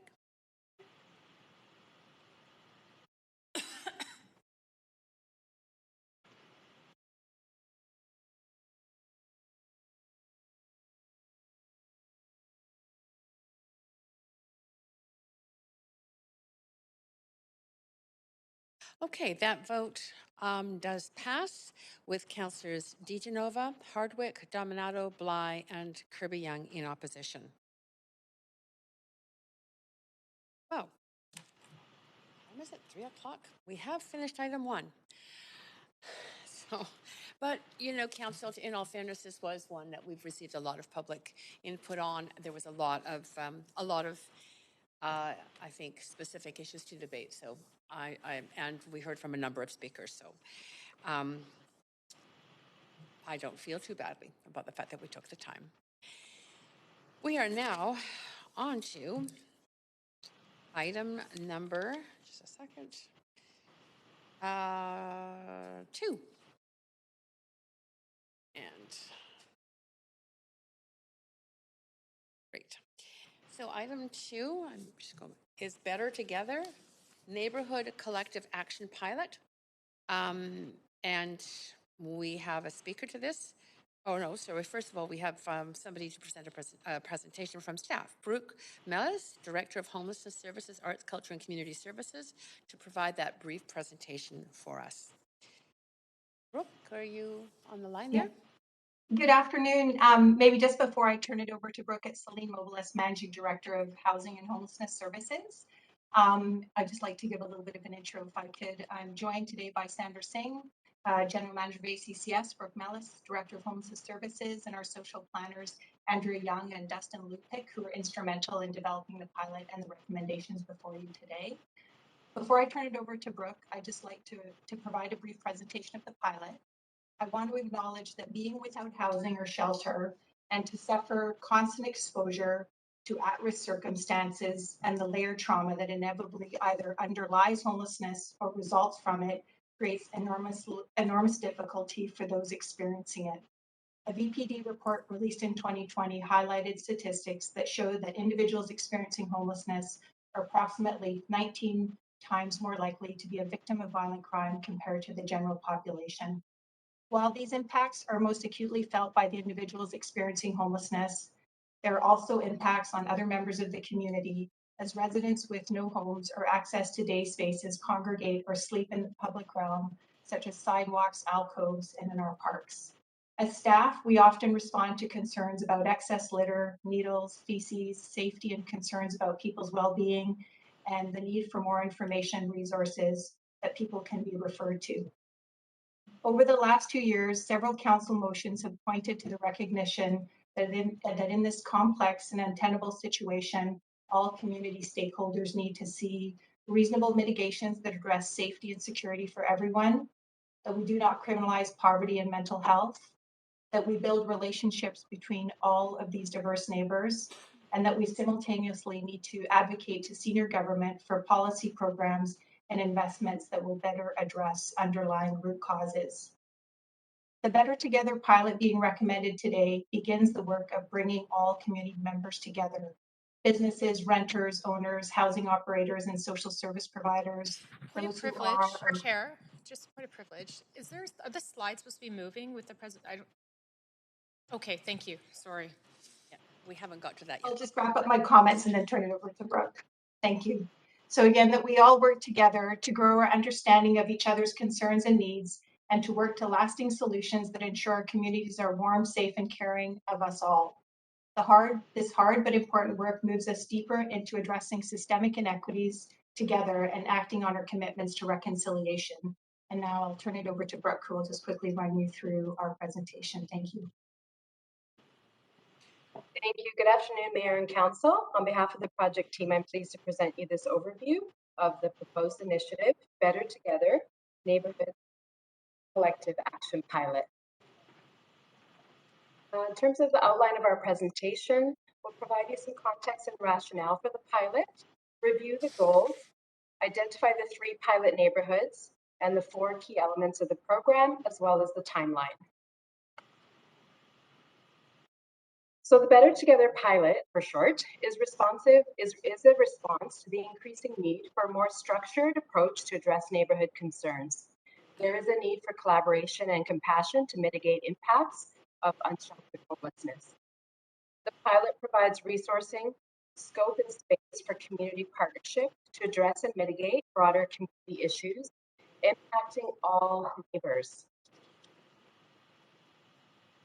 The pilot is in alignment with recent council motions that are listed here. And these recent council motions have pointed to the recognition that this is a complex issue and all stakeholders need to see reasonable mitigations that address safety and security for everyone and that do not criminalize poverty or mental health and build relationships between these diverse neighbors. To further expand on why this pilot is important in terms of the impacts of homelessness, first and foremost, the suffering and devastating impacts are first and foremost felt by individuals experiencing homelessness. Homelessness itself contributes to real and perceived impacts on other housed community members and businesses. And research has demonstrated that unhoused or precariously housed individuals are more likely to be targets of violent crime and assault. So the goals of this pilot are to build on existing partnerships, to proactively respond to specific neighborhood concerns or issues. And staff feel that the Better Together pilot increases community engagement and awareness while collectively problem solving on issues related to the impacts of mental health, poverty, and unsheltered homelessness, recognizing that many of these circumstances have their roots in trauma associated with colonialism, racism, and gender-based violence. The goal is support for all residents who are without or with homes, for businesses, their staff and customers, and to have increased confidence in how to work with neighbors who are living outside. So the pilot neighborhoods that have been identified for this pilot are Downtown South, Mount Pleasant, and the Olympic Village area. The pilot, while staff recognize that many neighborhoods across Vancouver are grappling with the same challenging situations, and identifying 3 pilot neighborhoods was a difficult task. But we based the neighborhoods on the following selection items. We wanted to build on enhanced supports that have not yet been formalized in these neighborhoods. There's the presence of neighborhood champions with a demonstrated interest to tackle the broader issues, and neighborhoods where there's not already substantial social and program collaborations that provide points of connection into the city. Lastly, we chose these 3 because of their diverse geographies across or adjacent to Vancouver's denser urban core. We'll now just talk quickly about the key elements of the first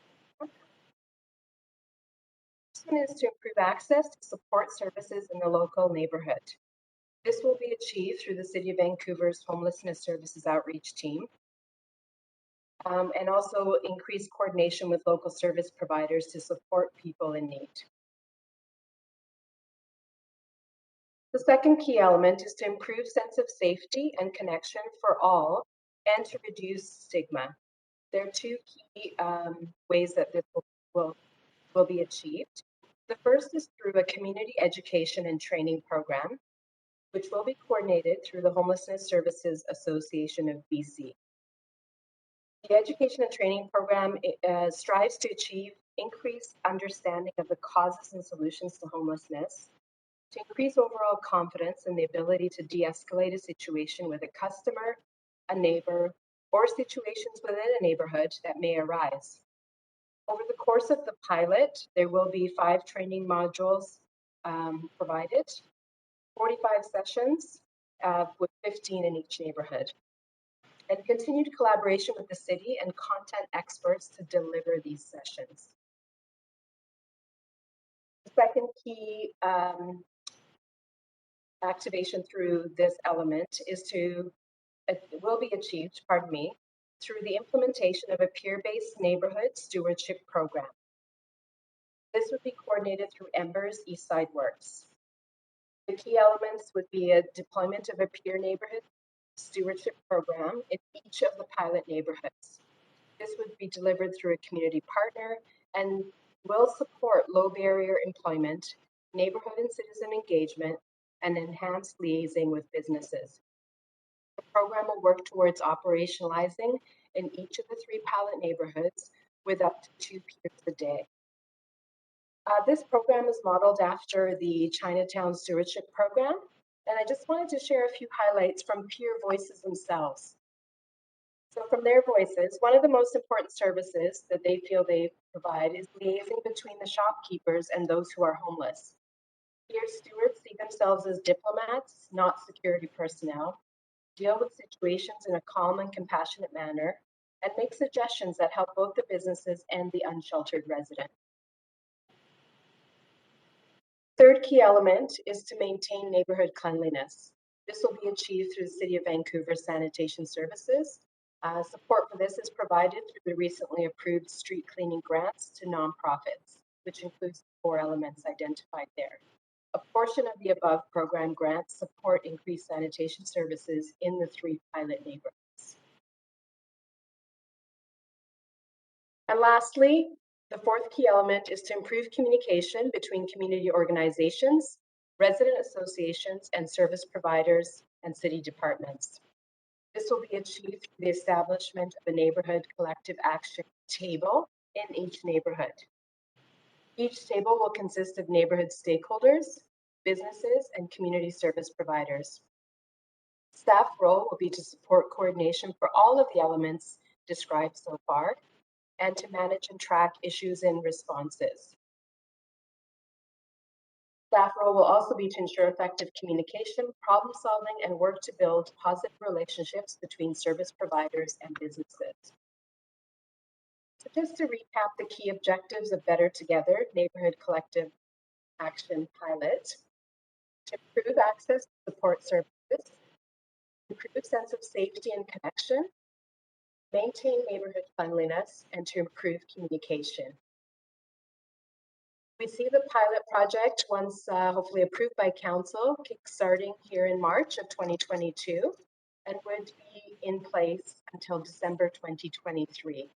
Monitoring and evaluation will be key through the life of the pilot. We just like to leave this with council, which captures the essence we feel and key elements of the Better Together pilot and the key activities of the pilot. Thank you very much. Great. Okay. Thank you so much. So committee members, you have up to 5 minutes to ask questions of staff. Any questions? No, I'm seeing. Oh, Councillor Wiebe. Go ahead. Yeah, this is a really exciting program. I'm wondering, recognizing it's a pilot for 3 areas of the city, what is the plan if we are to really see the growth in these 3 to move it citywide? Is this something that we see can be scalable, or would we change the program to meet our city program, or do we need to look at kind of the outcomes of these pilots to get that kind of information? Thank you, Councillor Brooke Mellis, Director of Homelessness Services. So we do see this pilot being an opportunity to really review the efficacy of it and hopefully an opportunity to expand once we have a chance to monitor and evaluate. Okay. Yeah, no, it's really exciting. Thanks a lot for this work. Great. Thank you, Councillor Wiebe.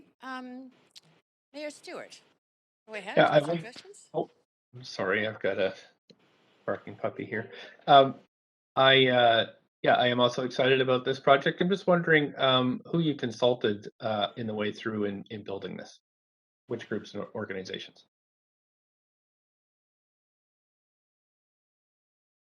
Hi, Brooke Mellis. So we actually spoke with, our project team spoke with approximately 15 external stakeholders and 6 different teams within the city itself. So the consultations included the BIAs in the relevant neighborhoods, the community policing centers in those neighborhoods. We spoke with nonprofits that are service providers and existing roundtable nonprofit partners as well as BIAs. Thanks. And just to follow up, did you talk with the VPD directly? Yes, we did speak with the VPD and they are aware of this initiative. I was wondering because I had heard some very positive rumblings from the chief and the executive about this, and I'm glad to see in front of us today. So thank you so much for your work. Thank you. Great. Thanks, Mayor Stewart. Councillor Fry. Yeah, also super appreciative of this direction and work. I think this is something that we've all been collectively talking about in various different capacities here at council. So this is an actualization of that, and I'm excited to see how this unfolds. So with that said, and kind of further to some of, I think, Councillor Wiebe's points, what are going to be the sort of key performance indicators on this? How are we going to measure success and where we pivot and evolve through this pilot, recognizing it is a pilot?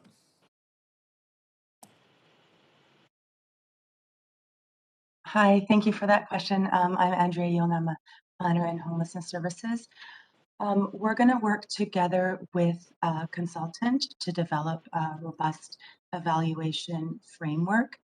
Some of the metrics that we will track, some will be subjective and some will be objective. So we want to monitor increased sense of safety by community members and businesses. These are some of the subjective data that we will collect, number of positive interactions with community members and businesses through the peer stewardship program. Of course, how many peers are trained and deployed through the peer stewardship program. And then some of the more objective metrics would be needles collected, the number of people that we work with through enhanced outreach in each neighborhood and whom we house from that group of people, as well as some of the metrics that sanitation already collects. So, for example, the volume of garbage that is collected, feces collections, and needle pickups. That's fantastic. Now, the other piece, and I see that they're mentioned in the report and stuff, and I'm just curious the role of, because a lot of this sort of intersects with health, and I'm curious where where exactly Coastal Health will be involved and to what capacity in this work, because I see obvious overlap and would hope they're being really supportive here. Councillor. So we would be pleased to invite Vancouver Coastal Health to any and each of the pilot neighborhood action, neighborhood collective action. Okay, nothing more than that though. There's not a specific direction that they're interested in pursuing here, or they're just sort of being consulted. So we can follow up there, but the intention of the tables is to address the broader community neighborhood issues. So if health is an identified issue by the table, then certainly it makes sense to have health as part of that conversation. Yeah, and I mean, I would hope that there's opportunity to pursue some funding from Coastal Health and see them share in some of the programming here. But I'll leave it at that. Thank you very much. Great, thank you, Councillor Fry. Councillor Dominato. Thanks, Chair, and thank you for the excellent presentation. I just want to hone in on the evaluation component, which I'm really pleased to see again integrated into the planning. And if in your hopes in evaluating the pilot, would it be to potentially scale this? Is if we see benefits from this, is that it could be scaled to other neighborhoods and take a different form? Oh, I think there's some background noise. Just on Councillor. So within the evaluation framework, we are planning to do a midterm evaluation, sort of monitor and do a midterm kind of check-in. So that may be an opportunity for us to pivot as needed. And yeah, that's great. And I guess my point being is that if the findings from this are we see there's a real impact and based on our criteria that potentially it could be used in other neighborhoods. Would that be fair to say? I think so, yes. Okay. Sandra Singh, General Manager. Yes, Councillor, that's the intent of the pilot is to try out what the staff, what the programs the staff are recommending, and if it turns out that they are impactful, they're making the difference that we hope they will, then we would come forward with recommendations for next steps that would include potential expansion to other neighborhoods. Great, thank you. I think we saw speakers. Is that correct? We do? Okay, yes. So we're not. Thank you. That's right. And that is it for questions. So we can now turn to speakers, registered speakers. Our first speaker is Duncan Higgin, Senior Manager, PHS Community Services Societies. Duncan Higgin on the line. I am here. Thank you. Great. We hear you clearly. You have up to 5 minutes. Go ahead. Thank you. Thank you for the opportunity to speak on this really important and possibly deeply changing initiative at the city level. I'll come to you with a bit of background. I've got 12 years working here in supportive housing, as well as quite in-depth work in homelessness across the city, including working in the last any number of iterations of homeless encampments. One of the things when I look at an initiative like this, having sat through many CACs and sat through many public meetings in the onboarding of supportive housing, is that those spaces are acutely poor places to develop and mature our conversation around socioeconomic inclusivity across the city. Those are places where people's emotions are already at a heightened point, and we end up in places of either defending inclusivity at the risk of offending existing neighbors. And quite frankly, in the conversation point, unfortunately, we never get to a maturing of the dialogue or the discussion.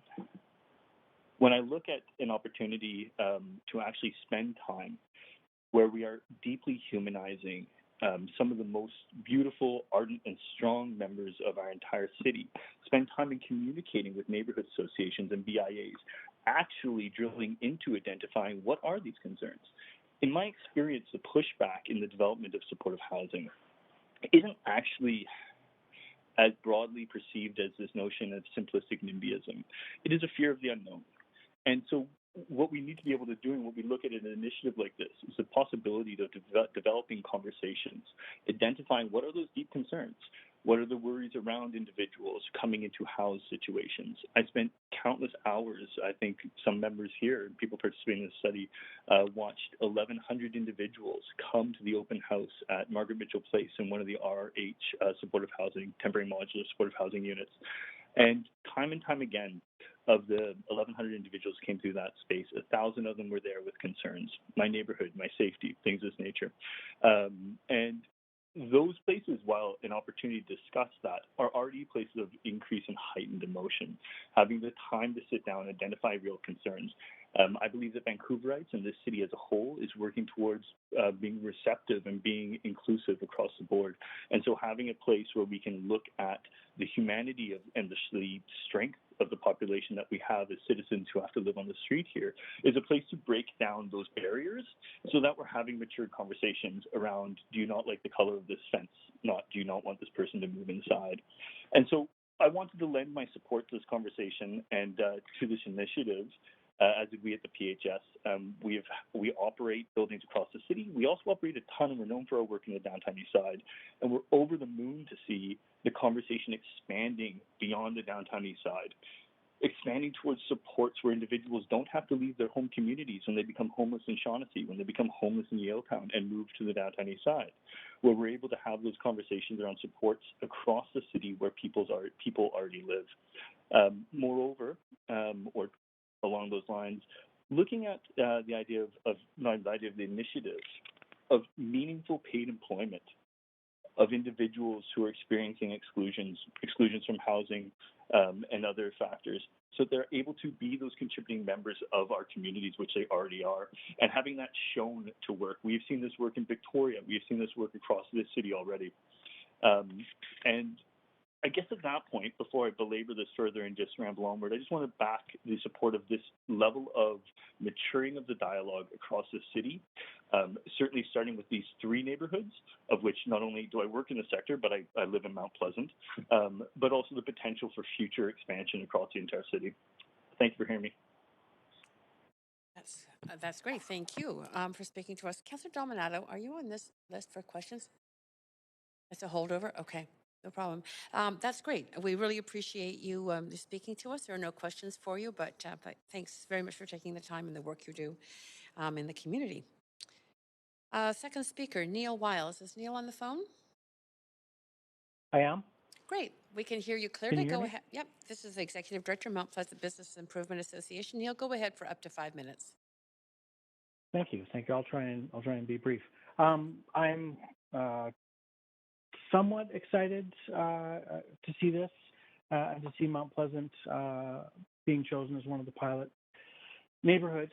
As you know, we had pushed strongly to get a dedicated CPC here in Mount Pleasant and had received council approval from that, as well as the police board approval, yet couldn't pass that last little budget hurdle. I have to say I'm a little dismayed that money could be found for this, but not for that. But I will say that in the motion regarding the CPC, that an alternative model based on community-led responses for public safety, that staff are asked to explore that, and so I do commend them. They have, and they've come back with this. I'm hoping that this has, and I haven't heard, that this will have a physical location, because I feel that that's important for our neighborhood, to have a place for people to go and to connect and to sometimes access these services. And I know that a CPC would have had that. So I'm curious, and when we get to the staff can address that, I'm curious that if we will have a physical location in the area. I did hear what some of the measurements were, or I think I heard. So I would ask that to be answered again, is what will the measurements be to show the success of this program? I sit on the CAC for the Biltmore, and I've been on that for quite some time, and that one has been going for a rather long time. I saw in the report that sometimes these CACs dissolve after a while because they find that their work has been done. The CAC at the Biltmore has worked hard for the last 4 years to actually get some medical attention from Coastal Health in that building. And after a long, hard-fought battle, we have. And it's been overwhelming that they actually needed to expand it. So we're helping the people where they are, which has been great. I was hoping to see that the CAC for the 205 Kingsway and Biltmore be combined, because I think that working collaboratively, we would be able to solve some problems, and without just pointing the finger at the other person.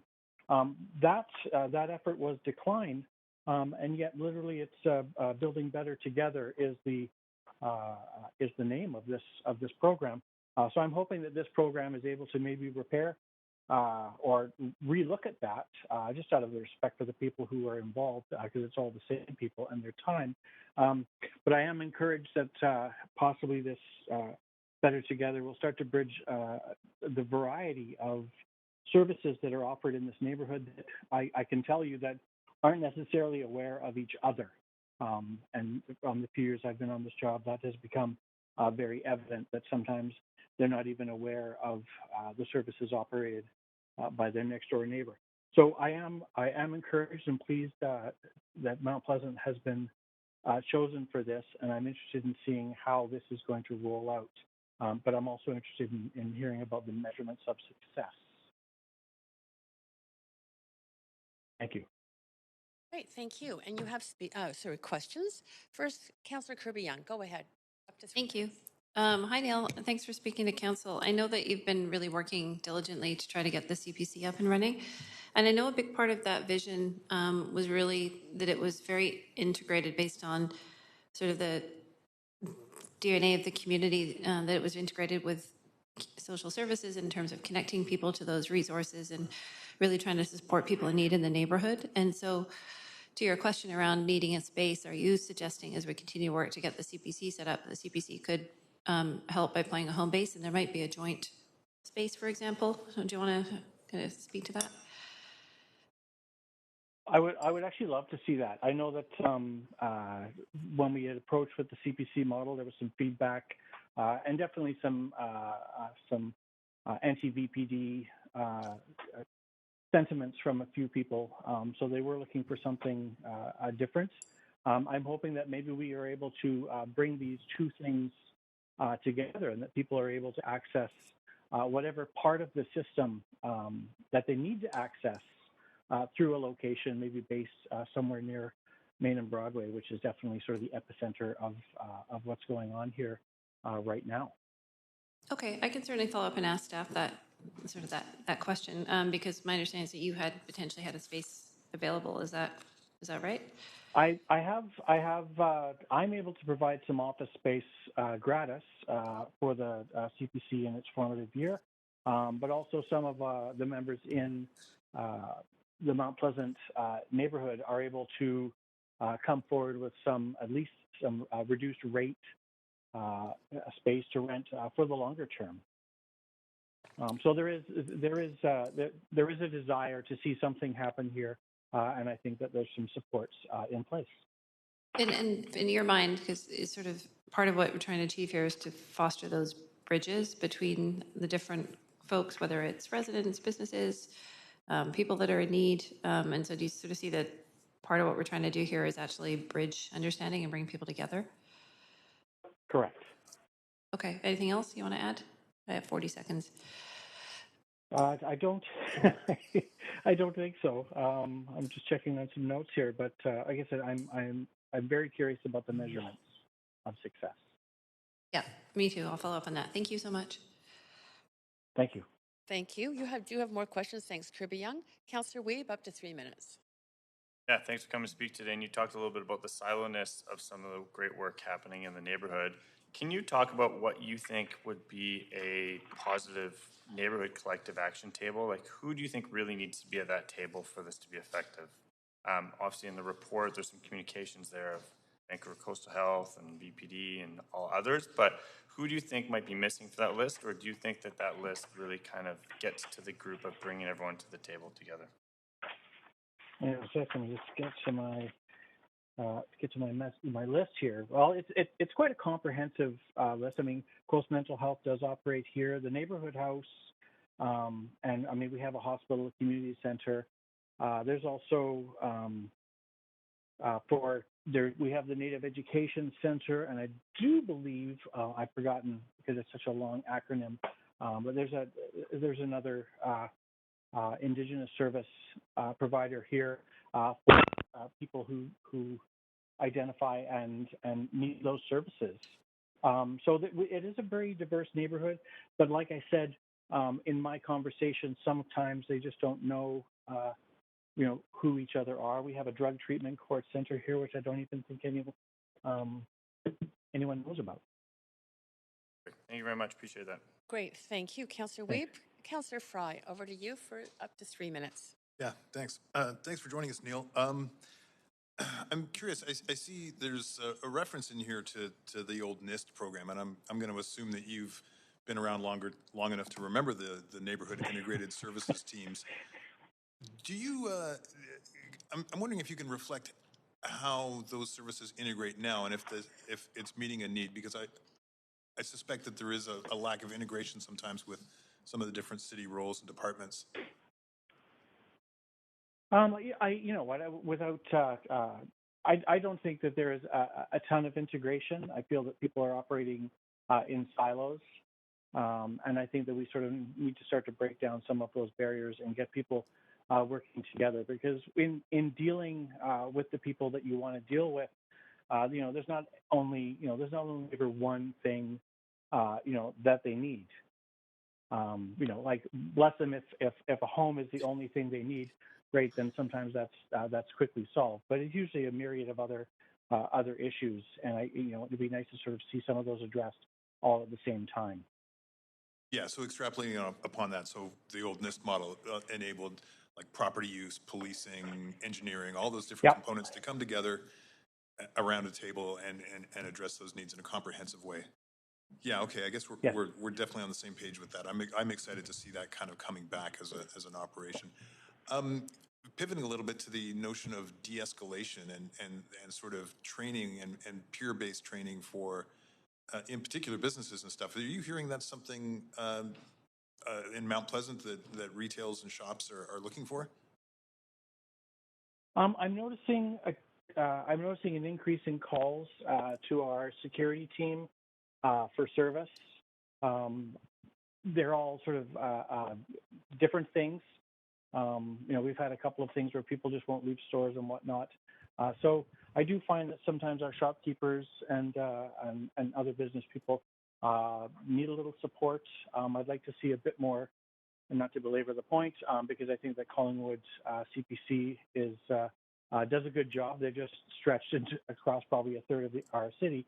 So those sorts of programs in the neighborhood, I think would be utilized a little bit more. Great. Thanks, Neil. Thank you. And that is it for your questions. Thank you so much, Neil, for calling in and staying on the line to answer all those questions. Very much appreciate it. So, Council, that takes us to the end of speakers. Would somebody like to move the motion? Was that Mike? I think Councillor Weeb did. I don't need a seconder, but that's great. So, speaking to the motion on the floor.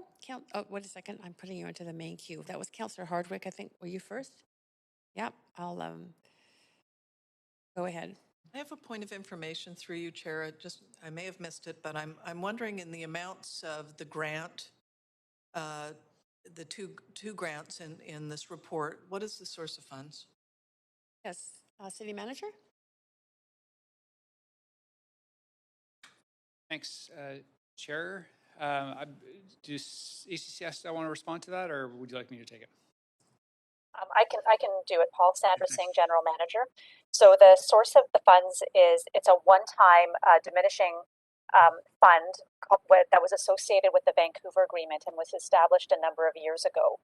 And so we had encumbrances against that fund from many years ago that we determined after reviewing with finance the encumbrances are no longer required, and so we were able to identify those funds to pilot this without coming back to council for a budget increase. Thank you very much. How much was that? Is there still a balance in that account? This pilot will deplete it. Okay, thank you. Okay. Thank you, Councillor Hardwick. Councillor Kirby-Young, go ahead up to. Yeah, questions to staff, three if I can. And the first one is about the question that was raised by the one speaker earlier. Are they expected to have a location or a home base to work out of, or how's that working? Staff? Hi, Brooke Mellis, Director of Homelessness Services. So we will definitely work with our community partners to identify a space within community to hold these roundtables. But I guess isn't it more than just roundtables? And just to be clear, are they not doing outreach into the communities as well? Sorry, I might have misunderstood the question. Well, the scope of activities, you're going to have peer workers are going to be out in community, right? Yes, that's correct. Yeah, so they will have a home base within community as well. So while Embers is the coordinating body for the peer stewardship program, they will work with local partners in each of the pilot neighborhoods. So there will be a bricks and mortar place that the peer stewards can congregate and get support. And I guess just to be clear, given we have 3 different neighborhoods, are we looking at multiple spaces and have those been identified yet? It would be 1 space per neighborhood, and we will work with community partners to identify that once the pilot is approved. Okay, thank you. Can I ask a question? Can we talk metrics a little bit? Is an outcome of success really needle pickup or feces removal? I mean, these are things that the City of Vancouver tracks anyway. Through engineering or through some of the street cleaning grants and the additional micro grants that we've given in terms of some of the micro cleaning. So aren't those things that we're already tracking? Like what is a more meaningful definition of success, and how do you ask them if they feel safer? Do we have a baseline? I'm trying to get a sense here. Like, how are we going to know that this is actually making a difference beyond what we're doing already? Yeah, I can speak to that. This is Andrea Young in Homelessness Services. So with our evaluation framework, what the length of this proposed pilot allows us to kind of develop a framework in conjunction with our partners and with a consultant so that we can get appropriate baseline data to track over time and then evaluate at the end, at midpoint and end of the pilot. As I mentioned before, we will be collecting some hard metrics, and you're right, sanitation already does collect information about refuse and needles. The stewards will also be doing limited needle and refuse pickup on private property, so that will be an additional sanitation. What is just because I have limited time, what's distinct or different for an outcome for this program than some of the city initiatives? Like we might, for example, I understand, be doing more of or additional needle pickup possibly, but what is distinct and different? Like what are we looking for here? Thank you. So we will be also in order to get baseline data, we want to go to community and do some deep listening with people with lived experience and other residents on their feelings of safety. And then we want to track that through satisfaction surveys before and after the educational workshops and through the life of the pilot. Okay, I'm still trying to get my head around, like if I was explaining to somebody, like you had that, that elevator conversation, sort of the famous thing, and somebody's like, what is this initiative, this program, right? What does it do? What's it about? What would you say? Like if you get that elevator conversation moment? We will be able to improve communication, awareness, and education among all people in the community, residents, businesses, people with lived experience, and we will track those elements through satisfaction surveys and through the evaluation. It's Sandra Singh here. Maybe I'll just jump in and also add where we've outlined some proposed outcomes in the Appendix A. So other types of outcomes could be things like increased sense of connection, increased confidence and responsiveness by the city and partners, increased sense of collaboration amongst community partners. So there's a number of additional outcomes that we would be seeking to track through this pilot. Okay, I have limited time, but thank you. I appreciate it. Thanks, Councillor Kirby-Young. Councillor Fry, go ahead. Yeah, I'm just going to speak in real favor of this. I really appreciate the work that's gone into this. I appreciate the funding model. You know, and just to reflect on some of the aspirations I had with the motion that I brought forward a couple of times and was finally kind of picked up again just in January about crisis intervention and de-escalation. And the reflection that in talking to a lot of local small businesses and stuff that they really didn't have the tools to deal with some of the issues that they were finding they were having to manage in the course of just running a small business, for instance. And I think that this represents a really exciting opportunity for us to pivot a little bit of how we do things. And I really appreciate the reference to the NIST program. It's something that actually I was contemplating bringing forward as a member motion, was to revisit the old neighborhood integrated services team model, specifically because I think one of the things that we hear time and time again is that the various siloed departments seem not to always communicate well together, and the public feel that frustration. So that when they have, you know, for instance, a problem business that may kind of intersect with engineering, licensing, ACC, ECS, and planning, like how do they, and of course policing and fire, how do they integrate all those pieces and how does it all come together? And I think that revisiting that NIST, which was abandoned, I believe, back in 2008, when Judy Rogers was sacked even. So I think that this is an opportunity to revisit something that actually did work pretty well and may actually kind of present a little bit of a pivot on how we work better in our communities. And so I'm really looking forward to some success from this pilot. I'll be watching it very closely and I hope, of course, that we pass it today and that we see some real success and a change in how we approach some of these things, because I really appreciate the thought that's gone into pulling a lot of our various objectives as a council into this and recognizing that this is an opportunity to do things very differently. And I was also very heartened to hear the mayor reflect that he was feeling some optimism from the police board on this very item as well. So super stoked. Thanks very much, staff, for putting this together. I'm really looking forward to some outcomes here. Thanks, Councillor Fry. Councillor Boyle. Thanks. I also want to speak strongly in support of this and echo everything Councillor Fry said. I think it's clearly needed. It's very well thought out. It pulls on past learning as well as what we're hearing in the public right now.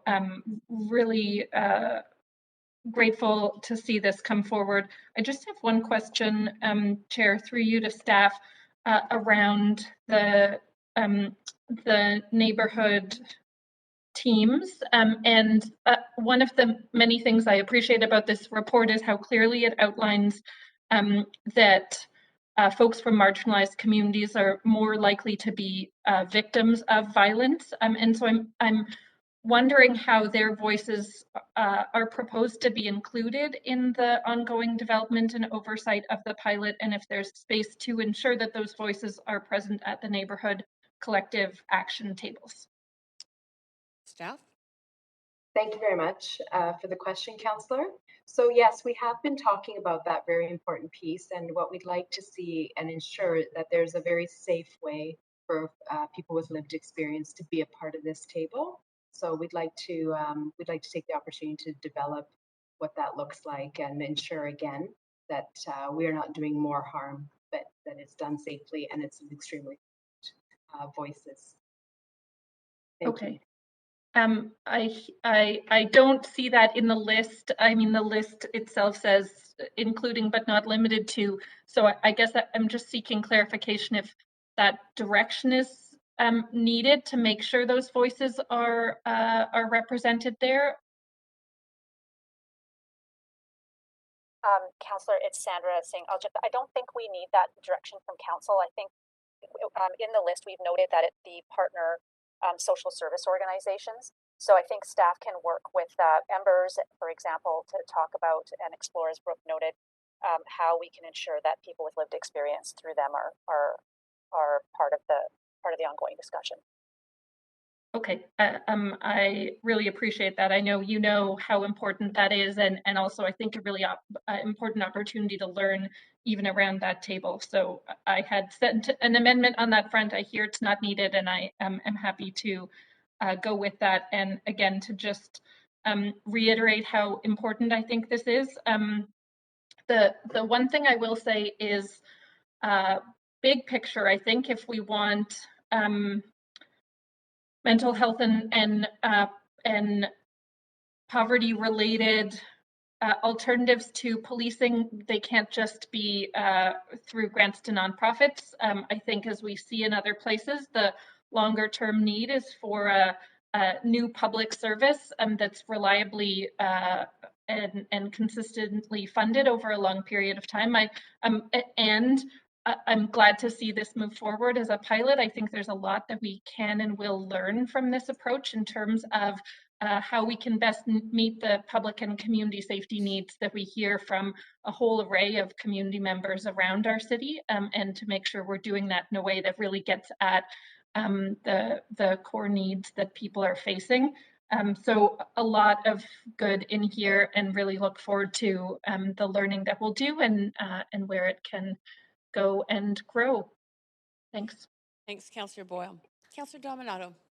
Thanks, Chair. Through you to staff. I just have a couple of questions with respect to Appendix A, and I'm looking at a couple of questions. One, are these set in stone, these objectives, and are you anticipating that these might change? And it stems from, I'll give you the context for my question. I'm looking at the third objective, which is maintain neighborhood cleanliness. From my perspective, I would like to see improve neighborhood cleanliness. I'd like to see a striving goal or objective in this. I see it for some of the others, but I don't see it for that one. But is it, if we approve this today, is that it? Or are we looking at potentially different objectives being shaped based on further work around this? Staff?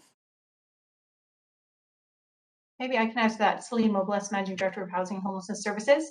I think definitely we hope to see an improvement in neighborhoods.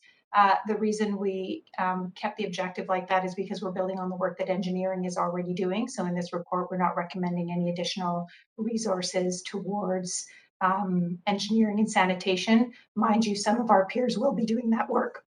So I think we do envision seeing an improvement in those neighborhoods. Okay, no, I appreciate that clarification. I guess my other question is around, I appreciate that this is attempting to address, as it points out in the beginning of the report, a number of issues and considerations within neighborhoods that have been identified, and to some degree addresses some social cohesion. And so one of the objectives is around improving sense of safety and connection for all neighbors. But then I look at the sample metrics, and what I see disconnected here, and maybe it's going to be expanded on, is how you're going to measure success. I see outputs, number of overdoses, number of interactions. Are you planning to look at something where you would be able to survey people and get a sense of people's improved sense of social cohesion, improved sense of safety and security in their neighborhoods? I see satisfaction, but satisfaction is not the same as surveying and so you're getting to that sense of outcomes. So I'm just curious if that's contemplated in the work. Staff? Thank you, Councillor. So part of the evaluation and the metrics around outcomes will have shorter and longer term outcomes. So the focus in the draft measurements around satisfaction is really that is part of measuring outcomes. Satisfaction surveys have been proven as a evidence qualitative method of reviewing outcomes. So that can be a starting point. We can also review in the midpoint and continue to see how we can grow from that baseline. It's Sandra Singh here. Maybe I'll just jump in as well. Thank you so much, Brooke. And just to clarify, Councillor Dominato, we did articulate one of our sample outcome metrics in Appendix A as increased sense of safety and connection by community members. So that is something that we are looking as a potential outcome out of this, is an increase in sense of safety. But as per Brooke and Celine, we'll need to work with the partners as well as the evaluation consultant to really nail down what that evaluation framework looks like, and then what the tools are to actually undertake the measurement over the pilot. Okay, that's great. Chair, maybe I'll just offer, do I have time to offer comments? Those are my points of information. Yes, you may. Thanks. Just to say, I really appreciate the focus on this work. I certainly think it is responsive to some of the concerns that we're hearing from neighborhoods. And I did appreciate and note the comment around that particularly individuals who may be homeless or living in the streets are more often likely victims of crime, and we've seen that recently in our streets. And I think that what I hope that comes from this is that we get that really robust sense of, through the evaluation framework, of impact. And if we see the benefits, the opportunity for scaling, the opportunities for partnership with other levels of government. And I know that in some ways, I know it's referenced a couple of other motions, but Councillor Wiebe and I brought a motion previously that touched on a number of these areas, including supported employment. And so I know that it addresses and responds to a number of issues that have been raised by other members of this council over the course of our term. But I really appreciate that this is an attempt to try and do something different, to engage residents, to be responsive to feedback, and to the gaps that we're seeing in our communities right now. And I know it's certainly been exacerbated by the pandemic. There is no doubt we're seeing it across the country. But being idle and doing nothing is really not an option. And the province obviously left us these legacy funds. And so I think that we should utilize them for the betterment of the community. So I look forward to the outcomes. Thank you, Councillor Dominato. Thank you. Councillor Kirby-Young, go ahead. Yeah, I just want to say I'm supportive because right now I think that public safety is, and it takes all forms, is one of the things that we're hearing the most about in the city. It's top of mind for residents, no matter your neighborhood, your background, your economic circumstance. And I think we need to be trying a number of different measures to try to address that. And so I'm supporting it in that spirit that it's something that we hear about. It is a responsibility that residents look to their civic government to address, even though there's other more complex issues that require other levels of government and all kinds of partners to tackle. But we need to be creative, so I'm happy to support it. Thanks, Councillor Kirby-Young. Councillor Wiebe. Yeah, I will be supportive, and I'm happy that this is coming forward in this way. I think that there's an opportunity for us to look at how to look at well-being indicators. I think that's something we continue to hear about. How do we define what community safety is? How do we define how we feel safe in a community? And I think that this is a great opportunity with 3 pilots to really work on what a community initiative is that creates that complete community, that feels that connection, that supports and lifts up each other. And I think this work really kind of embraces that philosophy. And I look forward to seeing how we can utilize some of those indicators moving forward as we kind of grow up the Healthy City strategy. So really appreciating this work and look forward to supporting it. Thanks, Councillor Wiebe. And that is the end of our speakers queue to this. So could you move us, clerk, to a vote on this item, please?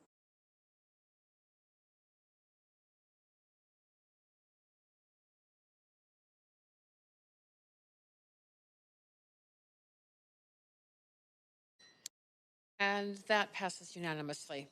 Thanks, Council. Thank you, staff. We are now on to item 3, just so that everybody is reminded of it, was passed on consent. So we are on to item 4, which is the quarterly capital budget adjustments and closeouts. We do have Patrice Impey, General Manager of Finance, Risk and Supply Chain Management, and her team here to answer your questions. There's no presentation, so we are on to questions. Councillor Hardwick, are you on for questions to this item? I will be. That's a holdover. All right. Councillor Kirby-Young and Dominato, were you on this before? This is a holdover? Got it. Okay. Councillor Wiebe? Yeah, I've got 2 questions. The first question is looking at the allocated versus balance remaining in the revised 2019-22 capital plan. It showcases that community facilities still has 45% of the allocated budget remaining. And I'm just wondering, recognizing we have a motion later on, can you talk to why there's such a large amount left over in community facilities, and what was the reasoning for not being able to allocate or utilize that funding over the last 3 years? Staff. Hi, Colin Knight here, Director of Citywide Financial Planning and Analysis.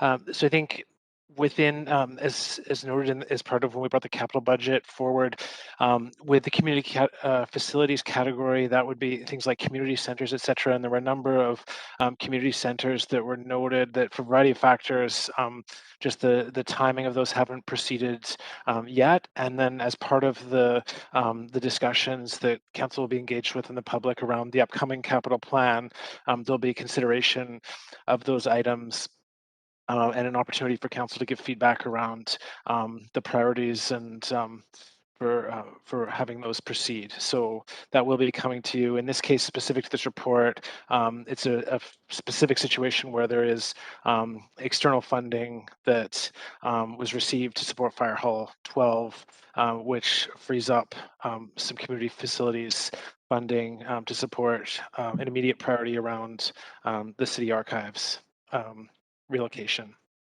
Okay, thank you very much. I appreciate that. My second question is on the same graph. It talks about our emerging priorities and recognizing that this council coming through COVID has had significant amount of motions and conversations about some significant emerging priorities. I'm just wondering why none of that has been funded through the emerging priorities funding, and we still have 100% of that funding remaining in the capital plan. Staff. Hi, Colin Knight, again, Director of Citywide Financial Planning and Analysis. So I think the emerging priorities funding, again, further my last answer, that the use of that funding will be discussed as part of the discussion with council in the coming months around the capital planning. Again, that was set aside for a number of purposes, as noted in the previous capital plan, including having funding available to leverage senior government partnerships, as well as deal with potential cost escalation and a number of other factors. And so I think the consideration on how that money would be prioritized, again, will be part of the discussion as council's engaged around the capital planning process. Okay, thank you. Thanks, Councillor Wiebe. Councillor Hardwick, over to you. Thank you. Colin, the debenture reallocation is a bit curious to me, since the archives are civic facilities, not community facilities. So why is the varying necessary? So the varying is moving the dollars from the civic facilities around the Fire Hall 12 to the community facilities category, and the community facilities category has that supports the work around the relocation of the city, the temporary relocation around the city archives.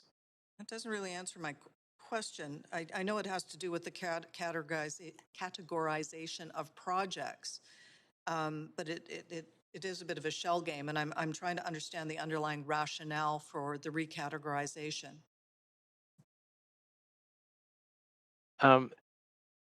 Yeah, no, thank you. The rationale is around making sure that the funding, which is in the category of civic facilities but is no longer needed because of the external funding, to then free up that funding for the community facilities category, of which there is a significant need and for a number of areas. And I'm just getting confirmation around the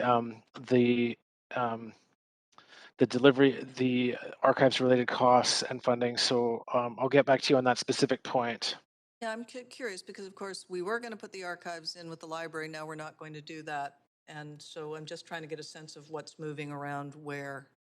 But I don't want to hold up the proceedings. But if there is an efficient, quick answer on that, it would be appreciated. Mm-hmm. Yeah, thank you. I'll try and get an answer to further respond to your question in just a moment.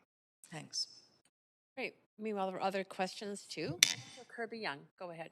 Yeah, thanks. I wanted to just understand a bit about the archives. I know that project, and I'll just sum up my understanding to preface my question. I understand that project was not supported by council, or it was deferred, if you will, in the capital plan. Now we've got this $2 million, funding, et cetera, moving around. I guess my question is, at what point, because we're spending $1 million so that we have it stays where it is, and then we have to have the offsite storage for the extra $1 million. At what point are we spending money when versus will it become more cost effective to renew? Staff? Thanks. Maybe I can take that question and Colin can supplement. So yes, there has been obviously a significant change in direction with respect to the plan for the archives. There is a need, at this time, there is no imminent plan to move the archives from its current location. Long term, that will be necessary. In the meantime, we believe this is the most cost-effective way to manage the archives capacity by using this space. Sorry, City Manager, we just lost quorum. Oh. Sorry. Can you stop my timer, Chair? Yeah, of course. I think it was at just under a minute. Yeah. It was with. Okay. Council, we are very close around the issue of quorum. We just received, we just got quorum back again, but please do have your cameras on if you're not here and present. And go ahead, Councillor Kirby-Young. And go ahead, City Manager, in response. Thanks. So the question, as I recall, was the temporary solution and investments in the temporary solution. And yes, so we do foresee needing the space at Castle for a relatively long period of time, kind of 5 to 10 years. The relocation of the archives is a very significant expense. We don't foresee that coming forward in the next capital plan, for example. So we do think that this is a prudent investment and the best way to manage kind of the capacity needs for the archive over that intermediate period. Can I follow up on that? The initial cost for the offsite storage, would it be a more modest cost every year to maintain that on an ongoing basis for that potential 5 to 10 year period you've referenced? So yeah, this is a capital investment, so it's one time to prepare that, make sure that space is adequate. Obviously, the archives does need specific attributes, the space in order to be able to store documents appropriately and so on. So that's the nature of the investment here, as I understand. The operating costs, we will manage the operating budget. So again, relative to other options, this is the option. Staff have done a lot of work looking at different options for the archives. This is the option that we believe is optimal from a cost. Awesome. And then the last question I have was just a bit more philosophical, so I don't want to stray too much from the capital report, but with respect to this cost line item is that understand from a number of different community organizations that are all run archives that are important to different cultural communities, that there might be an opportunity or an interest in doing a shared space. Is that something that we could contemplate in having a larger archival type built facility where we could lever senior government funding and share costs? I think that's a great suggestion or concept. I think long-term, we would be looking as broadly as possible around how to continue to support the archives for the city. If there are partnership opportunities there, whether it's community organizations or post-secondary, we'd be looking at all of that long-term. Okay, great. I'll follow up on that. Thanks so much. Thanks, Paul. Great. That is it for questions. So we now can hear from registered speakers. So we have a speaker to this item. Nathan Davidovich, are you on the line? No, the speaker is not on the line. Okay. That means we can now have somebody move the motion. Thank you, Councillor Hardwick. Any discussion?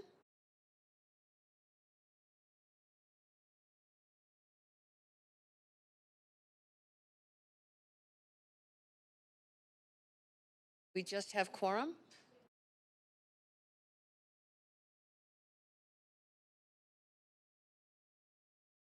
Okay, nobody go anywhere. We just have enough right now because this is a 2/3 majority, so it's 8 votes. So please, please keep your video, videos on as well. So I believe we can be moved to a vote, Clerk. Great, thank you.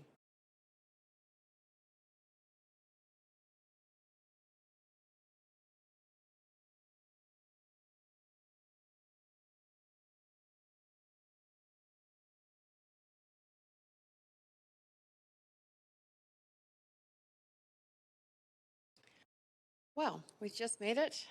I believe we have 8 votes in favor. It passes unanimously.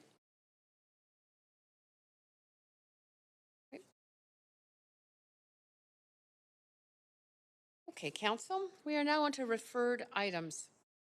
At our council meeting yesterday, council referred the following items, and in order to hear speakers, followed by debate and decision, our first referred item, which is now item 5 on this agenda, is protecting BC coasts from acidic wastewater dumping, which was members' motion B3.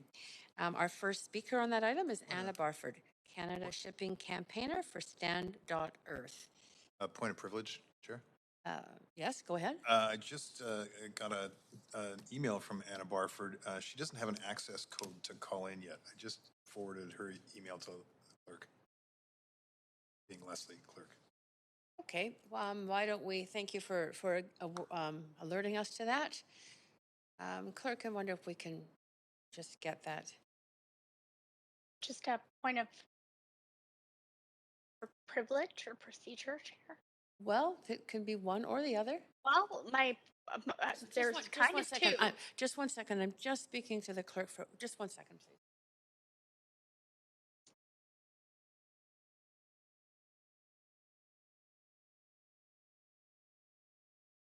Thank you. Go ahead with your point of privilege, is it? I'm just going to, yes. Well, my point of privilege is I am going to need to step away, and because you're lean on quorum, I thought I'd let you know, just for a quick break. And I was going to propose, while we're getting the access code, perhaps my point of procedure was, could I move for a quick 10-minute No, you don't need to, because I'm just going to announce that we are taking a break.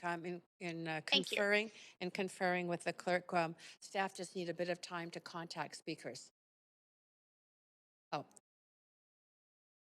Okay, but we just do have the next speaker on the line. So did you need a break for, I mean, you can step away. We do not need you for quorum. So I'm not going to proceed with a break because the speaker is on the line. We needed quorum for when it was a 2/3 vote, but we're fine for now. Thank you, Councillor DiGenova.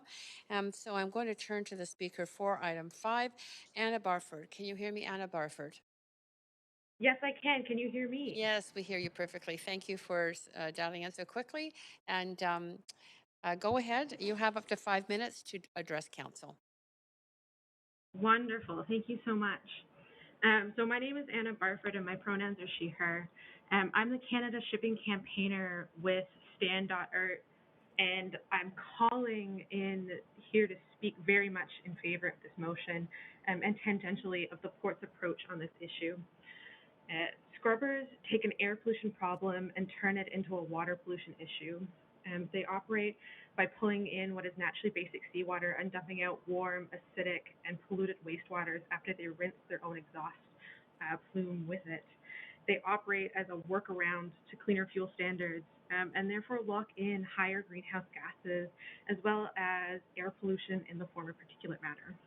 They contribute very directly to ocean acidification and dump heavy metals as well as carcinogens into the ocean. This is an important point because these contaminants are likely to remain in that ocean for forever as they do not metabolize in the marine environment. So they contribute to already high contaminant burdens for southern resident killer whales, for salmon, and for filter feeders like oysters. Scrubbers fundamentally are a choice. This pollution could be prevented by ship operators, by them choosing to burn marine gas oil, which is a product that is already readily available on the market, as well as through the Port of Vancouver. Instead, they are choosing cheaper fuels in conjunction with pollution for the rest of us. Scrubbers are a choice by ship owners who are installing record numbers of these devices. Now, or as of the end of 2020, there are over 4,000 installed in marine vessels. In 2018, there were less than 100 in operation. And when marine fuel standards came into place, or when they were being discussed in 2008, there were only 3 in operation. And importantly, regulators are choosing this pollution by writing scrubbers in as a workaround to clean fuel standards. California has not shipped their must-use marine gas oil or other compliant fuels to 24 nautical miles from the coast, and Canada could be making that choice as well. What the port is doing is taking an absolute leadership position in pollution prevention. They're very clearly signaling the end of the use of this device, which you may be able to hear my dog hates as well. However, Transport Canada is going to take the protections beyond port limits, bringing this to LMLGA and UBCM. It's an incredible way to raise up and highlight good actions, leadership, and encourage others to join. I'm assuming your Transport dog is Canada in currently- support. Yes, he is. He is. Hank. Transport does not materially limit scrubber use and dumping, not in our territorial seas or even in marine protected areas or close to shore or in open fishing seasons. BC has identified ocean acidification as a top risk to a thriving coast and to this province. And they're working on a coastal marine strategy that could be undermined by this dumping and by this ocean acidification directly from vessels. And so they need also to be brought in to advocate for pollution prevention and disallowing scrubbers and bring this issue to the table. With global shipping making record profits and governments turning it to economic recovery and planning, this resolution sends a clear message about the value of pollution prevention as part of ecosystem protection. So I thank you for listening, and I encourage you very much to vote in favor. Great, thank you. I very much appreciate your composure as your dog kept barking. You do have, if you would remain on the line, you do have questions. Councillor Fry, over to you for up to 3 minutes. Yeah, and the barking dog, we've all been there. Well, I've definitely been there a few times. So I'm wondering if you could just reflect where we stand sort of in a global context and what's at risk. And I appreciate that the port's really moving ahead and are initiating stuff here at Port Metro Fraser, but as we look beyond to the Salish Sea, which of course is so critically important to this province, what's at risk if we don't start intervening on this, and what's the scale? Where do we stand relative to the rest of the planet? Oh, that's a great question. So what is at risk? So much is at risk. A healthy, thriving ocean and ecosystem, southern resident killer whales, everything from megafauna to microfauna. Scrubber wash water has been shown to be immediately lethal to plankton, the literal basis of the marine food web, as well as contributing to sort of the long-term contaminant burden all the way up to southern resident killer whales, and also through the food chain to us. So our health is at risk. Ocean acidification can put at risk the entirety of the food chain and the ability for coastal communities to feed ourselves off of the beauty of the ocean and the food source. Scrubber dumping is already equivalent in terms of ocean acidification in highly trafficked areas, and so what the port is doing is putting a stop to that already. And globally, this issue is drawing a lot more attention. As we've seen more ships take up scrubbers and install these, we're starting to see more response. France recently banned scrubber discharges within 3 nautical miles of their entire coast. Locally, the Port of Seattle has implemented a temporary pause until scrubbers can be studied in the local area. The Port of Vancouver has already done some studies, and so we understand that in Burrard Inlet, any amount of scrubbers, even a low take-up by ships, could be dangerous to marine and aquatic life in our local area. Great. Thanks, Anna. Appreciate you coming. That's great. Yes, we do very much appreciate you coming and your good work in civil society out there. Those are the Speakers Council. So this motion has already been moved and seconded yesterday. So is there any discussion? Go ahead, Councillor Fry. Chair, in order to speed this along, I'm just looking across the room for some nods from my colleagues, because I would hope that we're all sort of in general support of this idea, and I don't need to speak to it further. Great. Okay. Thank you. Thank you for being so brief. Councillor DiGenova, go ahead. I did have a question. I'm sorry I didn't have the opportunity to ask this yesterday, Councillor Fry, but just a point of information, if I may, Chair. Yeah, go ahead through me. Go ahead.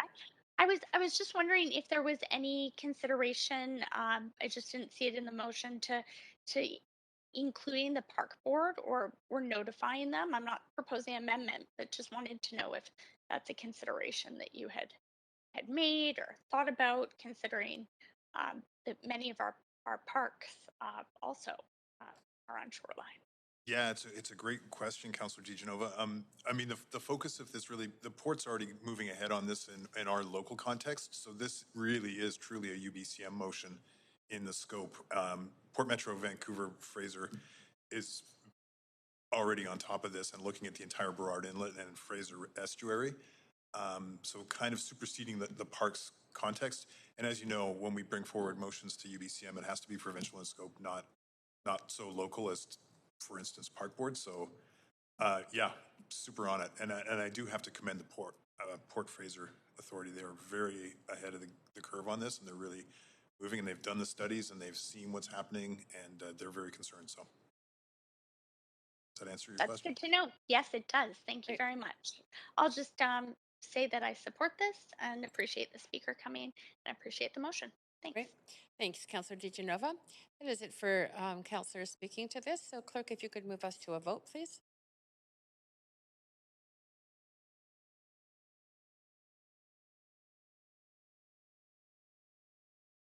And that is unanimous. Great. That means we are now moving on to the second referred motion, which is item 6, previously motion B7, the unintended consequences of recent policy changes to DCL waivers on affordable housing, moved and introduced by Councillor Hardwick and seconded by Councillor Dominato. So we are now going to hear speakers to this motion. Is Jerry Rakra here on the line? I mean, well, actually it was supposed to be in person, but either. Just a point of privilege, Chair. Yes. I do believe that Mr. Rakra's in the building. I got an email from him, and I think he was trying to find his way up to the chamber. Not really a point of So privilege. my point of privilege, maybe it's a point of procedure. My point of procedure is, would staff be able to check and make sure that there's access to the third floor to the public without security? I think staff are in touch with security around this, Councillor DiGenova. Thank you. Thanks.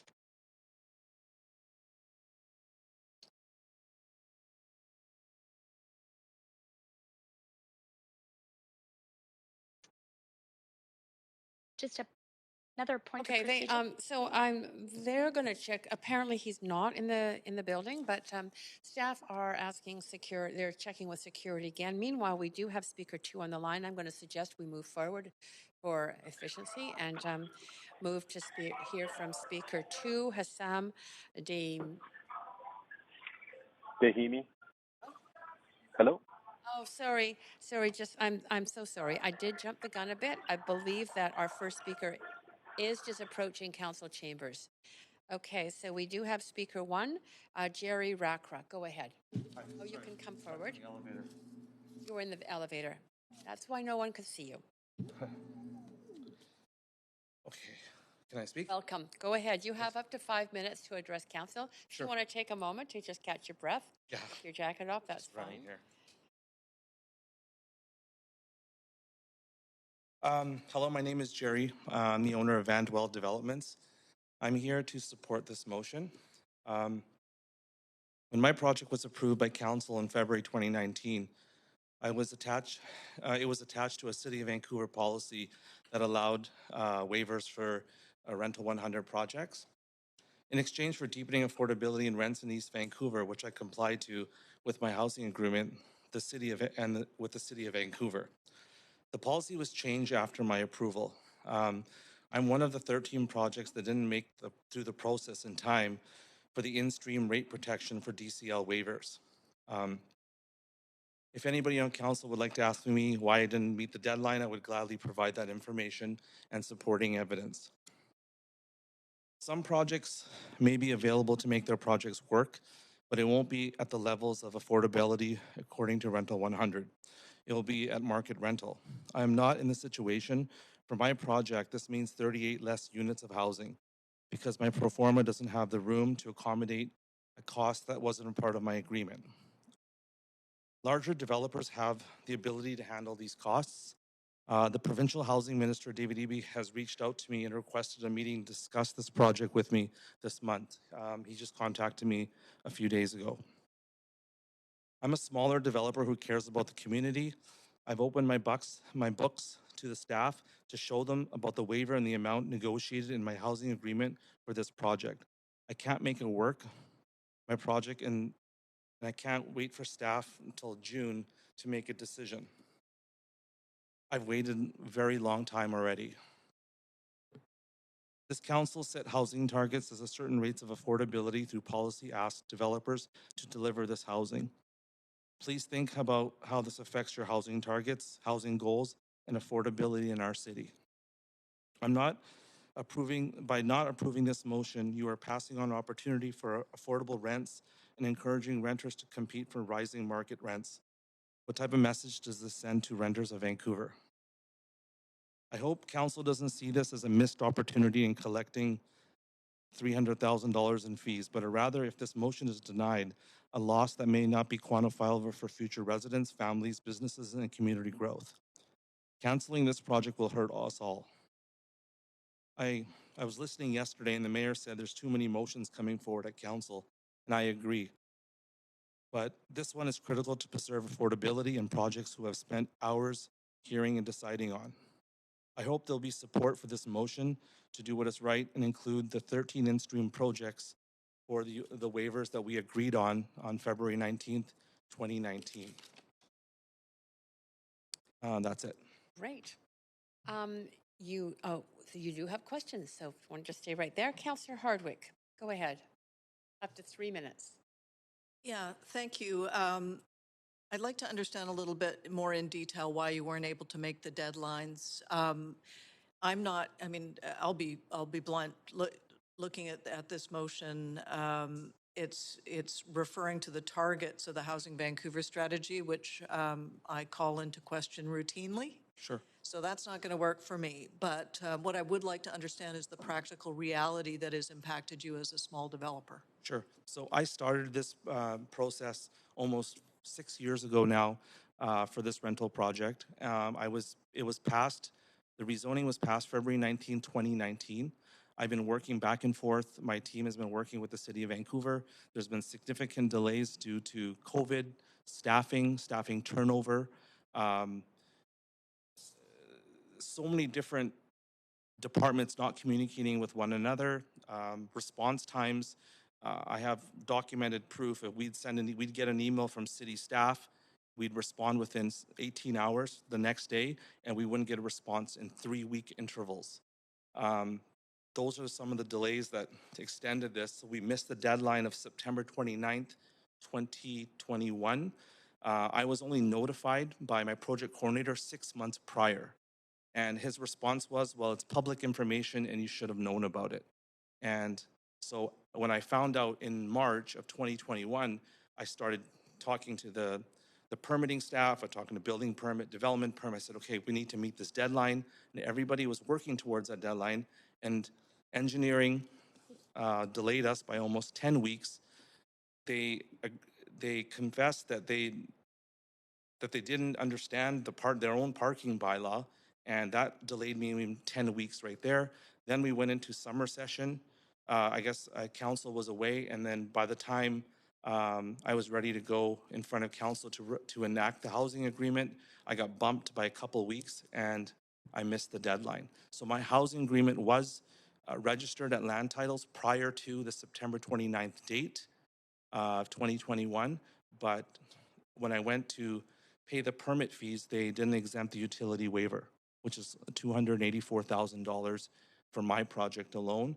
And a lot of the other developers, from my understanding, is they're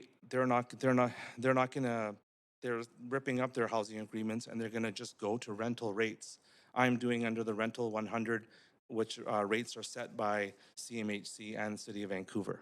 So paraphrasing, the goalposts have been moved because of mitigating circumstances with the pandemic, and you feel that those in combination should enable reconsideration of your DCL waiver. Yeah, and Yeah, that's correct. Your time. So I just wanted to verify. Yep. No problem. Could you just raise got this up right for in. me? Thank you. Okay, thanks. Great. Councillor DeGenova, you have up to 3 minutes, of questions? Thanks very much, and thanks for sharing your story with council, Jerry. I want to ask you. You had mentioned that there was a discrepancy in the dates of Yes. letters. Can you elaborate a little bit on that? So when we got to the nearing the end of the project, when the permits are issued, I got an email from the development it's the DCL coordinator. They're the ones that set the permit fees. And when I saw the document, it says that the fees were to be paid prior to September 29th, 2022. And that confused me further. So I have that document, that email from the permitting staff that says, so according to that email, I didn't miss the deadline. But when were your fees? Were your fees due on September 29th, 2022? Well, according to that email, they were, but prior knowledge that I had in March, it said September 29, 2021. And that was because the bylaw was passed, I believe, in November 28th, 2020, that they would go away with the utility waiver, and anybody that's in stream would have to have their building permit issued by September 29th, 2021. I wasn't aware of that until of March 2021. Now, When I can did I find out, yeah, I did Go make ahead. an attempt. No, you go ahead. Yeah, You did make an attempt to rectify that, but yes, can you just clarify it was too late? it was too late. Yeah. Thanks for sharing that. Are you saying, are you telling council, I don't mean to put you on the spot, but your project won't be viable anymore? Like you can't wait until June until staff comes back with some new policy. It would just have to be a consideration for your project and other projects in your situation, which I understand is 13. Yes. Is that the case? And what I heard you say in your presentation, if you could just clarify and let me know if this is right or correct me, um, that other developers who possibly have larger, development companies or Yeah. more equity would be able to do this and bridge that gap, but they would have to bridge finance and they would be tearing up their housing agreements and renting at market rents instead of the rental 100 rents. Is that correct? Correct. Larger developers, it's advantageous for them to not abide to the housing agreement. It's almost a blessing in disguise for them because the rates are rising so much. But due to my project, because it's passive house, the increased cost of that development, first of all. Secondly, inflation. My numbers, if I forego the housing agreement and I pay the $1 million in fees, my project is not feasible. It's very well known that rental projects have very fixed profitability. It's very tight. And that's my time. So I'll yes. leave it there. Thank you. Thank you. And you have more questions? Councillor Kirby-Young. Yeah, hi Jerry, and thanks for indulging me because it feels like it's been a long couple of council days, and I just want to get my head around this. Yes. To be clear, so you were in stream, Correct. you had a negotiated housing agreement, Correct. affordability, and for some reason you missed it, and you're not just saying now that the level of affordability is compromised, you're saying that you may not be able to do the project. Yeah, my financing is through Canadian Mortgage Housing Corporation, and they have very strict guidelines. I have to sit certain amounts of profitability. All that information was already given to them, approved. All the waivers, all the numbers were in there. And then once this change, that 300 delta, they're like, well, we can't approve it. That's not what we agreed on. So I gave them the housing agreement. I gave them all the numbers. And then when the goalposts changed, when the city changed the bylaw in 2020, and I thought I would hit it, I would meet the deadline of 2021. I just missed it by like 3 weeks. Okay, and in your case, we were talking about how many rental housing? It's 38 rental units. 38 rental And housing. also, this is a passive house building. So rental, passive house, Correct. 38 units, and theoretically 20% of those, whatever it would have been the affordable component. Well, affordable in with regards to the definition of the rental 100, they're all under the affordable housing. Right. Out of 38 units. Was it the rental 100 program? Yes. At the time. Yeah, and So, those rates are all set by the city of Vancouver. Okay. So next question, and I'm sorry if these are super simple questions, but if this isn't reviewed, what do you, or there isn't reconsideration, what are you doing with your land and your project? What are your options? we sell it, I sell it, or it goes into bankruptcy. It's like every month I'm losing about $20,000 because it's sitting empty. The permits have been ready since December 15th, I believe. So, and now like I'm having issues with, So you're thinking selling, like you wouldn't, I'm just jumping in because I have Yeah. limited time, but you wouldn't go strata or build something else you can't build strata. because, It's because I rezoned it under the Rental 100 program, which increased the density from 1 to 3. So I could build 8 townhouses that would sell for about $3 million each, or I could build a rental building with fixed rental rates. Those are the alternatives. so, Why won't I do strata? so, okay, so 3 options. So get reconsideration, Yes, sell the property, yes. owned townhomes. Townhomes, yeah. But I'd have to wait another 2 years. I'd have to get it rezoned. It's just not a feasible project. I've been at this for 5 years. How frustrated are you? We're, In a the word? words can't explain. Like I said, the larger developers, they can eat a $300,000 cost. They're making millions other spots. I don't have that ability. I'm a smaller developer. I believe in the community. I've been in the community. This neighborhood needs rental housing. I've done everything that was asked of me. I've not asked for extra density. I haven't asked for an extra square inch. Compared to larger developers, they're always asking for this and that. I have not asked for anything. All I asked for is for the City of Vancouver to honor the agreement that we agreed upon. Okay, very and you are simple. definitely over time, Councillor Kirby-Young. Thank But you. you do have more questions. Councillor Fry, go ahead. Yeah, hi, Jerry. Councillor. So, I've had issues with the DCL waiver programs in the past, but I do appreciate fairness is fairness, and that you have pursued it in good faith under the terms that we had set out as Yeah, it was prior to this council, so yeah. Totally get it. So I'm looking for a little bit more clarity. So number one, the motion seeks to have a report back like this month before April 2022. Yes. Is that germane to your situation, or is that, because that's a tough deadline in any context? So, yeah, because I'm like, for me, it's daily. I don't know, like I'm at the fringe of collapsing in terms of the profitability, right? There's another, the building's been vacant for 4 months. We did the TRP, everybody's been moved. We're having issues in the neighborhood with homelessness. It's just a dire situation. This is on Adnec? It's on Adnec, as you're aware. And because this was a residential property, I can't tear the building down. They won't issue a demolition permit. If I can't get a demolition permit, I can't get financing. If they see, this is obviously public information, CMHC knows that now the city is not giving me that waiver, all my numbers, they don't align. I just can't go into the bank account and pay that fee. Do you understand? I do totally understand. I mean, this is very advantageous for a lot of the developers because they're like, oh, no housing agreement, great. I'm just going to go to market at $4 a square foot. And so you have prescribed rents that were part of the agreement that you made back in. Not the part of the whole agreement. If they're all prescribed, every single unit. There's a mix of 1 bedrooms, 2 bedrooms, 3 bedrooms. The Rental 100 is a very clear breakdown of the unit sizes that they want and the prices that I could rent them for with a max. So 2017 rents or whatever the date was. Yes, is a good way 2019, I believe. Okay. When it was approved by council, the rezoning. Okay, because this is a big club approach to what, I mean, I see totally is a very specific problem for you, and yes, there hasn't been any opportunity in talking to staff about like some kind of discretionary work with your project specifically rather than a big policy sweep. Sure. So when I spoke to staff has been great. They've been trying to help me, but they don't have the mechanism to provide the waiver. They understand my intent was there. It's not like I disappeared for 6 months and said, just let it hit on the thumb. We were corresponding weekly with every department within the city. I have a clearly detailed timeline, everyone that I've spoken with.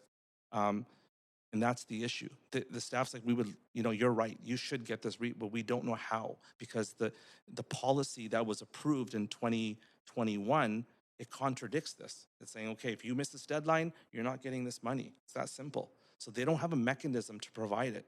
I think that it would be fair of the 13 that were in stream that made the attempt should be able to be eligible for that waiver. And that is it for your time. I'm out of time. Yeah, and that is it for your questions. Very much appreciate you taking the time to also come here in person. Thank you. Great. Thank you.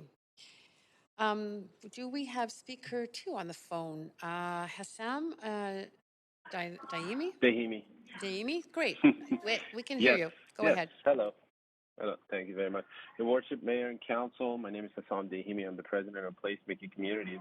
I'm here to speak in support of the motion and ask the City to honor its commitment waiving the utilities DCL, which is now being imposed on our 51-unit Rental 100 project. This project has been stuck in permitting for close to 4 years. The project includes 3 forms of rental housing, live-work, townhomes, and apartments, in addition to a boutique neighborhood retail shop on a small and challenging, irregular 18,700 square feet site. The original application was submitted on February 27, 2018. Rezoning was approved by Council on July 21st, 2020. On April 30th, 2021, the housing agreement was registered on title. The housing agreement dictates the rental rates on all residential units. The agreement was to provide the future residents with subsidized rental rates, and in exchange, the city would waive DCLs, all DCLs associated with the project, as per staff's report to Council at the time of rezoning. We submitted our building permit stage 1 application on May 28, 2021. We hired a certified professional to expedite the building permit process in order to quickly deliver the type of housing that our city so desperately needs. The city was not in the position to issue a building permit due to outstanding items in the project's development permit application. All those items are related to the encroachment agreement and the pocket park design, which was pending approval from Metrovan, as they have infrastructure buried underneath the boulevard adjacent to our site. We were asked by the city staff during rezoning to build an off-site pocket park on that same boulevard located at the intersection of Rupert East 29, which we gladly accepted. However, Metrovan staff took over 4 months to conditionally approve our design. This approval process began in June 2021 and received conditional approval from Metrovan in November 2021. In addition to the off-site pocket park, we've been asked to provide for significant off-site improvements to the intersection at East 29th and Rupert Street as per our services agreement. For those works, the city's engineering staff estimates ranges between $600,000 to $650,000. Such as small rental projects simply cannot afford another $420,000 in fees on top of all off-site improvements and public pocket parks that we've been asked to provide. We're a small family-run developer focused on doing our part in solving our region's housing affordability crisis. We do this by delivering the most affordable housing that a private market developer can deliver. Transit-oriented, wood-frame, low-rise rental housing.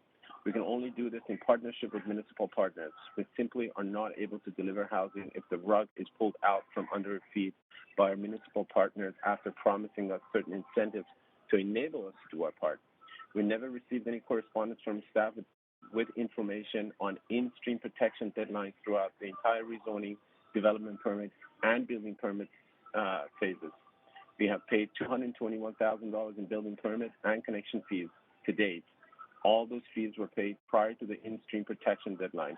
As soon as we received the fee notice, we paid them right away so that we could receive our permits to commence work and deliver the type of housing that our city so desperately needs.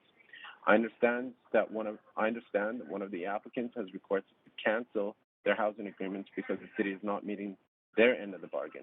We do not want to go that route. We want to do our part to improve housing affordability. I'm confident that once our application timeline is reviewed by council, the waiver would still stand and we can proceed with delivering the diverse range of rental housing, which include live-work, townhomes, and apartments that our city and region so desperately need. Thank you very much for your time. And thank you for yours. You have some questions, so just stay on the line. Councillor DeGenova, up to 3 minutes. Thanks very much for coming out and sharing your story about how you got here and how long it's taken you. And I understand that this motion isn't to point fingers; it's to try and find a way back to what this council, although we may have different ways of getting there, to affordability.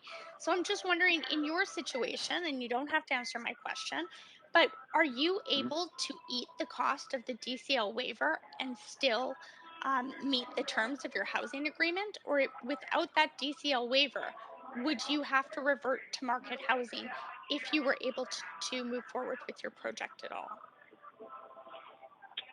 Madam Councillor, we had our appraiser to do an appraisal exercise to see how much that housing agreement translates into in terms of the building value.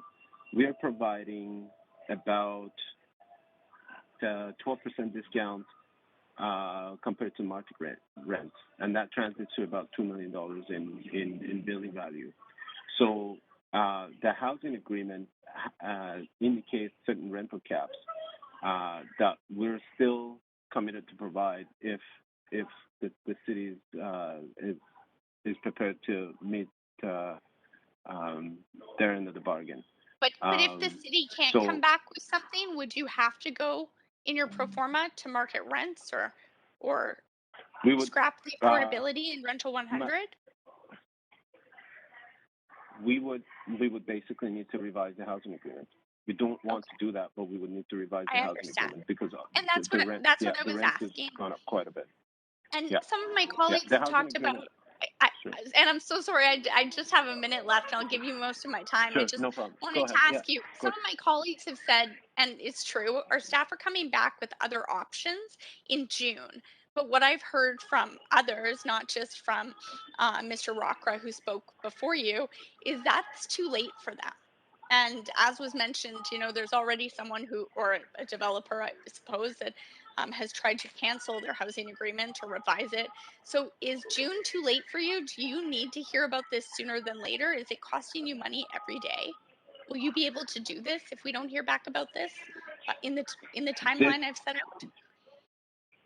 This is costing a significant amount of money on a daily basis, and this is one of the issues. I sat on the District of North Vancouver Housing Rental, Social, and Affordable Housing Task Force, and advised as the only member of the development industry. And some of the policies we make encourages land banking, encourages speculation. I'm not in the business of speculation, housing, and land banking. We just want to build houses. I'm a home builder. But you need this to be done by next month to be able to move forward. I need this. Honestly, I need this to be done today. I need to gain some clarity. And Jerry made an interesting point about some of the more well capitalized or some of the bigger developers. They can sit on properties. We're home builders. Okay, and actually I'm sorry, but I'm sorry to interrupt, but you are Sure. well over time.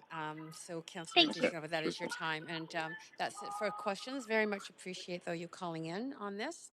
And Council, thank you. Have a good evening. Council, we are at the end of speakers to this item. So at this point, it's already been moved and seconded, so it's open for debate. Councillor Dijonova?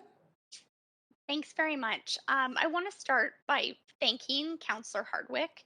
I was on a medical leave of absence yesterday, and Councillor Hardwick was kind enough to do for me what I'd hope we'd all do for each other, which is to move this forward on my behalf. And I just really wanted to note that and thank her for doing so, and thank Council for allowing speakers to speak to that today. I want to be very transparent that I'm not trying to change a policy. If I was trying to do that, I would ask for a vote of reconsideration.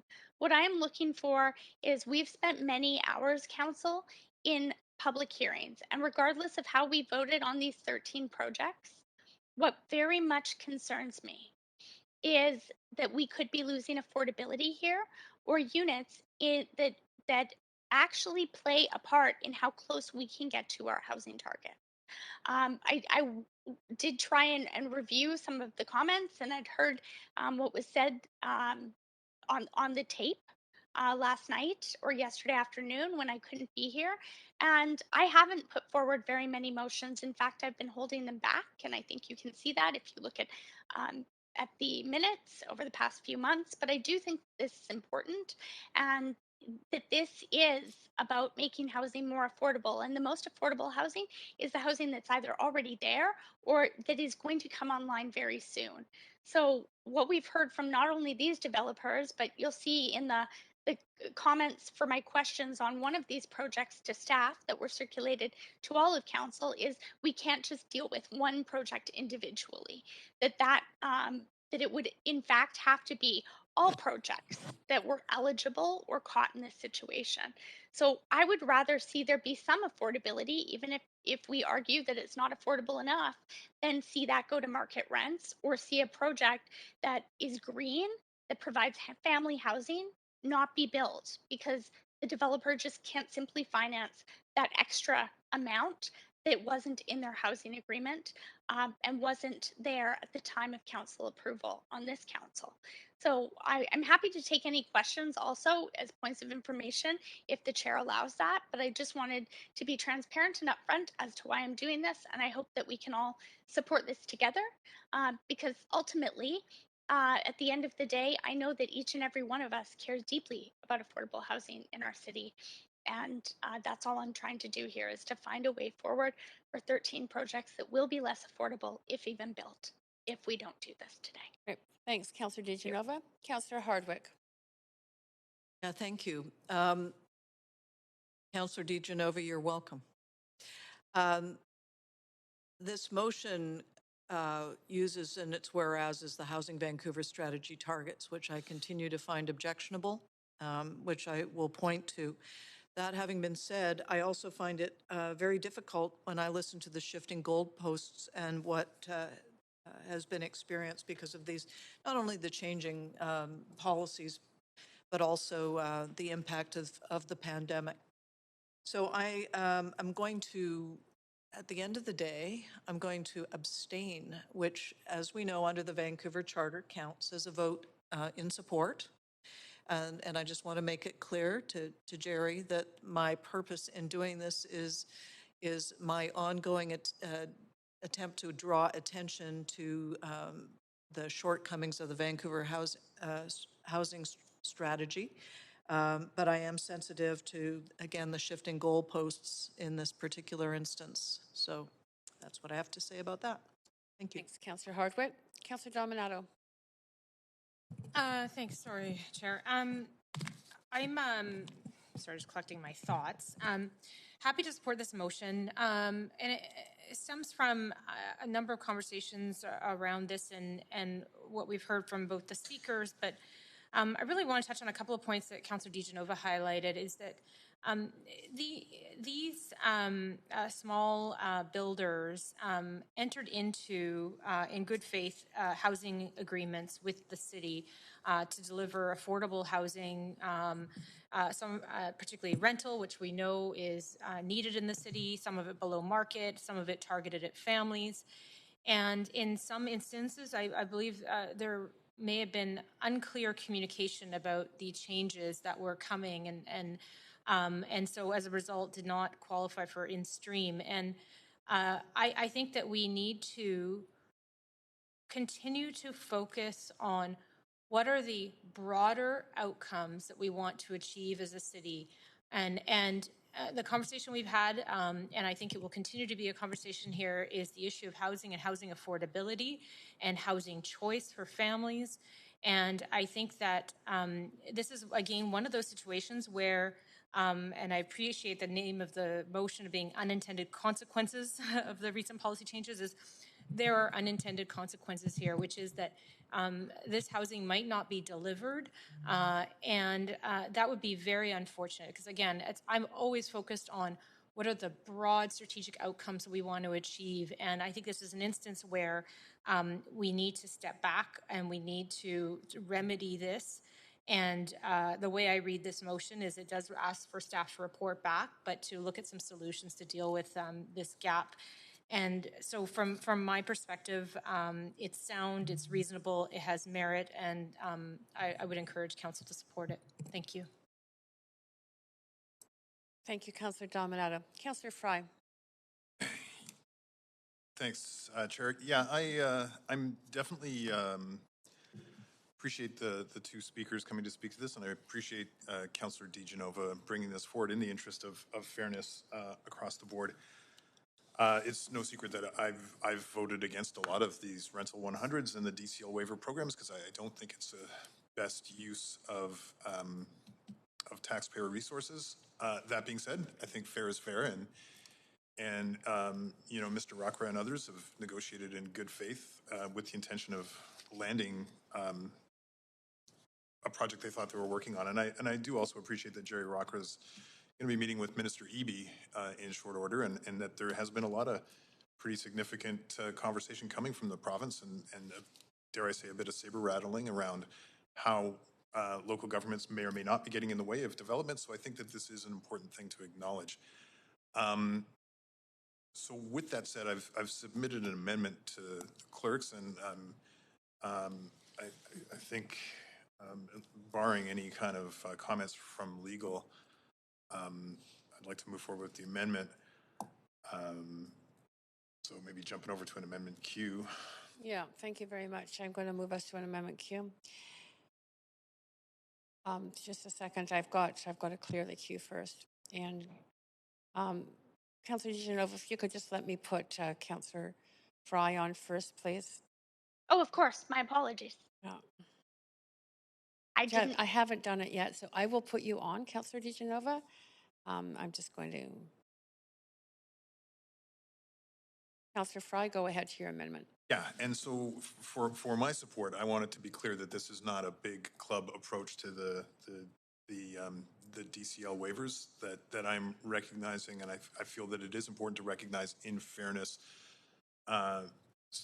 developers who are working in good faith in our city and have, through COVID and various circumstances, have not been able to meet those timelines, and I think that that's fair. I see a comment from the city manager. There's no issue from law on this as well. I do concede, though, that by April 2022 is less than 30 days, and I don't think that's realistic to expect our staff to turn this around. It would be great if they could, but I don't want to be putting pressure on that. And then by striking B, so referencing 13 projects, to be clear that is what this is about, is the fairness for the folks who are in stream and not a big club approach to DCL waivers in total. And by striking B, also recognizing that this isn't the conversation at hand about DCL waivers so much as fairness for Mr. Rocker and others. Great. That's it. Councillor, thank you, Councillor Fry. Councillor DeGenova to the amendment. Thanks very much. I just wanted to ask a point of information, if that was all right, to staff. Yep, go ahead. Thanks very much. Just a point of information to our city manager. I'm wondering if you could share with the timeline struck here. We've heard from some of these developers already today that they need this done quite urgently. So how long will staff, I understand that staff have already spoken to many of these developers as they tried to work through the process with them, and there were 13, as I've noted in the motion, that did not make it. So could you please comment or tell me, as soon as that's ready, that would come back to council, that you would find a place to fit that into the agenda? Because my concern is that if that doesn't happen and it's down the road, the boat will be missed here and these 13 projects won't move forward. So without this timeline, that staff would be able to bring this back as soon as they have this ready.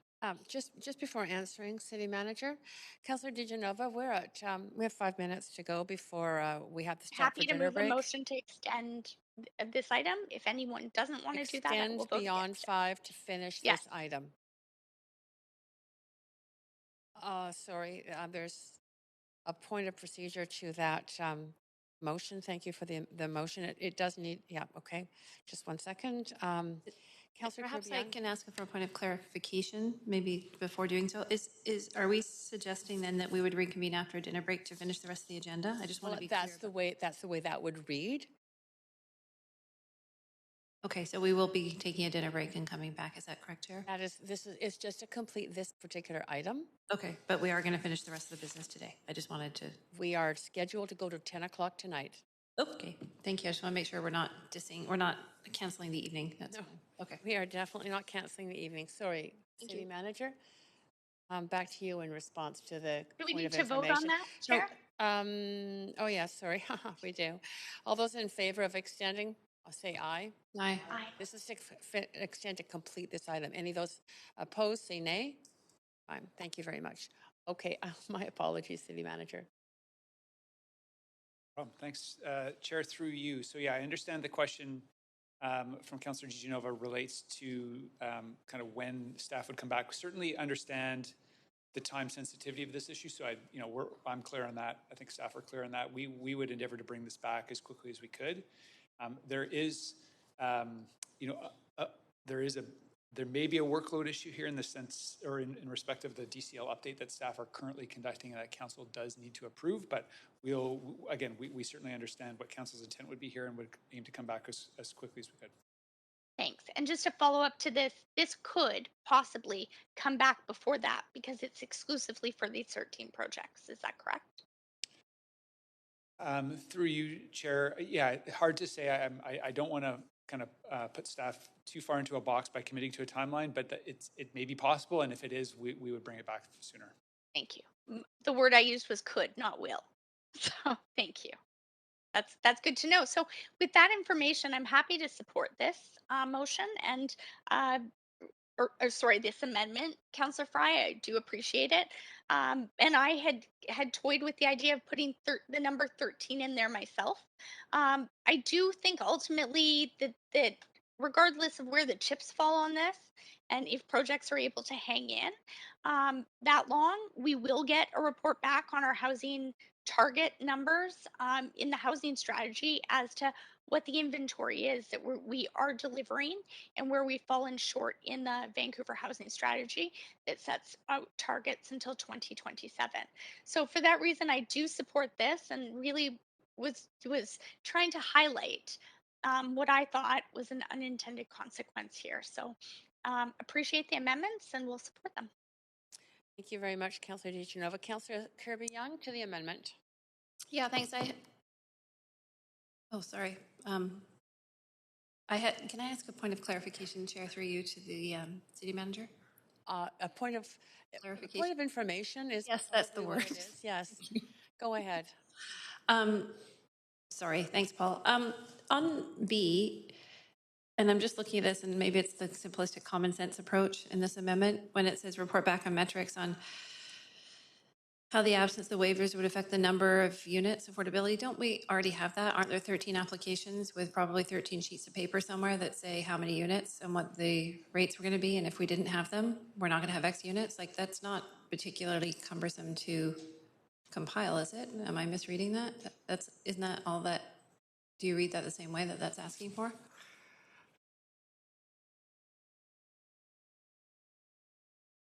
Councillor, through the chair, was just reviewing the kind of wording of the motion there again. So in B, I guess it would require discussions around number and affordability. Like those questions may not be consistent across each project. So I wouldn't want to speak. Could it be compiled as a PDF and appendix of the page from the application, or an Excel sheet that says 13 projects and this number of units? Like, I'm looking for simplicity here. I don't read that as being complex. It talks about what happens if the waivers aren't granted. That's how I read B now. So certainly we can provide the detail on what the projects, what kind of units are being proposed in each project. Okay. I think that's straightforward. So that's a helpful clarification, because I think you're reading it differently than I am in terms of what's happening if it isn't granted, and maybe it's the part that says units project in the Housing Vancouver strategy. Would it read differently if that wasn't there? That we're just asking for the units and the affordability that we won't have from these specific 13 projects? I guess, yeah, thanks for the opportunity to clarify. What I'm reading there, it talks about provide metrics on how changes to the housing agreements in the absence of the waivers. So that's kind of a hypothetical scenario. I would suggest, again, I think we can certainly provide the background on how many units we're talking about with these 13 projects. I would suggest if the intent of council is to proceed with whatever adjustments you're looking for here that are kind of contemplated in this motion, I don't know how much work is entailed in producing that kind of hypothetical scenario B. Okay. Yeah. I appreciate that. And maybe that's a signal to my colleague, Councillor DiGenova, to potentially clarify what her intent was on that, because I'm wondering if council might be reacting to it, perceiving different things. Right. Okay. She's got back on the list, but you're almost out of time. Oh, no, you have 5 minutes on this. Are you done, Councillor Kirby-Yung? Okay. Councillor DiGenova, you do have a couple of more minutes. Go ahead. Well, I don't know if it's appropriate to do in this amendment, but because it's all tangled in, I just wanted to to provide some information that may be helpful there. And I think that our city manager had it right. Each and every one of these 13 projects could be different. As the first speaker, Jerry Rockra, said, he's in a different position than possibly other developers that have bigger companies with more equity, where they can, bridge their financing or make up that difference, but they would still have to change their housing agreements. So their housing agreements may be going to market housing rates, whereas other projects may not be built at all. There could be something maybe in the middle. So each of them would technically be different. And I would like to, if we can do this, then we know. So if all 13 of them are able to move forward in a way where they can honor their housing agreements, we already have those metrics. But right now, without this, they won't be able to do that.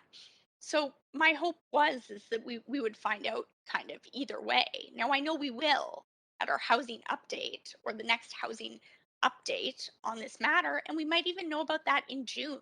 That might be included in some of the information on the DCL program.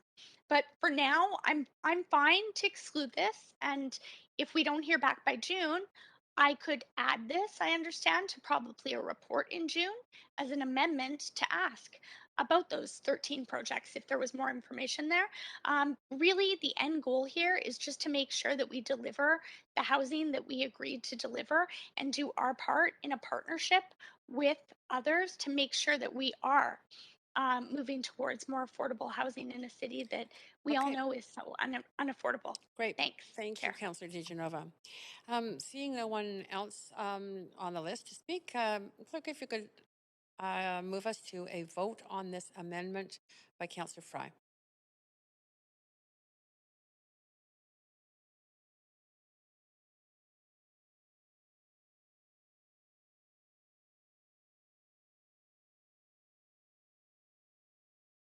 And that passes with one opposed, Councillor Kirby-Yung.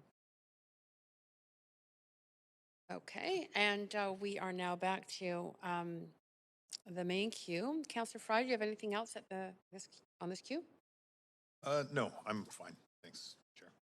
Great, thank you. Councillor Kirby-Yung, go ahead. Are we now speaking to the main? You're speaking to the amended motion? Yep. Yeah, I'm happy to support it because I believe in procedural fairness and I'm concerned about rental housing and affordability.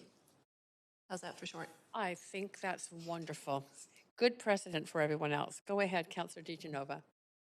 Well, I just wanted to, again, I really want to thank Councillor Hardwick, or else we might not be doing this today, and considering this. And I understand that, there is not only sleep being lost by each and every developer, but many of them have been very transparent with their pro formas, and I understand from staff that they feel that way too. Regardless of whether or not you voted for these projects or against them, Council, I hope that we would all vote to make sure that the goalposts stay where we've said they would, and work in good faith with our partners, and that includes the people who build housing in our city. It's the only way that we will move to affordability, in my opinion. So I'm humbly asking for your support, not for myself, but for the people who will have more affordable homes if we move forward with this. And also wanted to appreciate and thank Councillor Fry for the amendment. And if we don't receive the numbers back, Councillor Kirby-Yung, you can be sure that I will be moving an amendment to the DCL update report in June. Thanks very much. Okay, thank you very much. And that is it for the questions, for the comments. But so staff, if you could move us to a vote on the amended motion.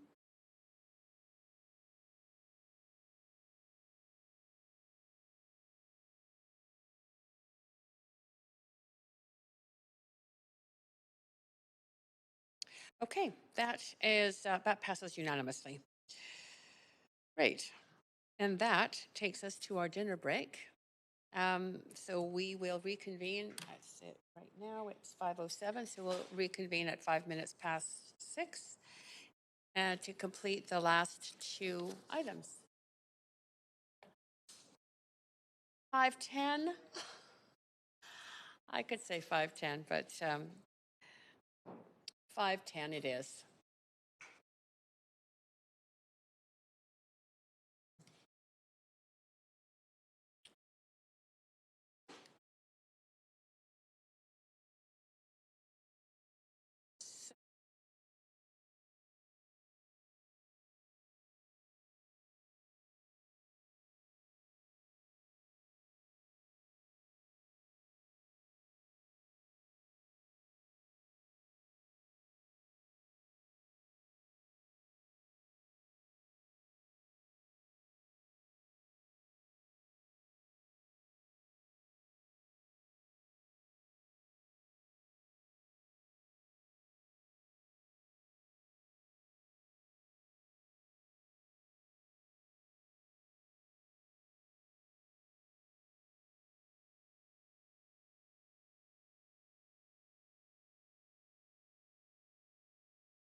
Welcome to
Welcome back, everyone. If we could just all come to order now. We have quorum. Our third referred motion is item 7, which was previously motion B8, Centering Community Facilities and Infrastructure in 2023-2026 Capital Plan, which was moved and introduced by Councillor Kirby-Yung and seconded by Councillor Dominato. We will now hear speakers to this motion. I'm clerk. Have we got speakers on the line? We do. So is speaker 1, Wally Wargalet, on the line? Yes, I am. Thank you.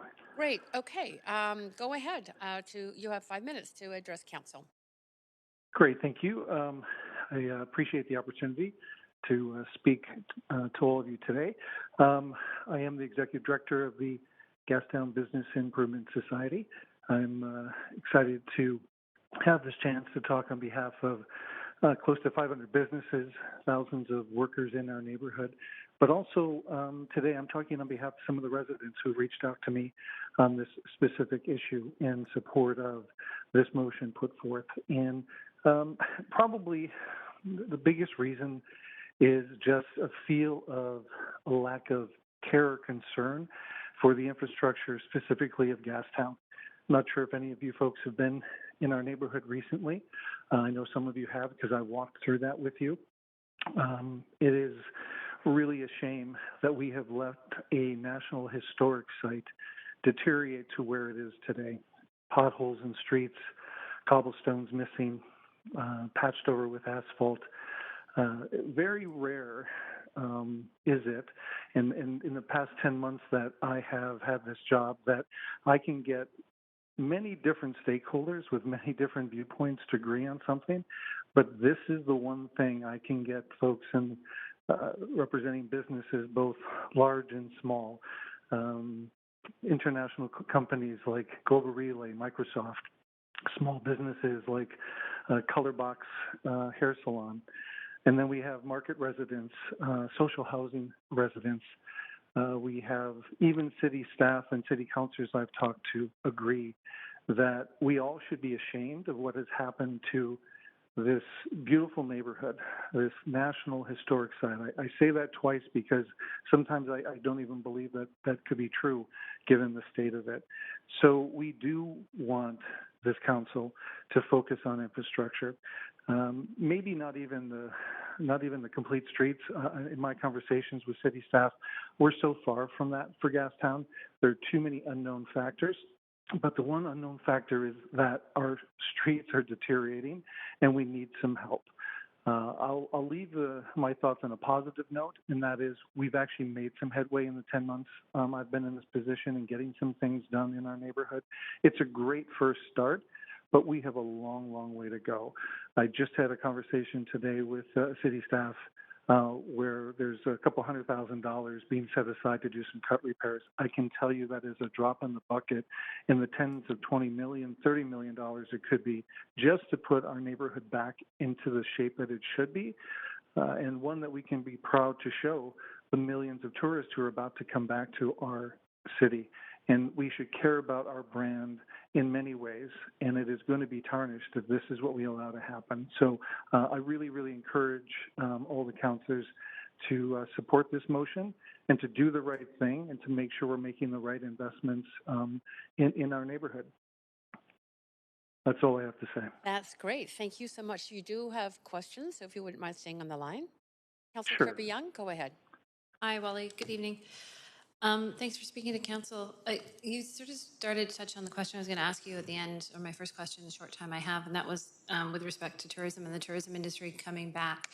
And how important do you think it is for that sector? Because I know that's been a huge impact on your neighborhood, but in terms of Gastown's being able to bounce back and sustain that it's a welcoming environment for visitors. No, it's a key, right? It's a key. We have many of our businesses still down 80-90% from pre-pandemic levels in their revenues. And, you know, without tourists, and if it doesn't happen this year, we will lose a lot of those businesses.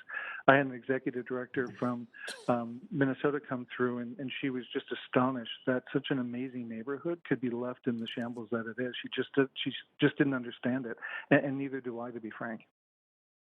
Okay, and you mentioned that you'd also been speaking with a lot of residents who were sort of trying to reflect their perspective today. I think we got a number of emails from different residents, and I think one of them spoke to the fact that they were actually looking at moving out of the neighborhood just because it felt like people didn't care. I think it was sort of, in essence, that's what the letter came down to. And if they didn't care, and it sort of conveyed that why should the residents or, people try to interact and keep sort of the social balance and be proud in the neighborhood. Is that reflective of what you're hearing? Because I certainly got a couple letters that really explicitly stated that. 100%, Councillor. I heard it just today in speaking to a resident. He literally, in real seriousness, in real sadness, he says, "Why has the city forgotten about us? Why do they not care about this neighborhood?" And he too and his partner are saying, maybe we need to leave the neighborhood. Maybe we need to get out of here. If the city can't take care of it and can't show a real community effort here, how can we do that? So you're spot on. I'm hearing that daily, not just from residents, but also from so many businesses as well. Okay. Are you losing stores now? I'm sorry? Are you losing stores or retailers now, small business? We've lost a few. The good news is our neighborhood has always been very resilient. So we've actually shored up quite a few of the empty storefronts. But the thing that I'm most fearful of, I know in talking to a lot of these, and especially a lot of the smaller businesses, they are hanging on by a thread. They just are. It's daily receipts. Hopefully that covers the phone bill. That's what we're talking about.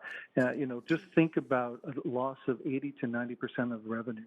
Look at what the city of Vancouver had to experience during the pandemic when you've lost a fraction of that and how much stopped working. So think about that and help us. That's all we're asking for. We're asking for everyone to just do their job. Thanks, Wally. That's my time. Thanks for speaking. Thanks, Councillor Thank you. Kirby-Young. Councillor Hardwick for up to 3 minutes.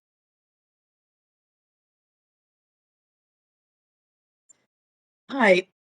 Do you think that there has been a change in the attitude towards Gastown from a heritage and cultural perspective? One of the things that we hear frequently in our reports is an emphasis on decolonization and the sense that our history is not valuable because of its negative impacts on a variety of groups, starting with the Indigenous First Nations people. Do you think that at a cultural level has had an impact on the way that the city has been viewing its interaction with Gastown? It's an excellent question, Councillor Hardwick. I think in some ways, yes. I think that I've certainly heard echoes from city staff about there has to be a reconciliation lens looked at on a lot of decisions that the city is making. And, you can applaud that. One of the things that I've learned in some of the reconciliation work I've done is the First Nations cared about the land that they had, and they saw themselves as caretakers. Well, we need to be caretakers of our neighborhood and of our infrastructure. That's also important. So there is, I think there's some truth to that, and I think there's a lesson for us to learn from the First Nations when it comes to being caretakers of this land and this city. Thank you. Great, thank you. And that is it for your questions, but thank you very much, Wally, for joining us and your great work down in Gastown. Appreciate the opportunity. Have a good night. You too. Is Speaker 2 on the line, Eddie Emmerman? Yes, hello? Yes, we hear you clearly. Go ahead for up to 5 minutes. Okay, hi. My name is Eddie Emmerman, and I own a building with 4 residential apartments, a business, and I also live in Gastown, which I humbly recognize as the ancestral lands of the Musqueam, Squamish, and Tsleil-Waututh nations. I want to start by saying I support this motion, but I think it's only a start to fixing a systemic problem with how the city is operating. The city is spending too much money on issues that are not the city's jurisdiction or primary function.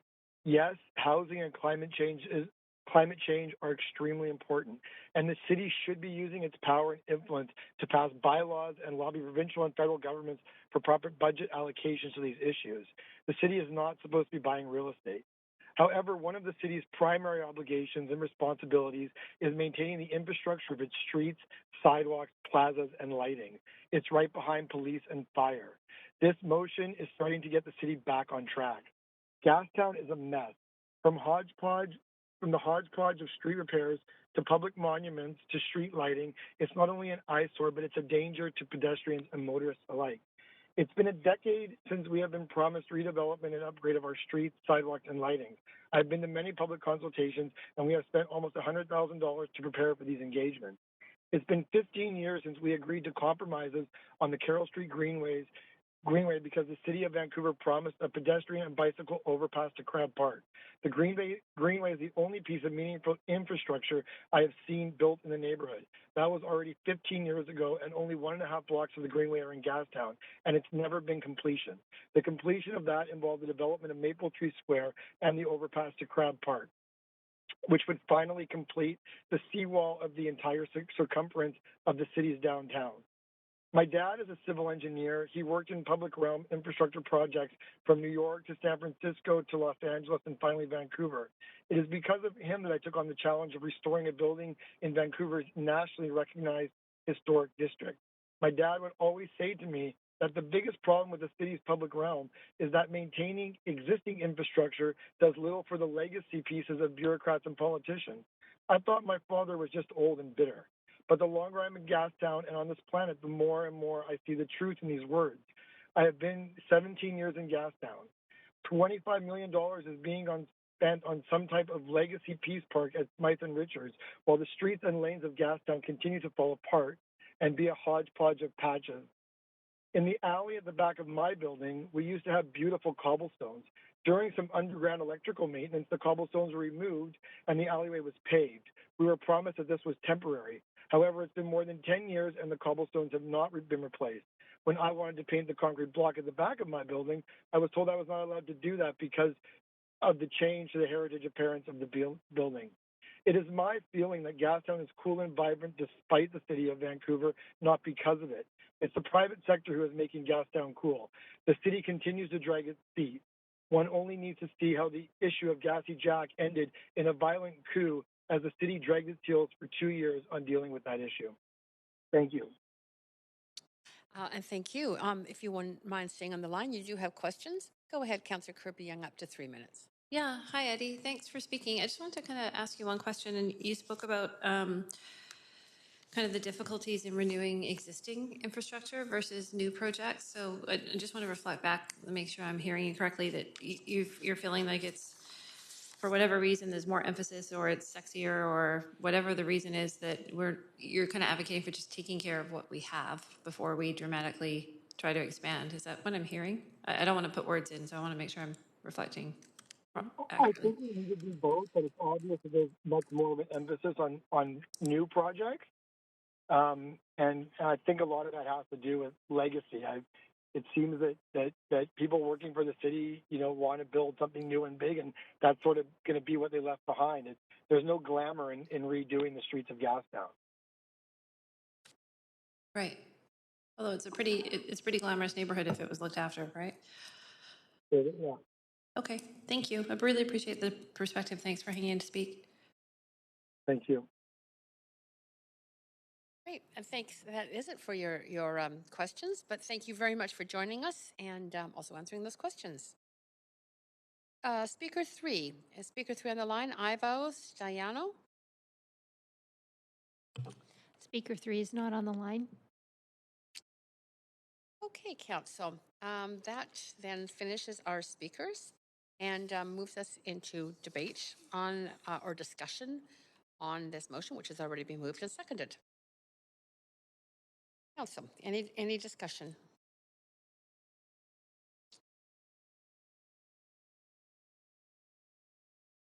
Okay. Councillor Kirby-Young, go ahead. Yeah, I just want to thank Councillor Dominato for co-submitting this with me, and also Council for considering it. I think that in conversations we all know that the capital plan is a really important initiative, and I think I noted when in some comments when discussions with people that each council inherits a capital plan and each council has a chance to set one. And so I think this really is our opportunity to try to listen to a lot of the feedback that we're hearing. We see it in the surveys coming in terms of what it is that's important to people.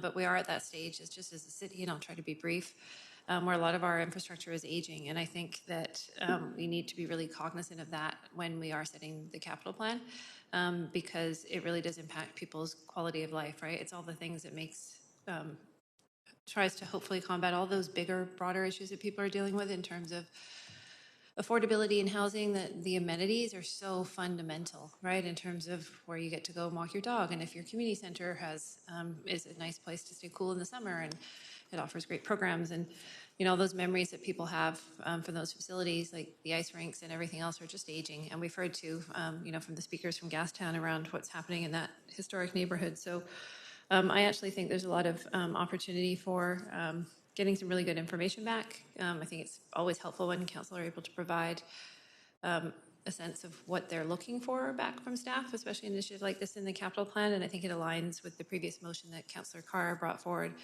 with respect to having a climate lens on the capital plan. And I actually think there's a lot of sort of complementary nature in these motions, because core infrastructure and climate are not distinct. They're actually interlinked, and so often we'll also say that core infrastructure is climate infrastructure for all the reasons that I don't need to kind of go into and repeat here. So I think it'll be helpful in guiding the kind of information that council can get back so that we can try to set some good priorities and balance in our capital plan. But we do, at bottom line, really have some aging infrastructure, and I think that that's a lens that we really need to have when we go into the capital plan kind of framing, and then the final decisions that council is going to make on this. Thanks. Thank you, Councillor Kirby-Yung. Councillor Fry, up to 5. Yeah, thanks. And I guess just off the top, speaking to the issue of Gastown and the complete streets, totally agree that that has long been languishing. As long as I've been on this council, this has been an ongoing conversation. It seems to get frustrated at every step, and it just keeps looking worse and worse. And as we know, we did have some struggles trying to find an RFP, somebody to actually do the cobblestone work. But I don't think we can afford to just keep neglecting that particular feature. It's obviously one of the highlights of the tourist experience, especially for cruise ship folks, and it's a wonderful part of the city. So I think it is definitely, I just want to acknowledge the concerns the speakers brought up from the Gastown perspective. I think Councillor Kirby-Yung succinctly sort of nailed the notion that this is an opportunity for us to send signals about what we'd like to see in future capital investments. So I've submitted an amendment just adding various things. Part of this came about actually through my role as the library trustee liaison, and their reflection on review of this, that libraries weren't included in this, and of course the Joe Fortes branch as part of the King George renewal in the West End, and the Marpole Library branch, which has long been on the list. And of course, from my own work in the community, Raycam renewal, which has been something that has been actively pursued for some time, especially the opportunity to partner with BC Housing, and that window is quickly closing. And of course, the Britannia renewal, which has long been on the books, and folks have been anxiously waiting for that renewal, as those facilities are quite threadbare. So as Councillor Kirby-Yung alluded, this is a great opportunity for us to send signals as to the kind of stuff we'd like to see on the list. So those are my additions to that particular list.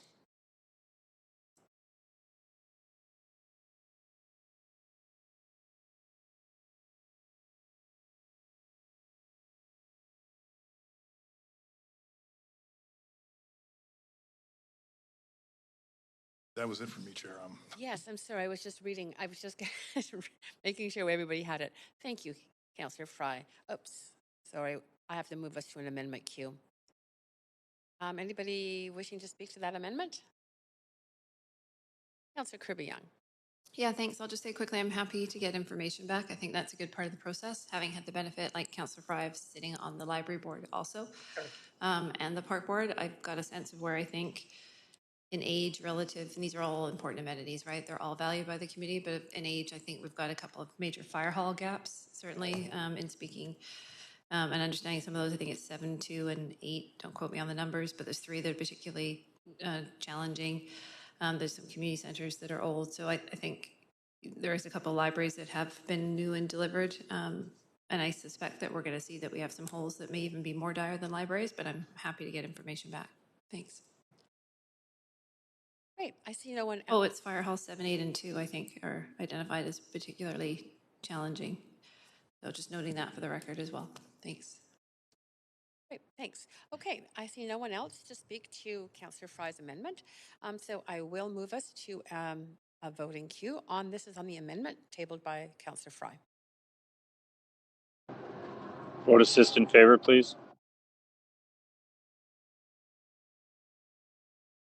And Chair, it's Councillor Blythe. I can have a vote assist in favor.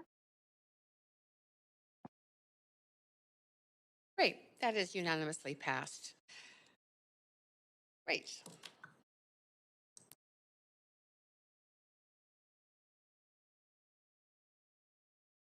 Councillor Kirby-Yung, you are? No, good. You're good. Councillor Dominato? Thanks, Chair. I don't know if there's more amendments. I was just going to make a few final comments. Oh, I see amendments coming, so I will wait. Thanks. Okay. I'm going to advance Councillor Boyle. Councillor Boyle. Thanks, Chair. I have just circulated an amendment, just noting that actually Councillor Chair Carr circulated it earlier, and as she's chairing, I am putting it forward. So the amendment is that the list of potential capital projects as included in the motion and then just amended by Council, community facilities, street initiatives, green spaces, and fire hall renewals align with and reflect the direction that Council gave in our last meeting around alignment between the capital plan and the city's climate emergency action plan. And I want to emphasize that or articulate that I really appreciated in the motion before us today how clearly these issues were linked together. I know we all recognize that. I think was articulated really well in terms of the increased need for strong infrastructure, for updating infrastructure. It's certainly a central part of the conversation that I hear around Gastown and the renewal of the street in particular, and possibilities for a much more pedestrian-friendly and active transportation-friendly public realm in the street there, and hopefully a replacement for cobblestones that is much easier for people with disabilities. So a lot of important needs there that align with the climate plan, and I think this gives some clearer direction to staff in terms of the options that would come forward to us for that capital plan and that alignment. So I think I'm rambling now. I'll leave it there. Thanks. Great, thank you. Thanks so much. And I actually didn't move us to an amendment queue. I think, Councillor Kirby-Yung, were you on that amendment queue from before? Okay. And Councillor Dominato, were you on from before as well? From before, thanks. Okay. So I see no one else on the list to speak. So perhaps, Clerk, you can move us to a vote on this amendment. Vote assist in favor, please.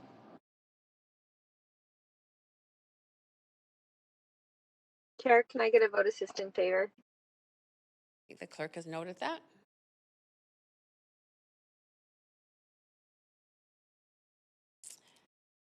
And that passes unanimously.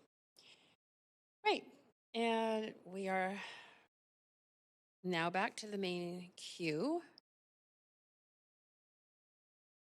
And Councillor Dominato, go ahead.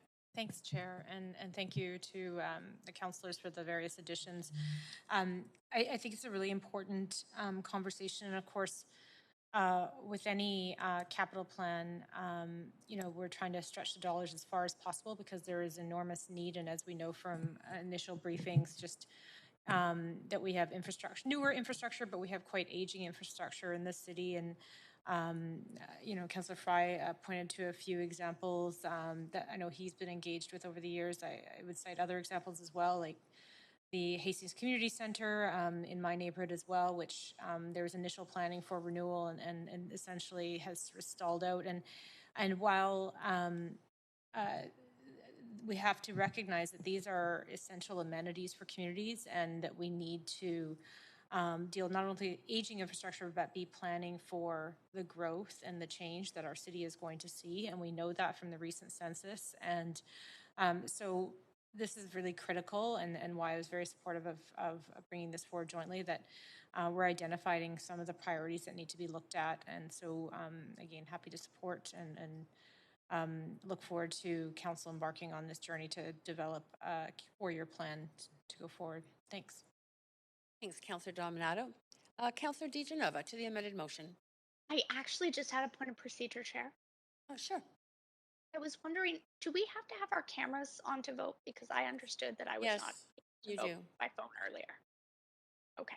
Just wanted to clarify that because I was going to step away and vote by phone for the next item if possible, but just wanted to check. Yes. Thank you. Thank you for checking. And thanks, everybody should be cognizant of that. So thank you, and that leaves no one on the speaker's list, so we can move to a vote. Clerk, on the amended motion. Vote in favor.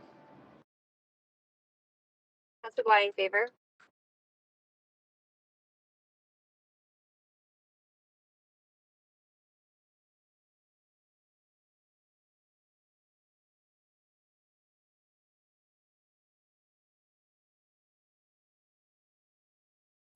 And that passes unanimously with all of us here, which is wonderful.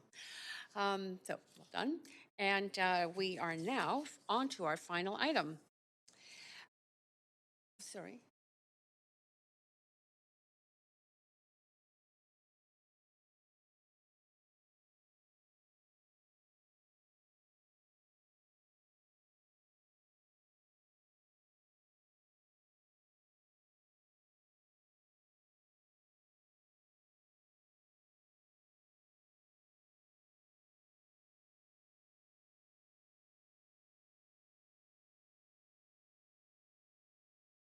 Okay, I just got a reminder from the clerk that we all really have to remember to keep our not those of us in the chamber, but those of you who are calling in, please make sure that your cameras are on.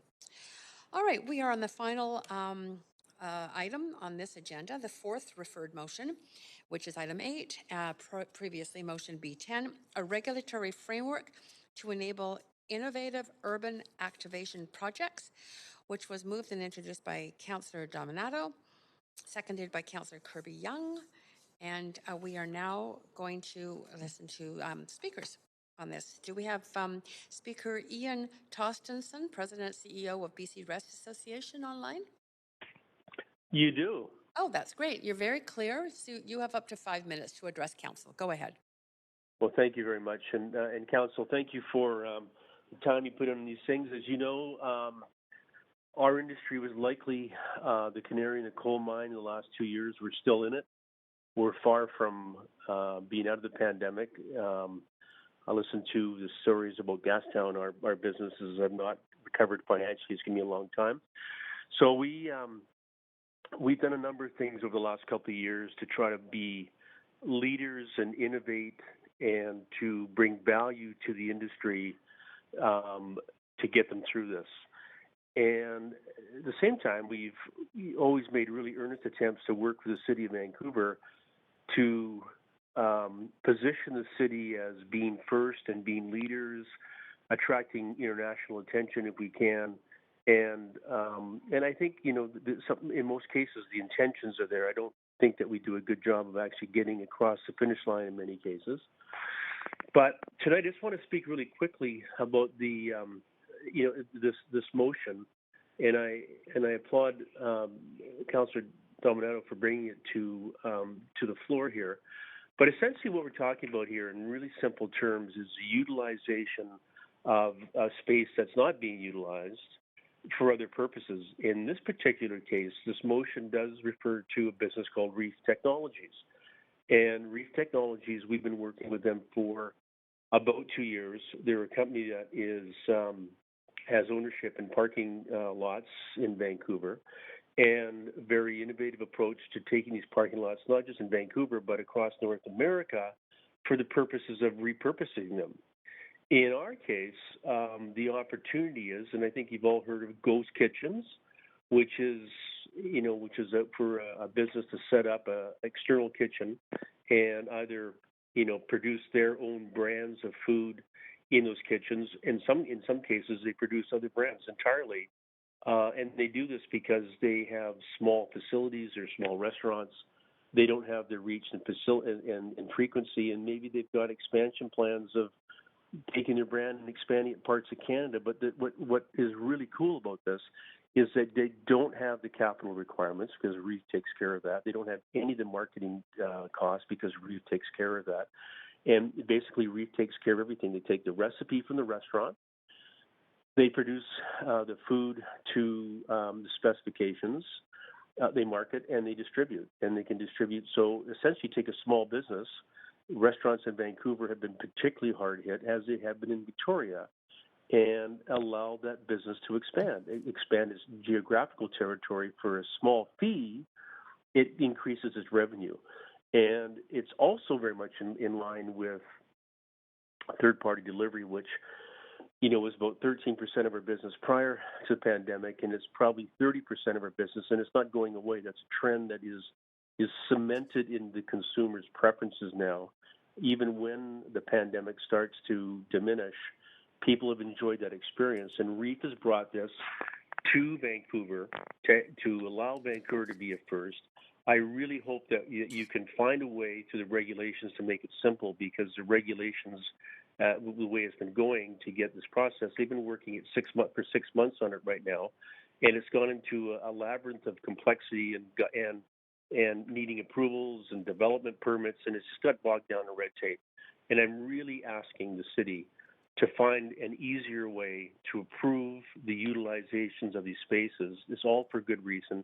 It's for good. It's going to help our businesses immensely, and it's going to set up Vancouver as being a place to do business and an opportunity for the city of Vancouver to shine. So I really have nothing more to say, is that I just hope that you can take a good look at this and see if we can make the utilization of these types of spaces in Vancouver easier to work with. Thank you for your time. Great. Thanks so much for your time, taking the time to come to speak to council. Very much appreciated. There are no questions, but you're very clear. Thank you. Is Speaker 2 on the line? Andrew Partridge. I am here, yes. Can you hear me? You bet. Go ahead. You have up to 5 minutes to speak to council. Awesome. I probably won't need 5 minutes because Ian so perfectly articulated much of what I was going to say. He stole my speech from me. But I will speak personally from being a member of the REEF technology team. So my title is the area director. I joined REEF in May of last year. I grew up here in Vancouver, well, North Vancouver specifically. I was one of the thousands that was furloughed over the early stages of the pandemic. I've worked in hotels, restaurants for my entire adult life. And obviously, I was very much affected by what happened in our industry, as even someone with a senior position was, we often talk about the frontline workers and cooks and servers and the hourly staff. There was also thousands and thousands of senior level staff that were also furloughed over this time in an effort to save cash and capital over the uncertain times. So I was really, really excited when I got the opportunity to bring my skill set to the REEF model.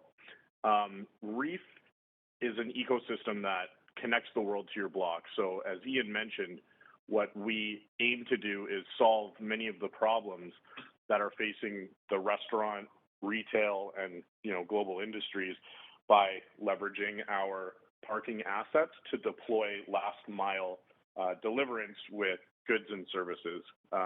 In the city of Vancouver, our primary focus has been deploying kitchens.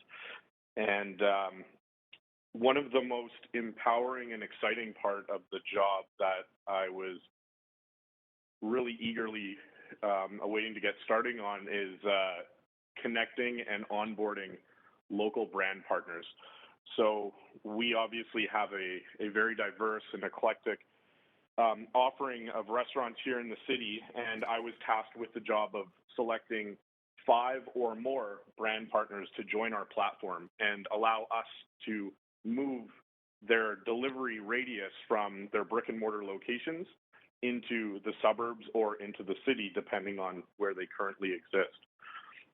This has been an incredibly positive experience for those brand owners to know that, as Ian mentioned, without investing any capital, they have the ability to grow their outreach, not just across Vancouver, but into other provinces and into the United States or across the seas. REEF has done an excellent job of allowing the operators of each city the autonomy to work with their municipal partners, contractors, brand operators to do what's right for the community, which is why we call ourselves the neighborhood company. If in the cities of Miami and Toronto specifically, where I've spent some time doing training, I've seen alternate use of space, namely parking lots and lots at the back of buildings, turn from dark, dingy areas that you would want to avoid into busy centers of activity with job creation, with great food, and a community place to gather. So I obviously am speaking in favor of this motion. I believe that the opportunity we bring to the working class, the opportunity we bring to the city to provide green solutions to global problems, as well as the offering that we bring with our brand partners to expand their outreach is incredible. And I hope that this motion will be considered and we can take our learnings over the last 6 months and beyond to smooth the process so we can be a great partner of the city as well. Thank you so much. Great, thank you. You do have questions, so just stay on the line. Councillor Dominato, up to 3 minutes. Thanks, Chair, and thanks, Andrew, for calling in. I love your enthusiasm. I just curious if you could comment a little bit about your experience or REEF's experience to date in terms of the process of getting this underway. You obviously have been doing work in other jurisdictions, but Ian, spoke to a labyrinth of complexity. Could you comment on your experience? Yeah, I sure can. So there's a myriad of different obstacles that we try to navigate through to get the correct permitting process in. I understand that because we're not a mobile kitchen, we're not a temporary structure, we have to apply for a development permit to then trigger a building permit to get the business license that we need to operate. An example of one of the challenges that we just recently learned is in order to enable our vessels to give them power and access to fresh and potable water, we need to connect the kitchen vessel to an adjacent brick and mortar building. In most cases, the land beside the building is a different address of the building itself. So we are not able to connect our mobile vessel into that building because we're crossing property lines with enablement. Vancouver is the only city I'm aware of that has this issue. It's something that was the first that we had heard of across the network, and it's something that we've, for this reason, had to eliminate dozens, maybe more, maybe close to hundreds of sites that we would have otherwise intended to deploy businesses. Thanks, Andrew. So from your perspective, and I appreciate you elaborating on that, is then you see the benefit and value of us looking at this and providing further guidelines and guidance so that we can streamline and simplify the process for these sort of non-traditional, non-bricks and mortar activations. Exactly, and I think, again, as a Vancouverite and as a local person here, I want to do right by the city and I want to be a partner. And I would love just a smooth or clear pathway on what is required. and allow us to do the work on the back end. I think it's been really confusing. We haven't, the process hasn't been clear to get all of our ducks in a row. It's depending on the site, depending on who is reviewing it. We've been given, you know, kind of multiple different responses. This will work, this won't, we need this, we need that. And, you know, at the end of the day, we're talking months before we actually get clarity on what exactly it is that we need to put forward. So I'm more than happy to get everything, you know, buttoned up and presentable on our side. I just want to know what that is. And I would like the process obviously to be less complicated for the individuals that are helping us with submitting these in a timely fashion. Yeah, and that is it for Councillor Dominato's time. Thank you, Chair. Thank you, Andrew. Thank you. Thank you very much. And that is for your questions, but very much appreciate you coming to speak to us and staying to answer questions. Okay. Thank you so much for hearing me. Great. No problem. Is Speaker 3 on the line? Sebastian Toro. Hello, can you hear me? Yeah, you bet. Go ahead. You're very clear. You have up to 5 minutes. Hi. Okay, good evening. Thank you for the opportunity to speak. I am an immigrant that has been here for about 10 years, and I have worked for RIF since June of last year. I was attracted to the company by the vision that was sold to me about who RIF is and how the concept allows people to, like people interested in cooking, the exposure to a diverse set of menus. I want to be a part of a rapid growth organization and experience the trajectory of a performance-based organization. With my first 2 months, I was promoted, and ever since, like, I have feel that I've been cut off because, of course, all the issues with the permits. In the time that I have been working with the company, I have been offering jobs to a lot of people, and we have hired around, I don't know, probably right now 40 people working for us, waiting for the same opportunity of growth that I had. We have alliances with Covenant House and YMCA, and that's a big part of why I love to work for the company and why I would like this motion to pass. We create a space for people that they have been turned down in different places, and yeah, like I just really like that part.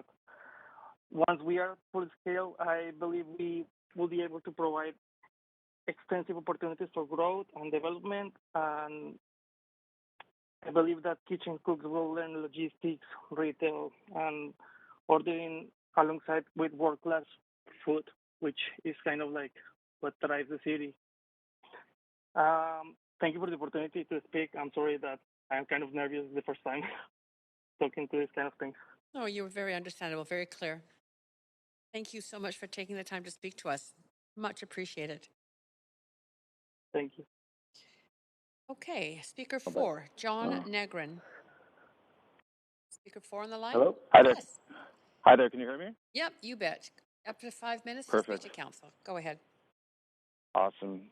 Again, thank you very much, you guys, for letting me speak tonight. My name's Johnny Negrin, and I am co-owner of Bloom Community Projects. I am a native of Vancouver, BC, and I started Bloom about a year back with the intention of, you know, helping with the community of Vancouver and finding ways to utilize space, vacant land, very similar to what REEF is doing, but on a much smaller scale. So I've got a leased parcel of land at the Plaza Nations for this summer with the intentions of doing a summer pop-up. And the goal there is we're going to drop 160 to 200 square foot temporary modular units and bring in local retail. And the goal is to really get these businesses in the community, help kind of revitalize areas in the city, and you know, just going through the process of permitting. It's very similar situation to what Andrew was speaking. It's been difficult. There's a lot of gray area, and we've been at it for about 8 months now, and we still are kind of unsure as to where we fall. You know, with applying for a special event on a shorter term, it doesn't really fit our mold, and then also, applying for a development permit just seems like quite a lot of work. So we're, forwarding a motion like this, I think that it's something that we obviously stand behind. I think being able to utilize these spaces in the downtown core and open them up to the community and support local businesses, it's kind of, I think that it would just be a great opportunity for the city. And this is something that, my past career was playing hockey. I spent time in Europe and in the UK, and you see stuff like this all over. And it's really, it's a market in essence, and it just brings the community together. You see, areas like North Vancouver and what they've done with the shipyards.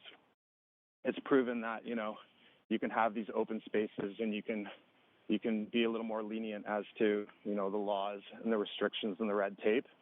And I know being in Vancouver, I live downtown, and especially on those summer evenings, you're looking for a place to go and for patio space. And, a place like Plaza Nation sat there empty for so long. To be able to bring in local businesses in these high density areas, it just kind of makes sense.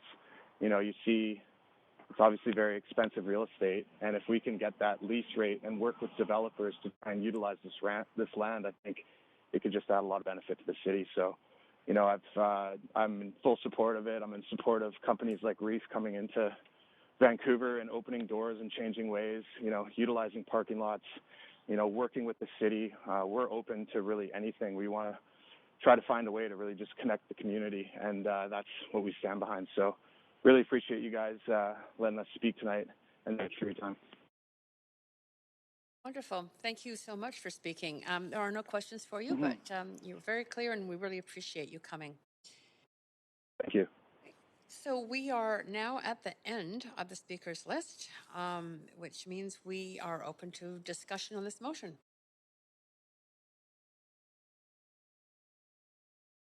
Well, we could just vote, but go ahead, Councillor Kirby-Yung.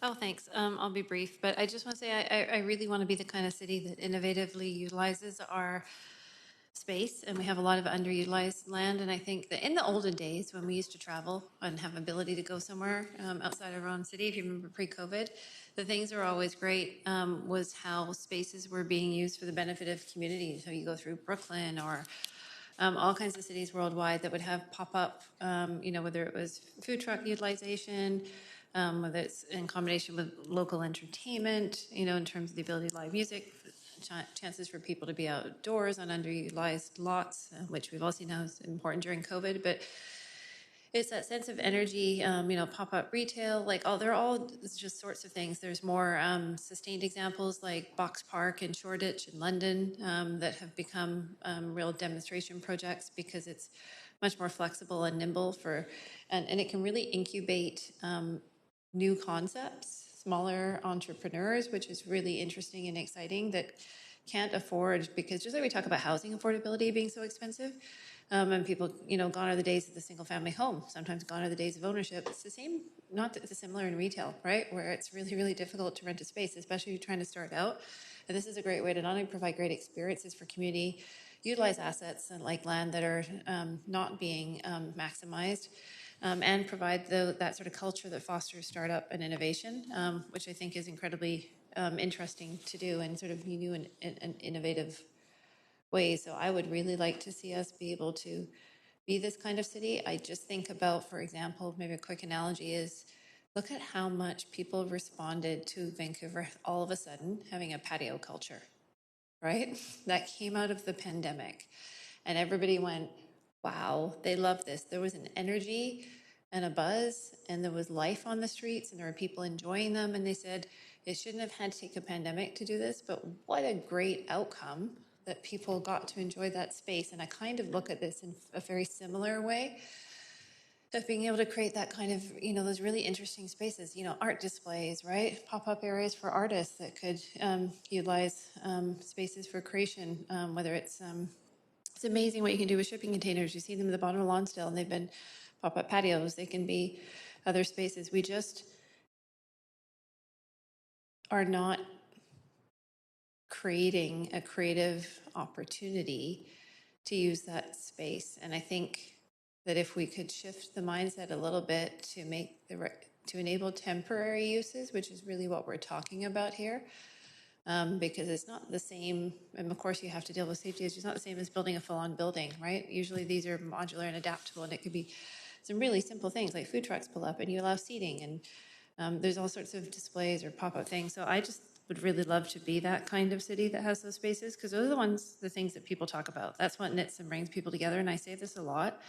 But a lot of life happens outside people's spaces, and those spaces are becoming increasingly small and far between. So I think also that I'll say too, I think this is directly within the city's purview to do this, is to enable and not preclude in having some of these kinds of opportunities come forward. And I also, the last thing I'll note is that my understanding in talking with some of the different folks operating this space, and we heard some of the speakers tonight, is it really can be a benefit from a logistics perspective and a climate perspective for things like first and last mile for distribution, right? So if you're a restaurant and maybe you're a small operator, but your stuff is really popular and you operate on the west or the east side and you want to have another hub for distribution that's easier, but you're not clocking as many miles for people to go there. So all those things like the shift delivery, and people being able to walk and pick up food, right? So they're not having to use other forms of transportation, can be really climate friendly as well,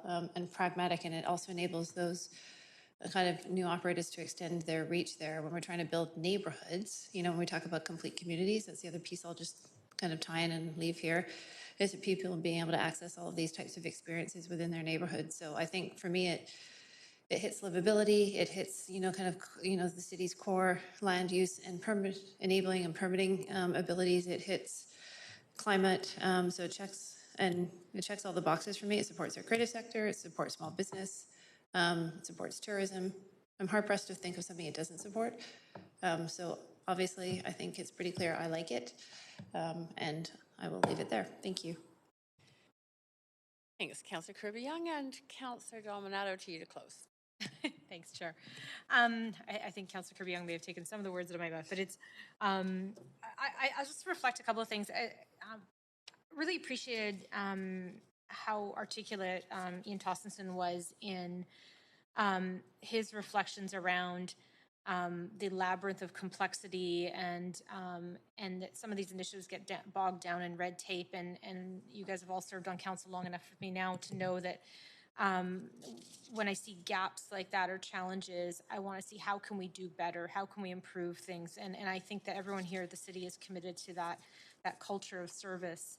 And like Councillor Kirby-Yung, and I was extremely excited about these initiatives, and that's why in the motion I gave a number of examples of organizations I came in contact with over the last year who really want to help foster an animated city, whether it be the e-bikes example or the farmers market or the Reef Kitchens, and as well as Bloom Community Group, in terms of really tapping in and activating those underutilized spaces in our city and capturing the minds and hearts of people in terms of that animation. Is I appreciate how Johnny spoke to about the fact that these, he's talking about the pop-up retail and how it brings community together. And the example cited by Councillor Kirby-Yung, and how excited that the public got about patios and how we were looking at using our spaces differently in the city. And so for me, this was a really important step to recognizing that our regulatory frameworks, a lot of them were developed and put in place at a different time and didn't contemplate these innovations. And so, as I said earlier, a lot of them were designed for more of a bricks and mortar construct, whereas these examples do not fit in that box. And yet, there are many, many benefits which include the walkable neighborhoods, the 15-minute city, which is something I've been a long advocate for, is that that when we develop complete neighborhoods, then people are more likely to walk or ride to their destinations if they have restaurants or amenities or services or daycares in their neighborhoods. And that's something I'm extremely passionate about. Every time I have moved in my life, I have always sought to be in a neighborhood or a place where I have those amenities around me and I don't actually have to get into my car. And that has always been something I've prioritized wherever I've lived. And I also, it does speak to that conversation around the environmental benefits of this as well. And then finally, the small business community. I think that they are the backbone of our cities, and many of the things we enjoy are actually our small businesses, and they provide jobs for people to live and thrive here. And so if we can make it easier for them to do business here, to set up here, then I think that's a win. And so really there's like a win-win-win here in terms of supporting small business, in terms of supporting walkable, accessible neighborhoods, in terms of supporting climate and the environment. And so that's why I'm passionate about this, and I hope that council will support the motion. Thank you. Great. Thanks, Councillor Dominato. And that is it for speakers. So clerk, if you could move us to a vote on this motion, that would be great.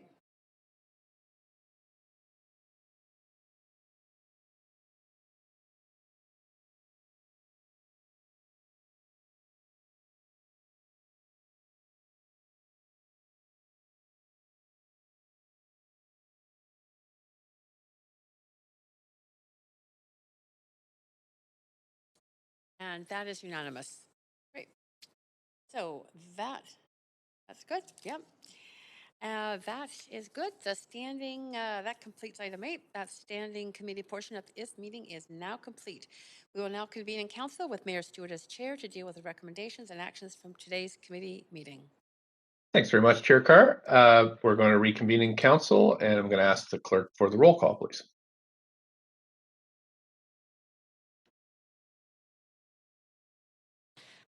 Mayor Stewart in the chair.